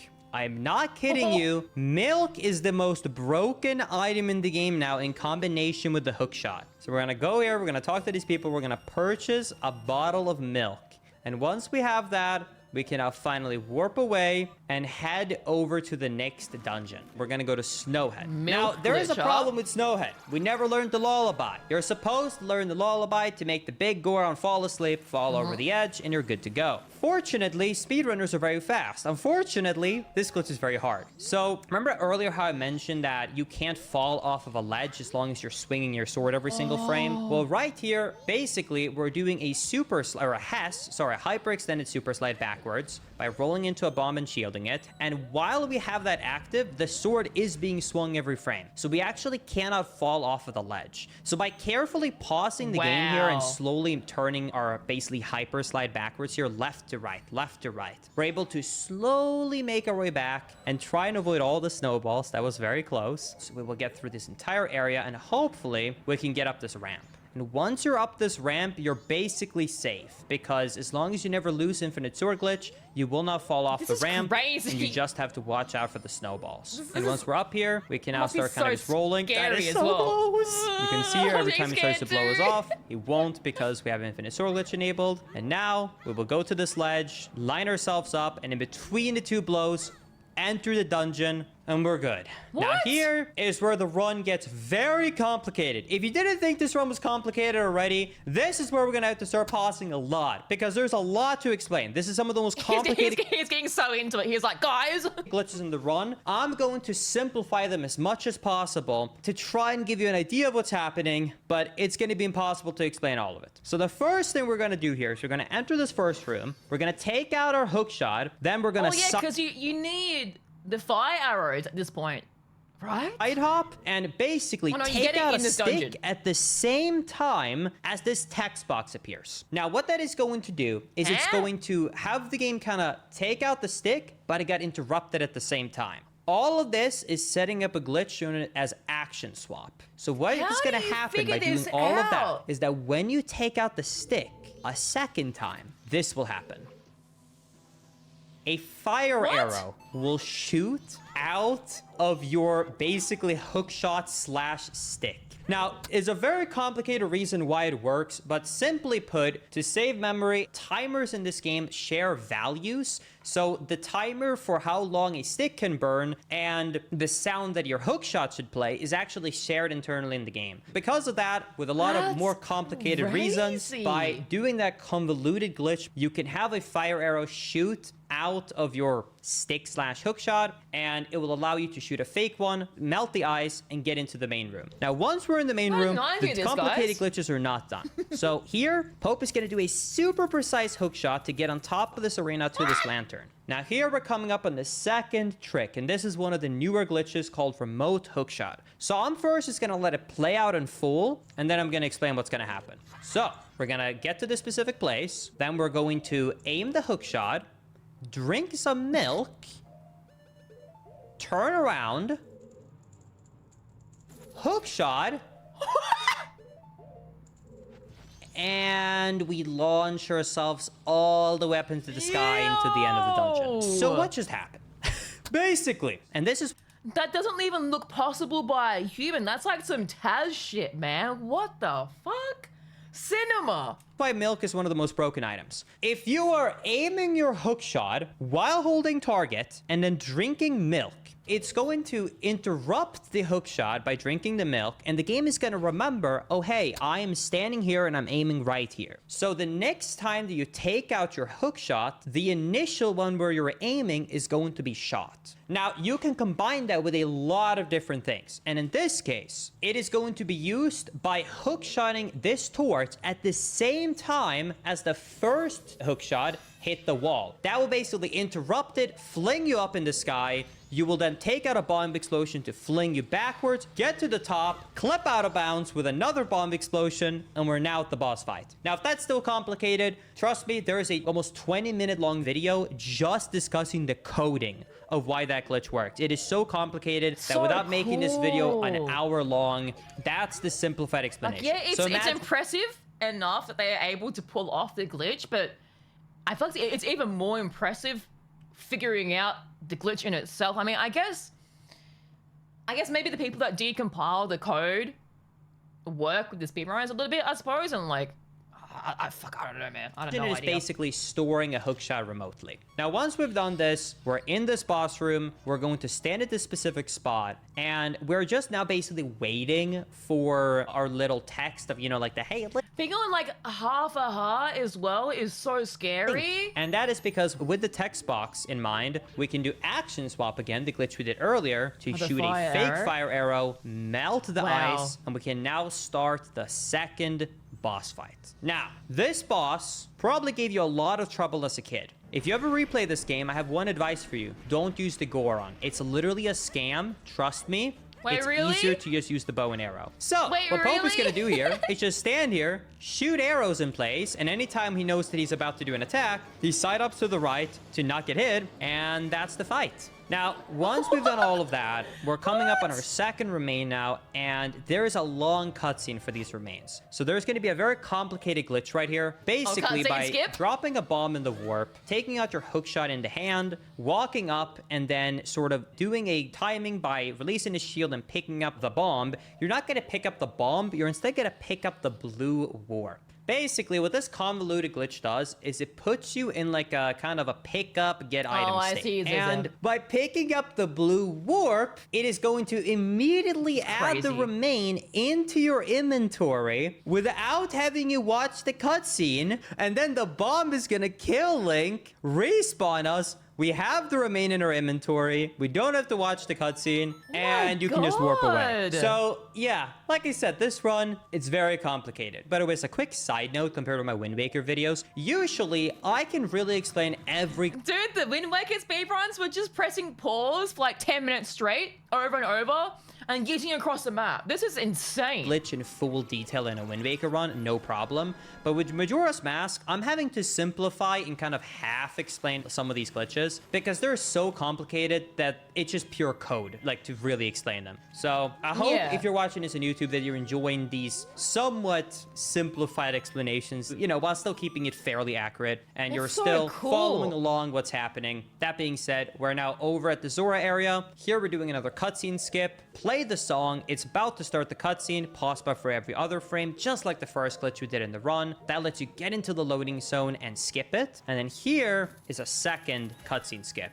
Get on top of the turtle and play Song of Double Time. Now, what is going to happen is when you play Song of Double Time, the turtle is going to actually move and kind of move you into the cutscene trigger. However, because you were in Song of Double Time, the cutscene gets skipped because the Song of Double Time cutscene takes priority. You spawn back into the overworld, no turtle cutscene, no pirate cutscene, and we can go straight into the dungeon. That just skipped 2 major cutscenes, and we're now in our 3rd out of 4 dungeons. We're coming up on the end of the run here. Very exciting stuff. Now, if you were confused about that remote hookshot glitch, when I learned, like, glitches in 64, like me learning how to do a BLJ and me learning how to do like to do bomb clip and cannonless.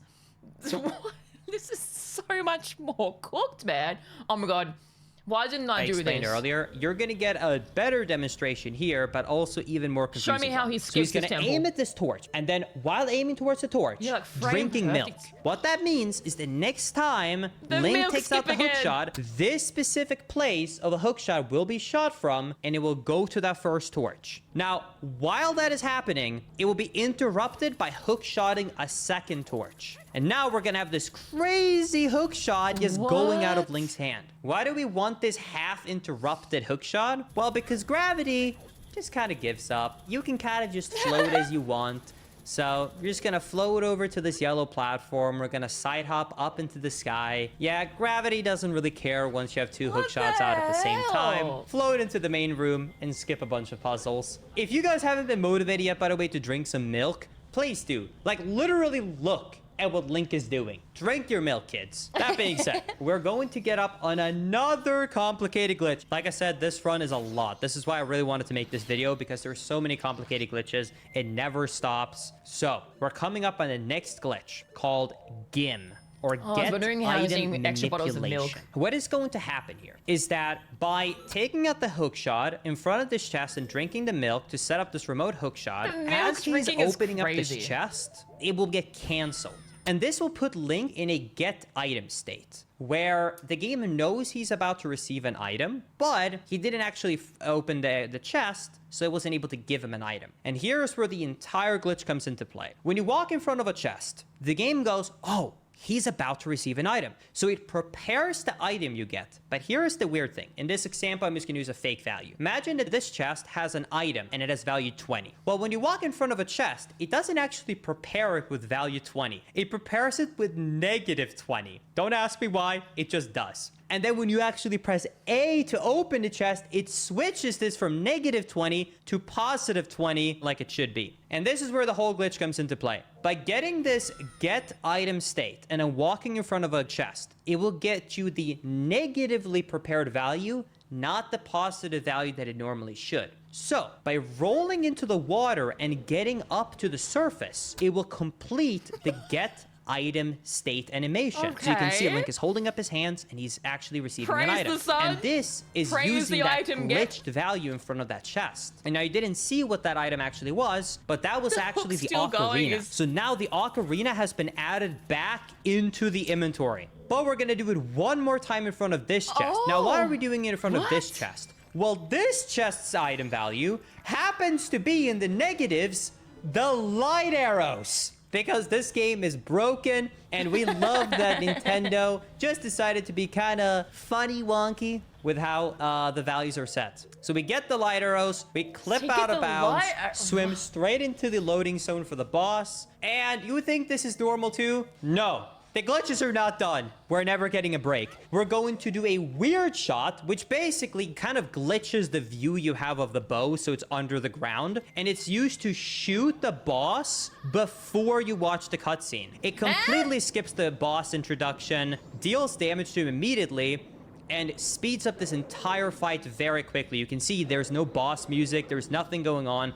We're basically just fighting him without being in like the kind of Bro, you boss just mode you spam would it normally like see. that? Then What after the that, go up on fuck? top of this desk, or this But his desk, health get is on so top of the scary looking. platform, and then jump back into the water, use the magic armor, which deals incredible damage, I saw a and pop-up. then that's the boss. Now, trust me, I feel as frustrated as you are watching that, because I think I can speak for almost everyone when I crazy. say this boss was one of the hardest bosses casually. But speedrunners, we make it look like an absolute Thank just you. snooze fest. After that, the same glitch that was done in the last dungeon is going to be Well, this is repeated hard right casually. here. So, do this weird convoluted Broken. glitch with a hook shot, bomb to pick up the warp, which Oh, same adds skip. the remain, like I said, into your inventory, but skips the cutscene. and then have the bomb explode to put us back to the start of the dungeon. And once we're here now, we have 3 out of 4 remains, only 1 dungeon left. Now, the very good thing about this last dungeon is that most of the time in the next dungeon is normally spent just heading over to get the light arrows. But since this glitch was performed to get the light arrows early, the Gim glitch, we don't have to worry about that. Now, one very important thing to mention here, by the way, you're gonna notice that he's gonna drop 3 bombs. He's gonna pick up a fairy with a bottle. After picking up the fairy with the bottle, he is going to slide to the side and drop the fairy. Now, all of this is very complicated, but the simple explanation, if we look at the inventory, if we pause here, do you see that he has 2 bombs in the top right corner? What Pope basically set up right here is that he duplicated the bombs onto another slot, and now he is duplicating a bottle over his bomb slot. This may make no sense at all, and trust me, it basically doesn't until we get later in the run.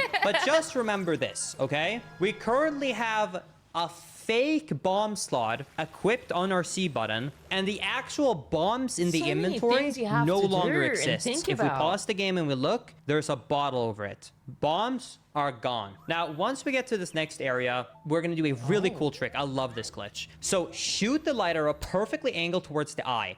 Right before it hits the block, walk on the switch. It pauses the in-game time, moves the block behind where the arrow is kind of waiting in midair, and then that's when time sick. unfreezes, it will hit the red switch and flip the entire area. Incredibly precise trick, by the way, I should mention. That is not easy to perform. Now, after that has been done, we can enter the inverted stone tower temple. Now, if you thought that you had seen a lot of weird glitches and hovers, it's not done. This But speedrun wait, is there's never more. done when it comes to the complicated glitches. So first, we're gonna start with something a little bit more normal. Equip bomb gonna skip boost over to there get and- the little extra momentum to go over here. Now here, we're coming up on a glitch that I haven't really explained before yet, but this is... Do you know how much it sucks when you've just played the game and you've like struggled at a spot for a while, and then a fucking speedrunner comes along and just clears it in like a millisecond? crucial to know. It's unbelievable. So, what Pope does here is he slashes his sword Just bomb and over. takes out Yeah. the ocarina. And he's actually going to start falling towards the void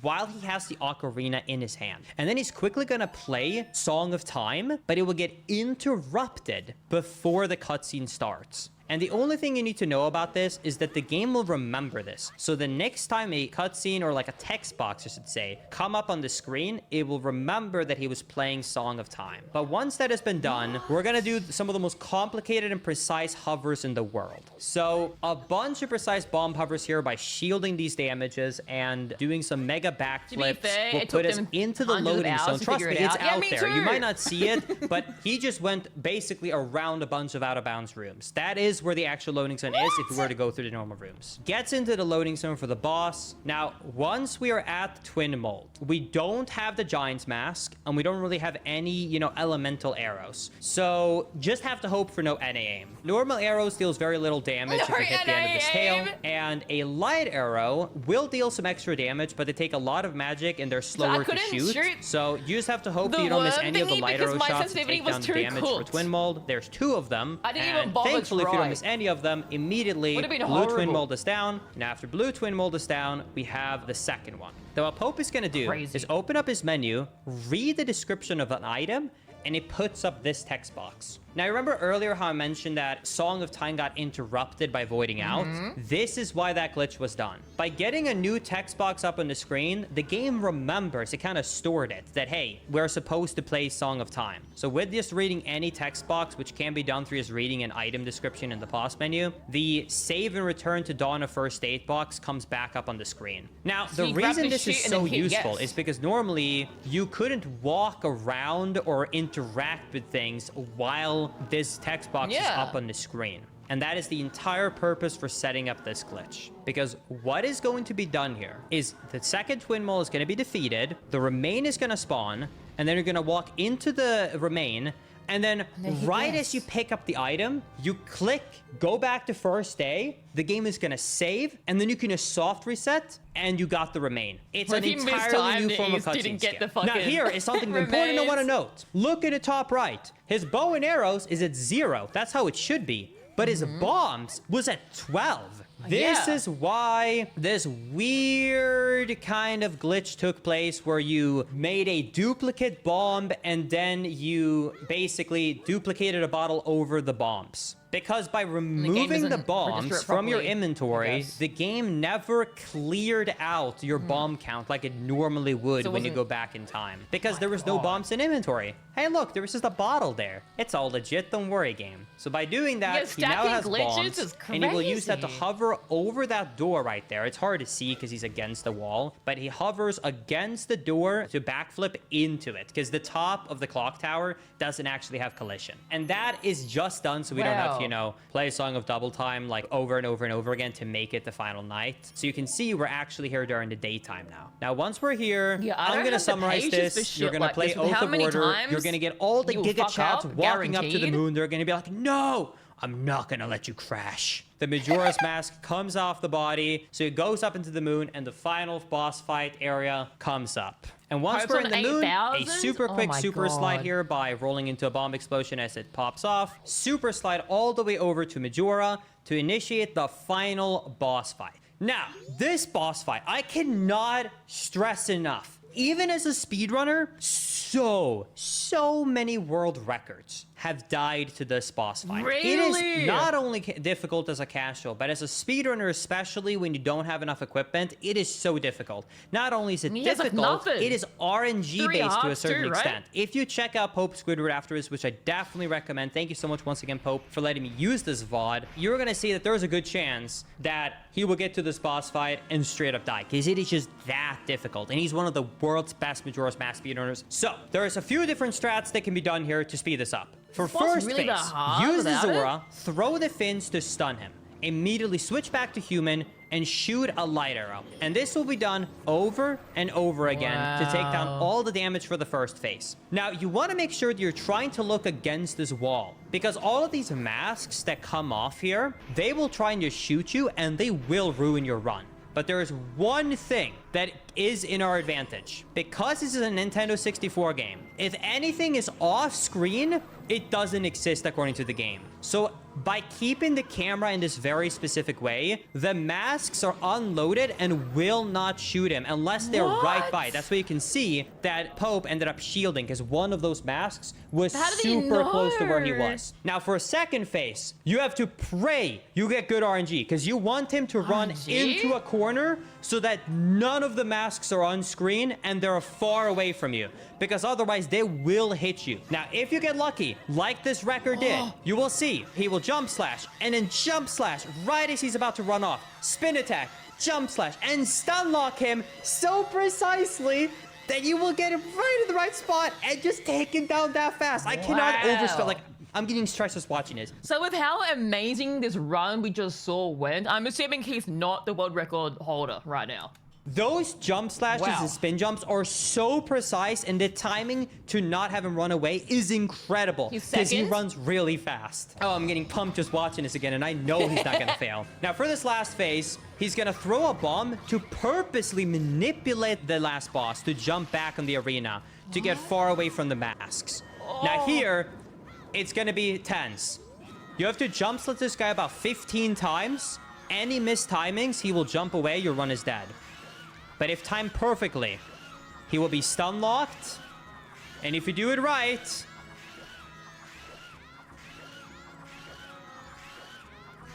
It takes so long. you take down the third and final phase for Frame Majora. perfect. That is time, and that is the incredible speedrun of Majora's Mask. Speedrunners are able to complete all 4 dungeons and beat the game in only about an hour and 13 minutes. Currently, all runners are trying to go for a 1:12. It'll be like 2 weeks. So absolutely incredible job. I want to say quickly, once again, thank you so much, Pope, for allowing me to break this down. I Wow. have speedrun Majora's Mask in the past, which is why I know most of these glitches already. However, it is such a crazy speedrun that it is so difficult to explain all this while live. So this is one of the few games where I chose not to do a live commentary like I usually do. I also want to know, let me know if you guys want to see more of these speedruns kind of broke down. Normally, I only really cover Wind Waker, but if you guys enjoy this kind of Amazing.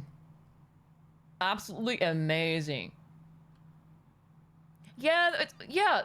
This comment, like, these cracked speedrunners also read and talk to chat, and then they have the fucking TTS going off. Testicles, testicles, hey, hey. Oh my god. Oh, wow. Okay, so we had like a few other videos in relation to speedrunning. Can you beat Majora's Mask? I know. How speedrunners warp straight to the moon in Majora's Mask. And there was the glitch that killed Majora's Mask speedrunning. So I'm interested in these now. Let's watch the long one. There's 1 million views a year ago. The glitch that almost killed Majora's Mask speedrunning. I'm very Zelda curious. game wide open. Except for Twilight Princess. Oh, it started too early. I mean, too late. My god. 2019 was Yeah, I love the difference between the 3DS version of the bosses would be pretty cool too. We can search that up as well. one of the great Because they changed Joel and the other worms entirely. I'm pretty sure what I said they should have done with the Joel boss is what they actually did in the end. years in Zelda speedrunning Like he history, actually like in which lands several on new the platform. discoveries broke every 3D Zelda game wide open. Except for Twilight Princess. Many of these new discoveries improved the any % speedruns with either massive skips or new tech that changed how the games were played, in a good way. And then there's Majora's Mask, subtitles. which had a discovery that did make many speedrun categories faster, but they were much worse off because of it, both as a player and a spectator.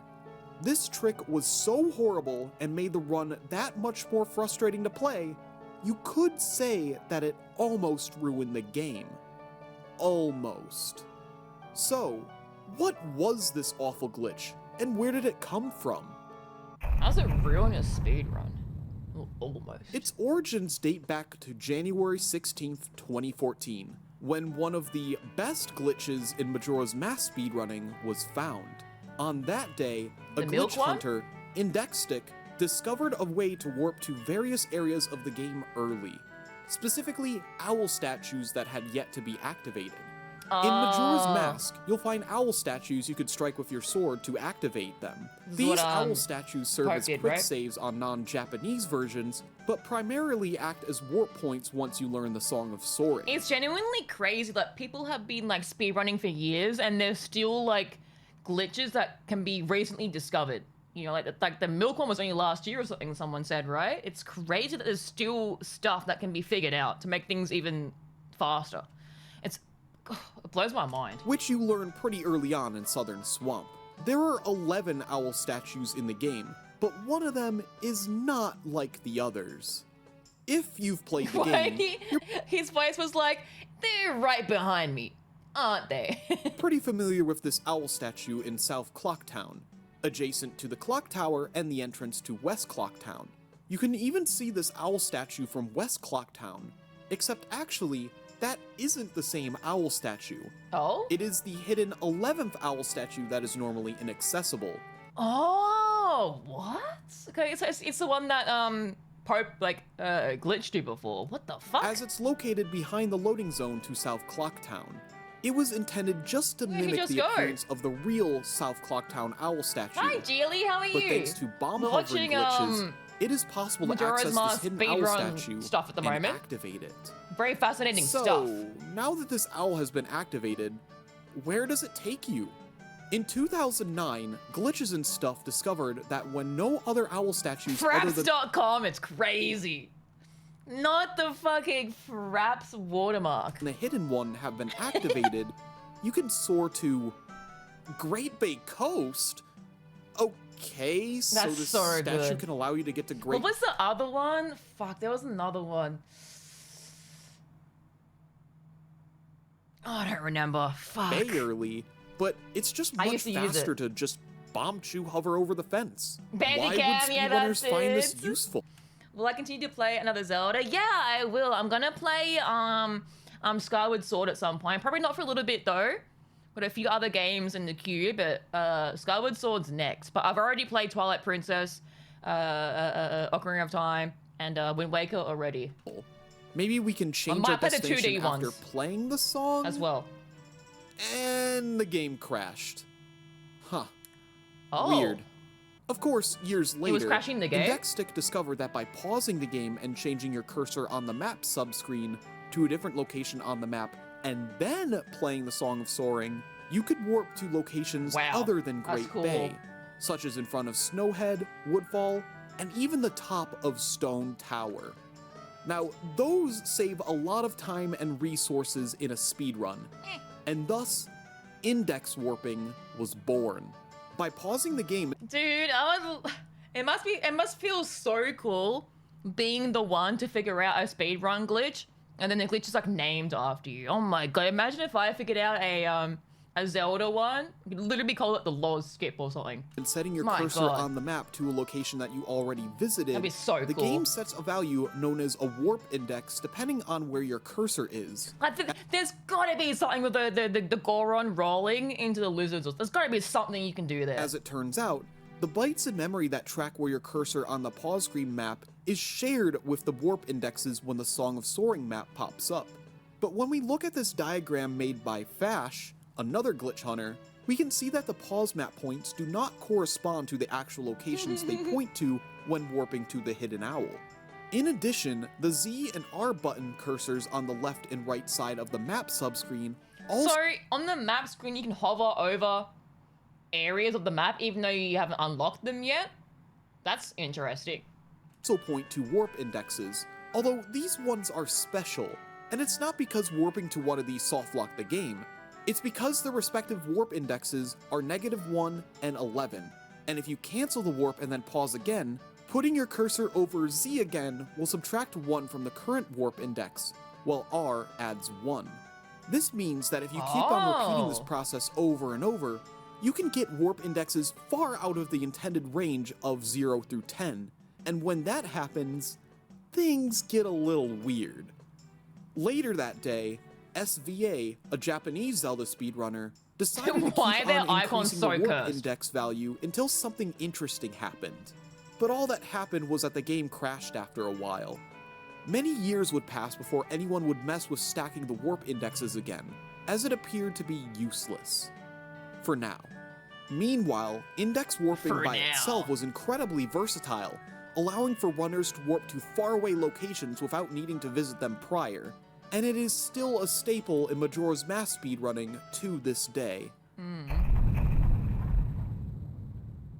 Eventually, someone was going to experiment with increasing the warp index values again, and sometime between 2014 and 2018, the speedrunner, glitch hunter, and community leader, Full Grown Gaming, decided to mess with it a little bit. Eventually, he reached warp index value 30, and the results were unlike anything seen before. Whoa, it's not even on the the sword map. destination What the was fuck? yellow-green, followed by some glitch text. This was the first known instance of text overflow, a glitch with unknown potential that would ravage the Majora's Mask community in due time.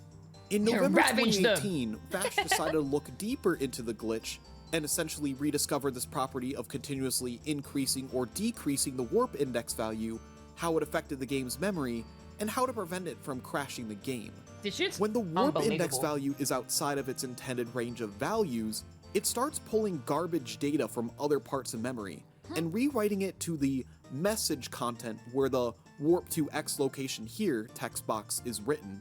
In some cases, the text box data pulled has so many characters that it doesn't even fit in the text box anymore, leaking into other nearby parts of memory, leading to some oddities such as the bomber's notebook opening.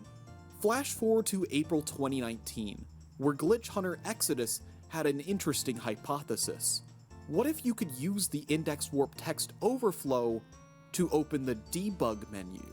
The debug menu What? in Majora's Mask is essentially a full-blown inventory editor, where you can use it to write any item, song, upgrade, rupee amount, and key items like boss remains into your inventory.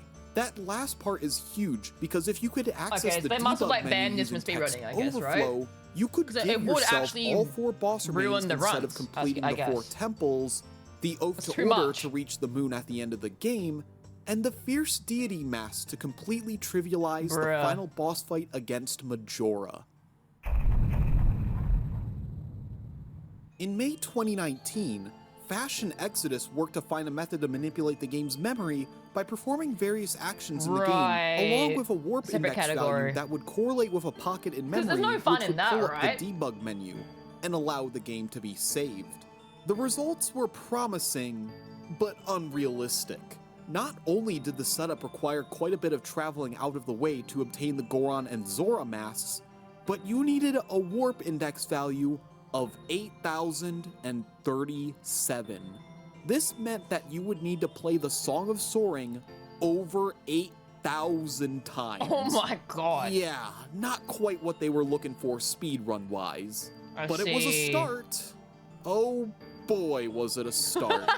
Over the summer, Exodus, Fash, and Mr. Cheese would work on creating a setup for the debug menu that would save time in an actual speedrun. Using their combined knowledge and teamwork, they unleashed an absolute doozy of a setup. One that would certainly bring the any % record below 1 hour, but the game would never be the same You afterwards. received paid. On August 16th, 2019, I missed that name. Exodus released a It was a YouTube good video one, wasn't going it? over a setup that required You only received, a I 2-lettered received. file name, 7 bombs, a Deku Nut, and the Song of Soaring, along with the Hidden Owl. This setup was nowhere near as complex as the previous one, but it had some precise moments, and only required a warp index value of 73, which means that the Song of Soaring must be played 63 times. That's nowhere near 8,000. Bro, if I try this, I'll be playing the 63 opponent song times by is accident still a multiple lot. times. 11 minutes of the speedrun would be spent playing the Song of Soaring Bruh, and how slowly boring. increasing the warp index value.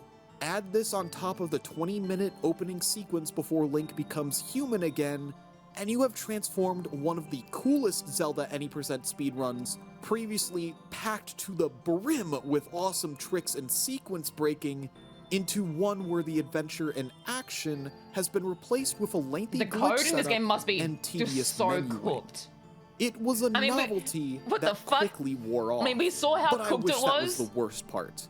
In reality, With what the made dog this video. new any % route so awful was the platform that the run was And they can performed carry on. him? Wii U Virtual Oh, you can't? Console. It's like glitching in his inventory or something?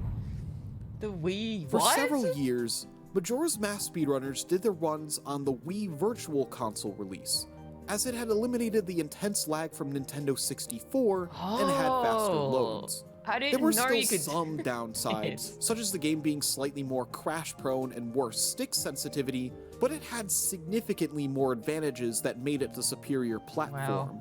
Unfortunately, one of these trade-offs made the new any % route impossible on They Wii. should do it You today see, on this? The Majora's Mask debug menu required the D-pad to navigate the various options, which isn't a problem on N64.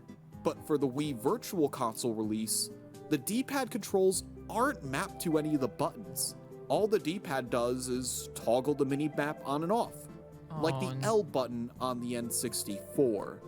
Okay, so if the run can't be done on Wii VC, then we just have to run on N64. No big deal. Why does it look so bad? Wrong. If you try to use text overflow to bring up pixels. the debug menu, the game will crash before you even reach warp index 73. The GameCube Zelda collection isn't an option either, since the debug menu isn't even in this port. And since emulators were not allowed on the leaderboard at the time, this left only the Japanese Wii U Virtual Console as the only official release where this route would work. Bruh. And oh boy, does this version reek. The visuals are a huge downgrade from Wii. The load It times looks like between areas shit. are way slower. The debug menu on this Never looks knew there like was such a absolute deep history to pixel this. Yeah, me diarrhea. either. I didn't realize And it the was so. input delay. Oh god, the input delay makes this version a speedrunner's nightmare. Not even playing on a CRT prevented it from barely being tolerable. It made frame-perfect tricks very difficult, especially pause buffering.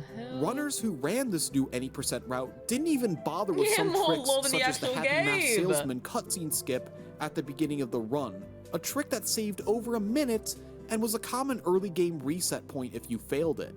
Even with the loss of HMS cutscene skip, the time saved from abusing the debug menu more than made up for it. On August 17th, 2019, Enop would be the first person to complete a run using the debug menu, lowering his own world record from 1 hour 15 minutes 29 seconds to a pretty sloppy 54:02. While Sloppy many questioned whether 54 this is glitch crazy. should even be allowed, it was ultimately permitted, as it merely required an elaborate glitch setup as opposed to an external cheat code or device. And thus, Majora's Mask speedrunners went out to buy a Wii U, and the misery ensued. Over the next month, Enop would trade the world record back and forth with other top runners, such as Bonuru, Full Grown Gaming, Majin Phil, and Pope Squidward. In that 1 month, the novelty quickly wore off, as the Wii U was just that awful to play on. Yeah, it'd be But horrible. don't take my word for it. What's the point? If you Let's can't have listen fun, to what what's the Majin point? Phil had to say about it in September Oh my God, 2019, drama? when he flew out to LA to showcase Any% for CLG's Speedrunning to Tackle Kids Cancer Marathon. This console is just a giant piece of garbage. Inconsistent pause buffering renders every single cutscene skip almost useless. You can't do them. It has horrible lag in certain areas. I'll actually show you one part in this run that has insane lag. Loading zones to go to different areas take longer. There's a darkness filter on Wii U VC for all virtual console games. It just looks bad. There's really? literally some parts in the run that you can't even see. Just holding straight forward, you can't walk in a straight line. Even shield turning, which is supposed to be consistent, is impossible in some situations. This cutscene loses 15 seconds to lag just because Wii U. You know what's great? Wow. I went and bought a club pack of AA batteries for this stupid speedrun because you have to use the Wiimote. You have to walk straight, but there's no notches on the freaking iPad, so you can't do it properly. So walking straight's They have to use the actual hardware. They can't just I can put it up to my mic. This thing vibrates for 2 minutes during the Giants cutscene. Wait, put it on the table. Let it vibrate on the table. Should I? Okay. It literally does this for 2 minutes. You have to turn around or the What lag were they is worse than the thinking? other cutscene. Congrats on playing songs. Well, speedrunners, Nintendo. Thank you very much. Eventually, on September 10th, Enop would lower the world record Dude, I down love to a speedrun lore. 48:32, So beating good. Pope's record by over 23 seconds. They call And it the as a Wii U display because of when you see it, absolute you turn dominance, 360 Enop degrees and walk away. smashed his classic Oh. controller he used for Wii U, confident that no My one God. would beat his record. It all People makes had sense. already begun to move on from the Wii U because it was just that unfun. The leaderboards were also split between platforms, further disincentivizing Wii U competition. No, I mean, why would they put such a shitty version? Any% wasn't the only category to be completely uprooted by the debug menu. I don't really know. I don't know what the virtual console Access is. to the debug menu led to Is it not major Nintendo time save in other categories, such made? as all mask and 100%.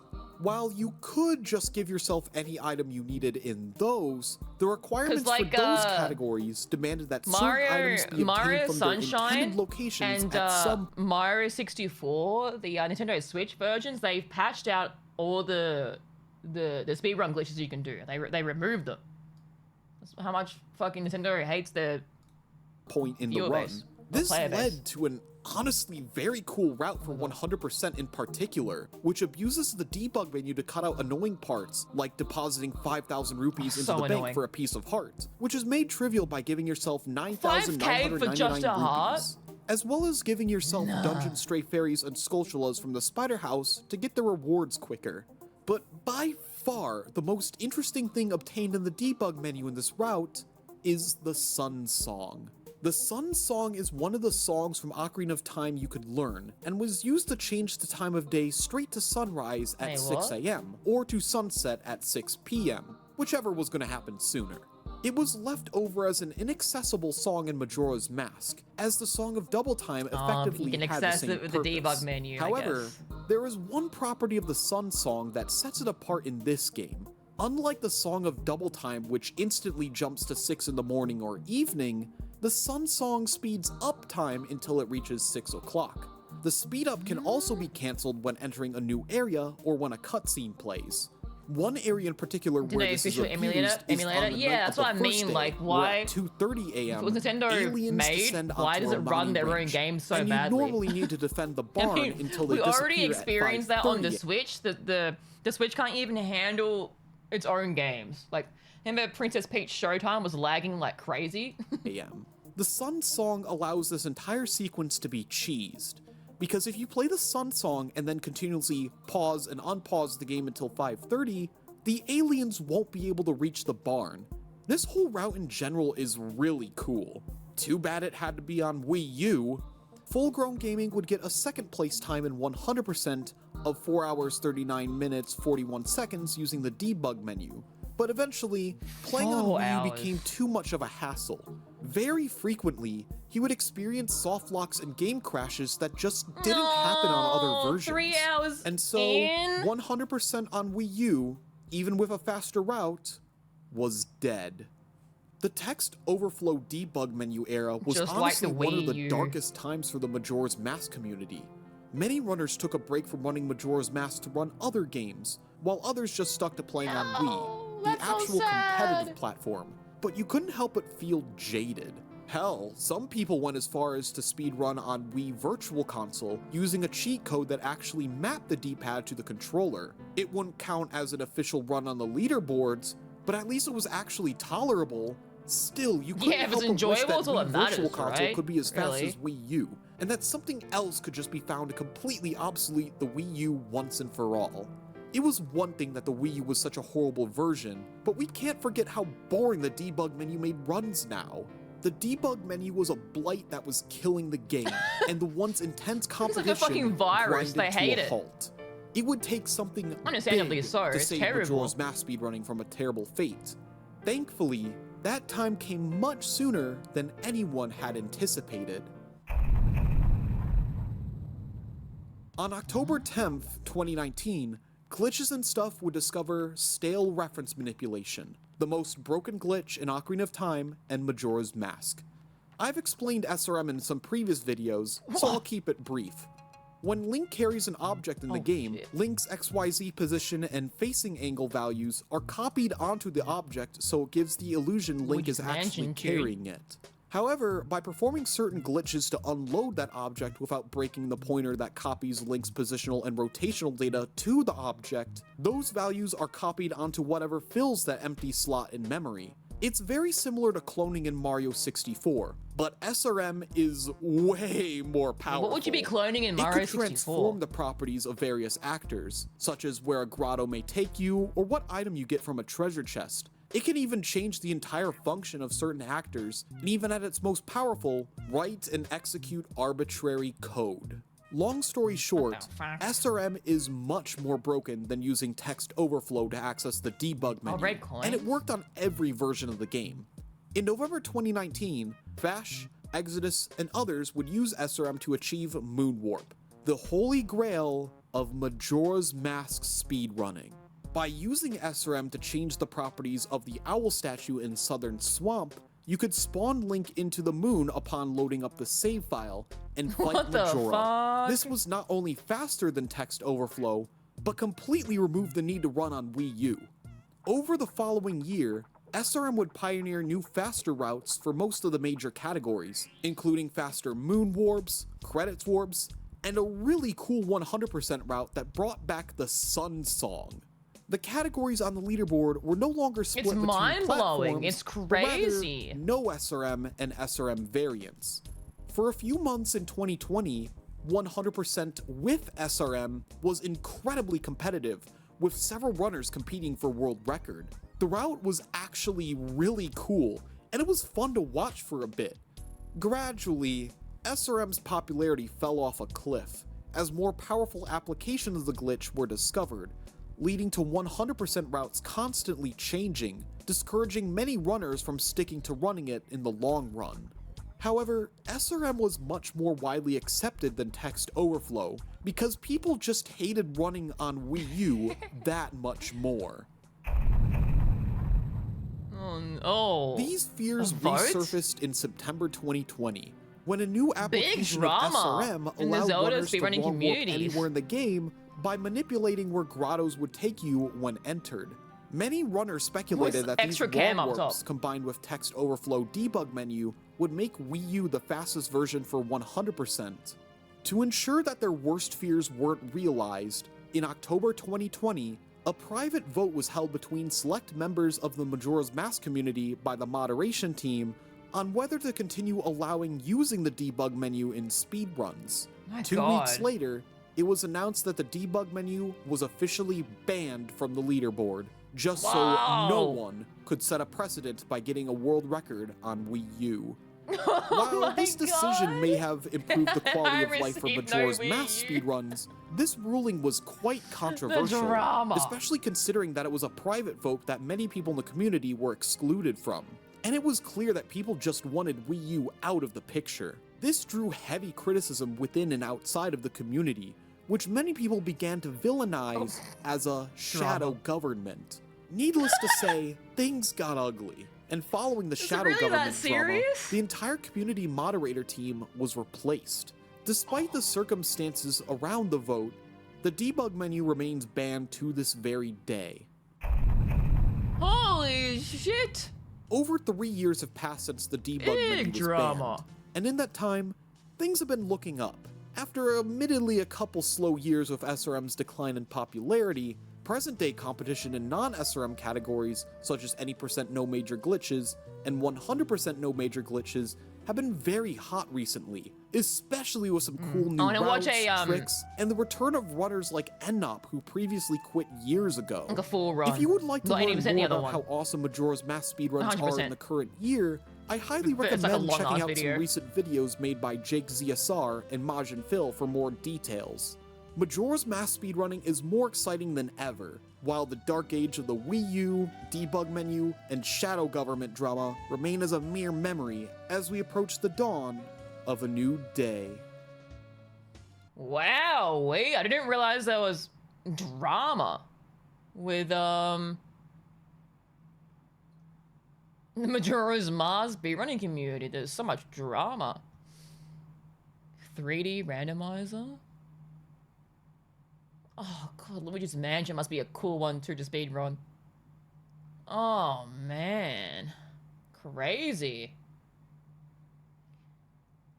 Oh my god, yeah, the Zelda Shadow Government.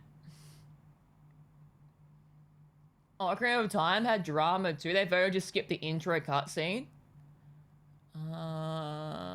Oh yeah, it's a long one with Navi flying around. Yeah, that fucking took so long. It's like so long. Oh man, okay, yeah, that's a fair skip. Wow, okay. Is there anything else we should watch? There's a few other videos here, but I don't know if we care to watch them. We could watch 3DS versus N64 Majora's Mask, like the differences with the bosses and stuff. What the fuck is this Yasified Slay Moon? Should we watch it? Or do you guys have any other videos that you'd recommend instead? That one's 24 minutes. That was crazy. It reminds me of that one picture. I can't remember who it is, but it's like someone going with this with the nails, and it's yassified like crazy. So good. The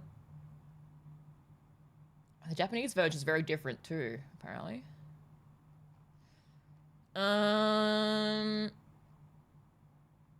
What went wrong with Zelda's Majora's Mask 3D?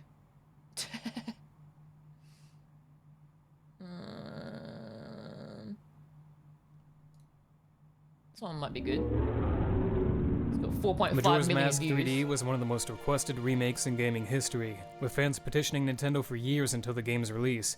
But among that anticipation, there was also some concern that the modern, hand-holding Nintendo... What was this? What was that? ...in gaming history, with fans petitioning Nintendo for years until the game's release. But among that anticipation... What is this? What the heck? It looks cool. There was also some concern that the What is modern, this? hand-holding Nintendo wouldn't remake the game without lowering the difficulty or watering down its character. Oh, well, it's very different. What the fuck? Look at the mood. Link Between Worlds? Oh, was that any good? A concern that was realized in the final game. Because a lot of these changes went unnoticed, I wanted to highlight some of them in this video, Does it really beginning look with like a brief this? history of where the game came from. Completely Being the different. first polygonal game in the series, Ocarina of Time had a long, arduous development, and when it was done, the last thing Nintendo wanted to do was start over and throw all that work in the trash. And so they began discussing I thought he ways was of playing, reusing It's Ocarina Always of Time's Sunny content. intro. Shigeru Miyamoto wanted to rearrange the dungeons to provide a twist to returning players. It's Asia a real Numa thought picture. that the original dungeons were already as good as they could be, I that they have may as not well played just Link make to a the new Past. game I've only instead. played The I've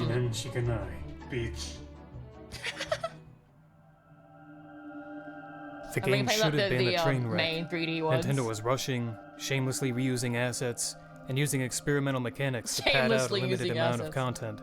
But instead, Nintendo tapped into a bizarre, creative place, and without the time to question the ideas that were flowing out of it, the developers let the game take the shape that I it have to wanted pee so bad, chat. It just came out of nowhere. I'm so sorry. I've got to go pee.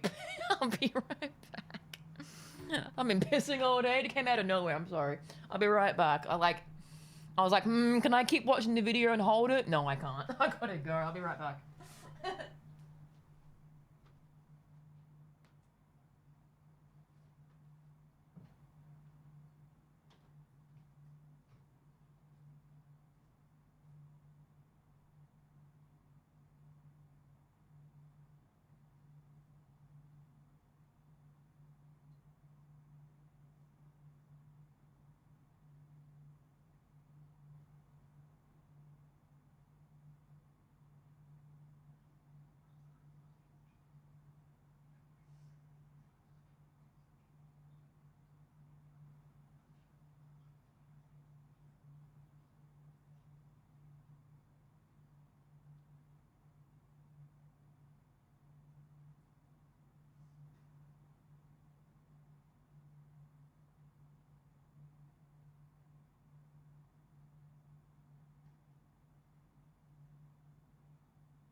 Okay, I'm back. Ugh.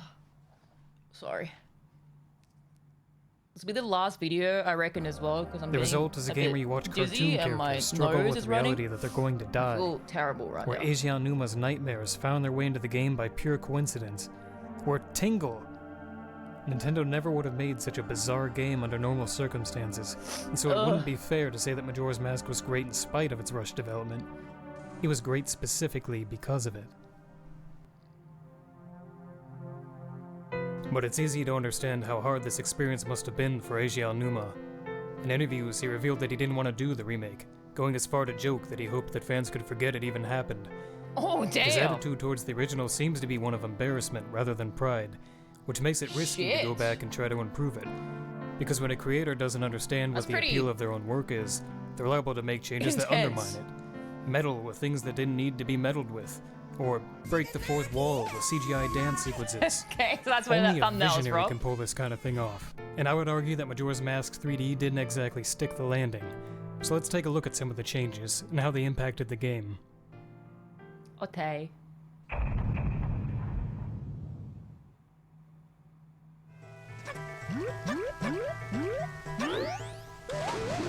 Did I screw that up? This looks like shit, no? Why does it look like this? Why does it look like RTX on kind of deal? Nope, it's broken. Nintendo's design process is to start Yeah, I was gonna say, where's the... Why does it look so shit? with the basic character movements and actions, and then build the actual game world last. In that sense, you could say that the world is an extension of your character itself, since it's been designed as a sort of playground for their specific movements and abilities. In the original, these lily pads were sized and spaced according to Link's momentum and acceleration. This is a problem in Majora's Mask 3D because it changes. Like, look at the difference. It's... Ew. What the I didn't realize it looked this bad. Oh, hell no. What? Those traits, making Link's acceleration slower with a laggy startup. It's subtle, but it's enough to looks like Zelda on PC. Break Link's relationship with the environment. Pads that used to be simple to reach now require Link to run from the very farthest edge, forcing players to stop and reposition from pad to pad. If the player falls in the water while leaving this area, they'll be started on a ledge where they can't even reach the first pad or move backwards.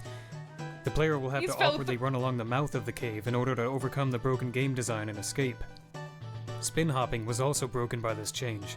In the original, players could dramatically improve their speed by spinning onto the water, carrying all that momentum with them. Can't do it on 3DS? It was one of those things that just felt good to pull off, and it gave players flexibility in terms of how they got around the swamp. In the remake, Link's momentum is halted as soon as he hits the water. To see the impact this has had on the Deku, let's have a race. First one to get eaten by the Big Octo wins.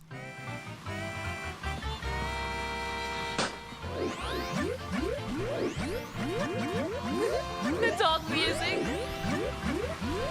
Wow, it's so slow.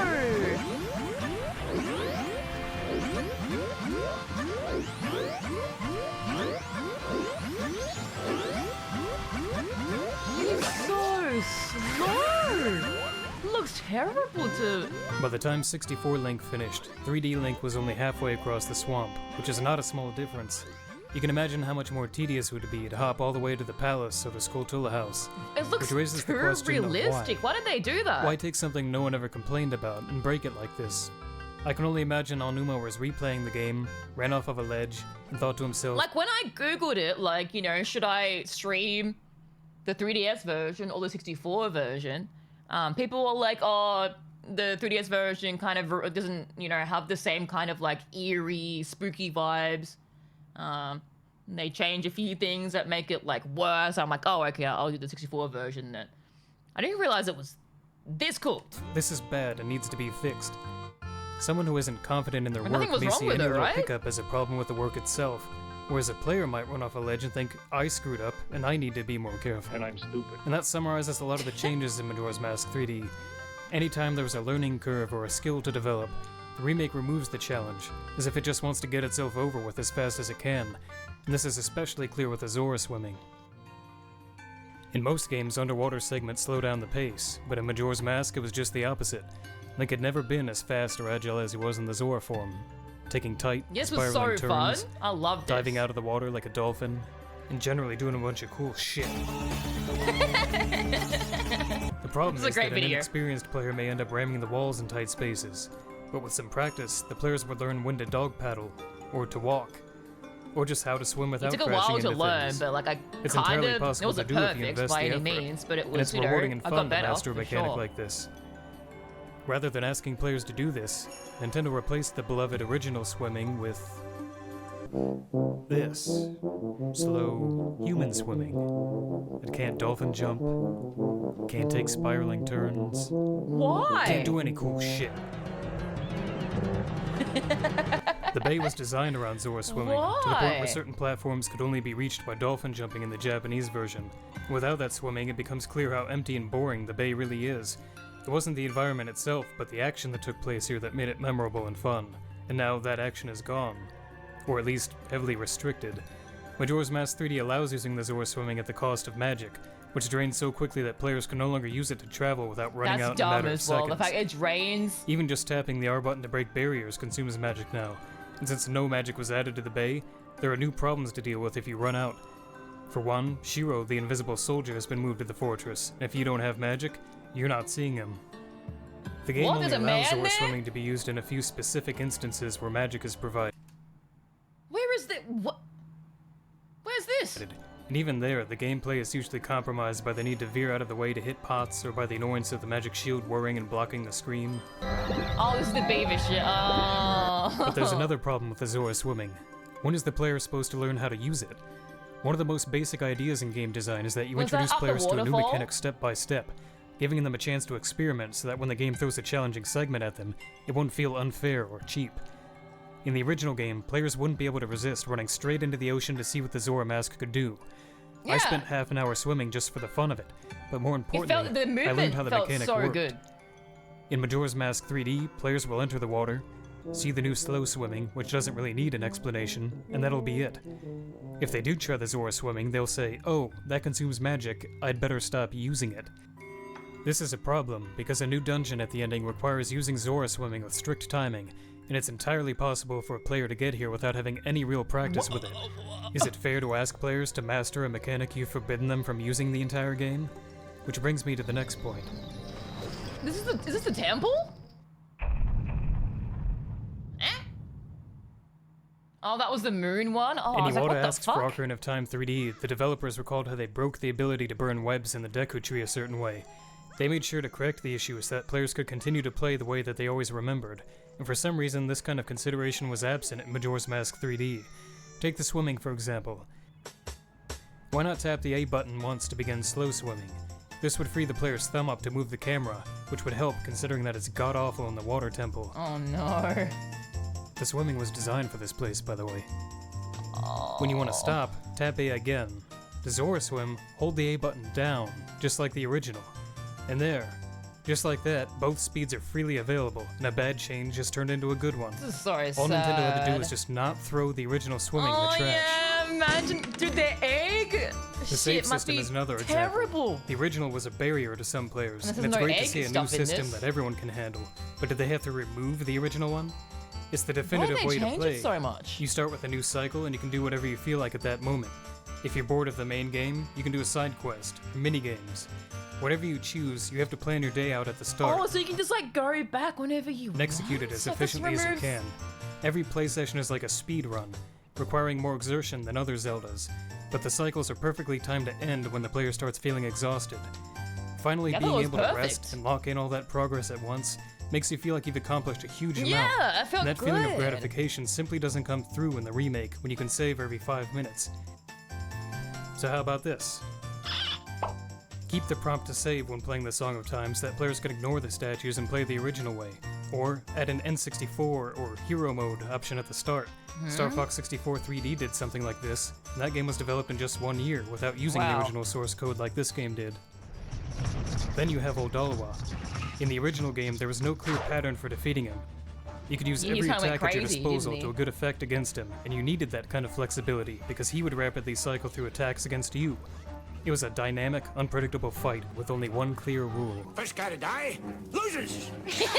But in Majora's Mask 3D, your attacks are ignored, even when they cleanly land. The game has a new way to fight him, and it's gonna force it on you whether you like it or not. First, you burrow into a Deku Flower. Then you pop out to stun him. Then you stab his new eyeball weak point. What? As soon as you're done, you can burrow right back into the ground and do it over again without So any delay. I knew about Joel and the worm, the new ones having like a ball popping out to hit, but Oldalwa doesn't make. Why? Well, he was perfect. The fight never gets good. He doesn't get wise and swat you out Why of does the the air. eyeball pop He'll out? still be standing around like a moron waiting for the final blow. It's one of the more pathetic bosses in the entire series. And it's not because they But added the boss this fight new arena attack. looks pretty cool. It's too over detailed and way too much shit going on, but like it's pretty, I guess. But what the fuck? It's because they took the old ones away. That's so sad. No wonder they If you notice, there's a trend to whoever that these guy was at the changes. start In the original, like, you yeah, let's saved forget- by forget playing it a song happened. to go back in time. What other game could possibly have a system like this? But in the remake, you save by walking up to a 'Cause, yeah, statue. I never used a Deku system that's for ubiquitous inside fighting the him. Zelda series and out. That was The also original game pretty. had mechanics like the Zora swimming that were unlike anything else in the series, while the remake uses the mechanics from the rest of the series. Gee, honestly, I'm probably gonna play the Wii version and just deal with the motion control. Probably be a fun stream. The original bosses didn't rely on rigid patterns or weak points, while the new ones do. Almost every change makes Majora's Mask less unique, and considering that so many of these mechanics have only appeared once in gaming history, because it does a maybe huge this one would be disservice to the terrible. game and its legacy to erase them from existence in the remake.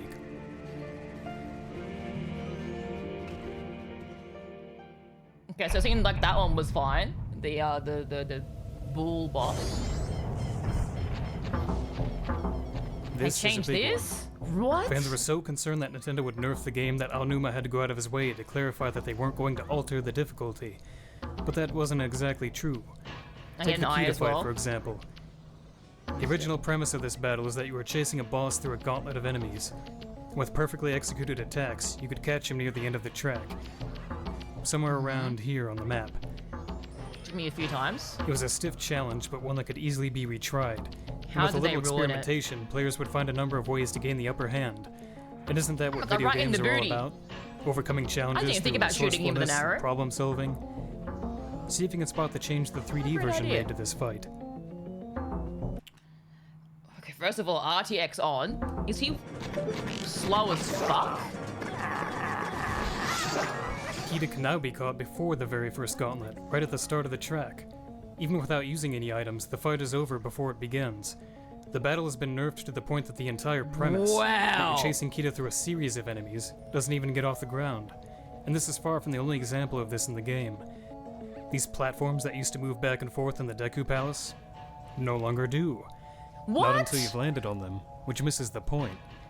It's not hard to jump Why out would they of a move moving after you've platform. It's hard landed to on land them? on It one. makes no sense. This sequence already would have been easier thanks to the new reticle that shows exactly where Link will land, as well as the fact that Link's bubbles fire farther and straighter than before. Isn't that enough? Removing the challenge of a segment like this also removes what made it interesting. At this point, why not just have a bridge connecting the platforms? Would it Yeah. even matter? Then there You are can the bombers. see where you're landing. In the original, Uh-oh. they stayed put until you talked to them. But in the remake, they're far more aggressive. They now chase Link all around town, never stopping until you've sat through their hints, to the point where you can't even view certain cutscenes without them wiggling right in your face. I mean, look at this shit. Ugh, everyone looks I hear you can score a weird. ton of rupees if you guess the daily numbers at the lottery shop. I never seem to be that lucky, though. Apparently, the swordman school gives out a cool prize to students who master the art of the blade or whatever. You should try. You've been playing for an awfully long time. Shouldn't you take a break? Did you know about this mysterious song that you know about me? Listen. As far as the hints that they give you go, some of them amount to go here, do this, and you'll get a heart piece. How annoying. In the original game, players were expected to find these things by exploring, using the items that they'd collected to put the clues together one step at a time. But in the remake, oh, fuck it. The ice arrows change is an insult to the player's intelligence. The item was originally given to the player with the message, try them everywhere. And that was the fun. Creating a path to where you needed to go using as few arrows as I think mine's possible something was really different, isn't it? satisfying. It was like In works the on. remake, sparkling points of light guide your arrows, removing all thought on the part of the player. But it goes beyond that. The player can only freeze sparkling points. In addition to being dumb, this also gives away certain secrets. I remember Wait, searching this what? room for a stray fairy, finding it in the rafters, and making the path to the opening. Again, it was a problem-solving process. In the remake, the sparkling lights will lead the player straight to it, even if they don't know what they're looking for yet. The change gets even weirder when you consider that the water in the boss room can be frozen, but doesn't sparkle, meaning that new players probably won't bother using the arrows here, which is a shame since they can actually be helpful in the fight. I get that the original game was too hard for some What the players, fuck? but Nintendo nuked the difficulty from orbit, ensuring that no one would be left behind, even if a lot of the game What is wouldn't be this? worth playing.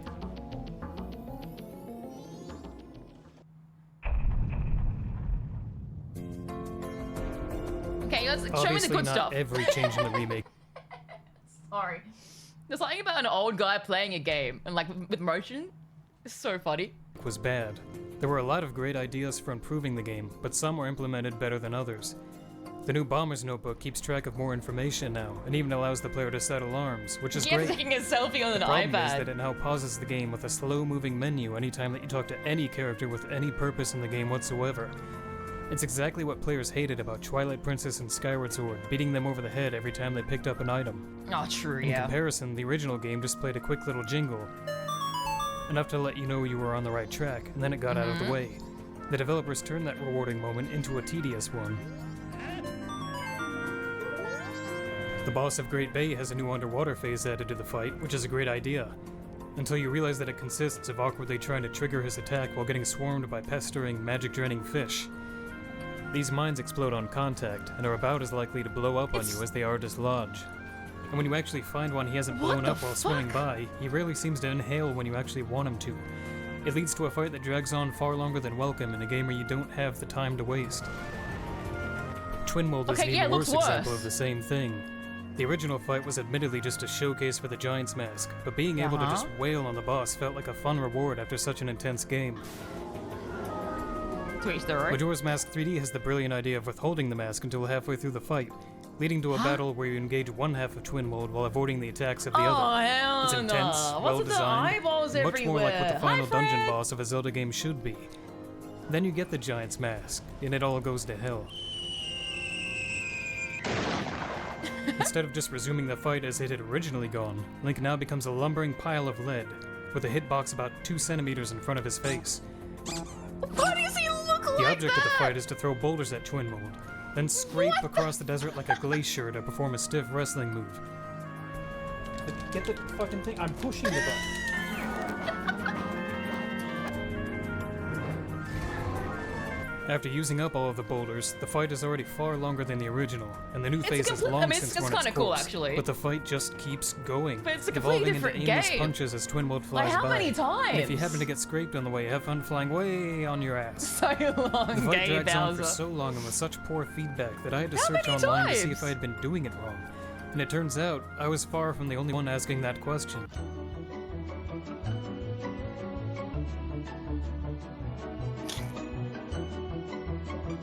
I saw all these when I googled as well. All Nintendo had to do was just leave the Giant's Mask as it was for the second half, and this fight would have been a clear improvement over the original, balancing a new Why? challenge with the original fun. But somehow, the boss that had 4 years to be I love this remastered spinning feels less around like polished Bowser than the one Tail rushed out in concept. 1 year. Yeah, this. Even easy wins like the audio and visuals aren't quite what they should be. Take a listen to the Astral Observatory in each version. Oh no.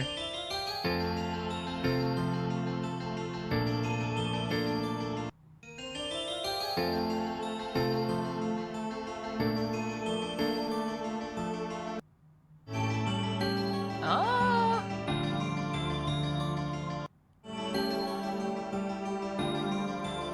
The soundtrack is often muffled and weak. and I'm the gonna be real, modulating I synth wouldn't that notice, serves as the honestly, heart I of the wouldn't game's notice, soundtrack I in still don't particular notice. is smeared in reverb.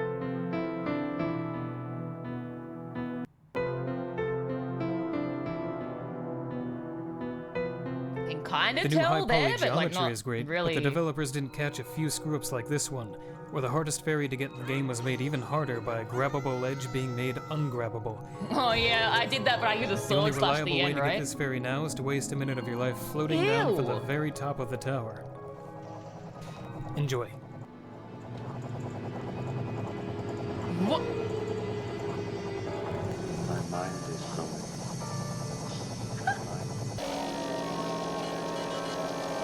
What? Wait, is there no timer or something? Like what? Why do the fairies look like that? It would be foolish to say that the game is anything other than Okay. gorgeous on the 3DS, but maybe a little too gorgeous. The stockpot end used to have warped floors, peeling wallpaper, it's too a pretty. roach-infested kitchen, and what looks like spatters of... it's shit. All over the bathroom walls. Is it really? The remake sanitizes these details and makes Clock Oh, it looks so bad. down just a little too neat and fancy. The game also has the same over-brightening problem that Ocarina of Time 3D did, losing the kind of darkness that would envelope the player to a really great effect. Yeah, I didn't mind it too much in Ocarina of Time because it wasn't that darkly themed of a game, but Majora's Mask, it's like you kind of... They really fucked it. They really fucked it. The moon's face used to be a confusing mix of emotions, as if every Yeah. negative feeling was How does being the moon expressed look? by this thing at once. The new face is just angry, to the point of looking goofy.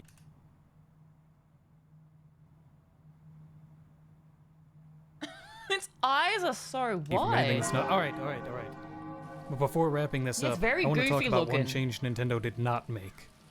It's very like... Everyone agrees that stretched Ocarina of Time's almost. Water Temple was the low point The of an lips. excellent game, and the 3D version fixed this by smartly streamlining the item interface. Majora's Mask had an equivalent sore spot in the Stone Tower climb. This segment required changing into different forms to play the Elegy of Emptiness over and over again, once for each switch, then swapping out all of your gear to hookshot and fight your way to the next level, where the switch gimmick would repeat. It pushed the inventory system beyond its limits, resulting in a halt of the game's pace where you spend more time pausing. Yeah, it looks like a Minecraft texture pack, like RTX on, crazy, like lifelike Unreal Engine looking swapping items, shit, and sitting through the Elegy of Emptiness than actually playing, which makes it so baffling that Nintendo, after so many changes everywhere else, did next to nothing to improve it. Really? Ideally, they would have added some kind of clone button after. I was literally about to say, if there was going to be one change in the game, I'd probably want it to be, you know, climbing the tower. They didn't do anything. Playing the Elegy of Emptiness the first time, allowing copies to be created without the song. Failing that, they could have done what Wind Waker HD did years before and cut the encore performances out after the first play.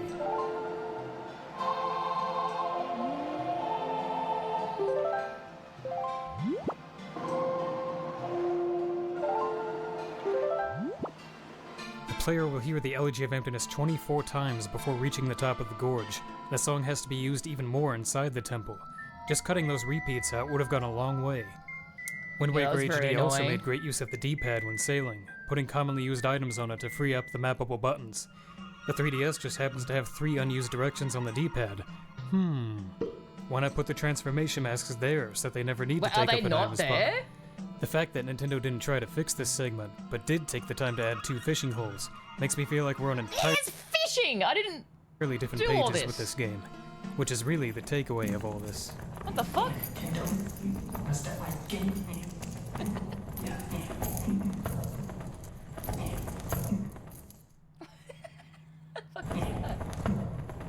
What's happening?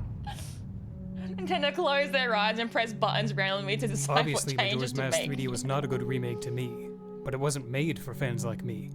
It was made for those who struggled with the original, and apparently there were a number of them on the development staff. In that sense, the game was successful. I noticed a lot of Miiverse posts saying things like, I couldn't play the original, but I can play this. That is a good thing, but it doesn't mean that this is a good remake. The best remakes don't cave into critics or hide the original game. Like, adding in the saving, like, is kind of fine, I guess. You know, it's like the whole argument of, like, Elden Ring having a pause button or whatever. Who cares? It's fine. But everything else is just so bizarre. They double down on the original, celebrate it, and enhance without disrupting the soul of the game. This game could have pleased old and new players alike with such small changes, if Nintendo had just cared enough about the original to see value in its mechanics. Most people seem to prefer Majora's Mask 3D because it's easier and prettier, but that doesn't make it better. Not when it leaves so much of the original design behind or in a broken state. More lifelike and more realistic does not mean ports the game to a future system, they'll reconsider some of these changes. Until then, the original will continue to stand as the more interesting, challenging, like, that looks pretty nice, I suppose, and definitive way to play this weird, wonderful game.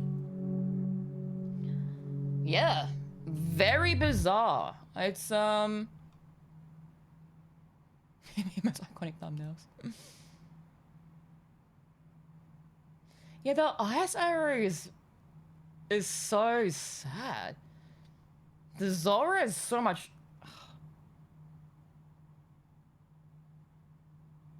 Why would they do that?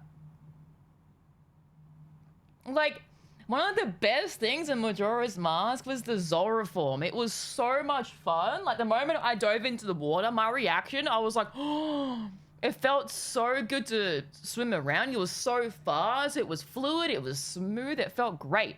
Looking at that, I'm like, wow, I made the right choice. Oh my God.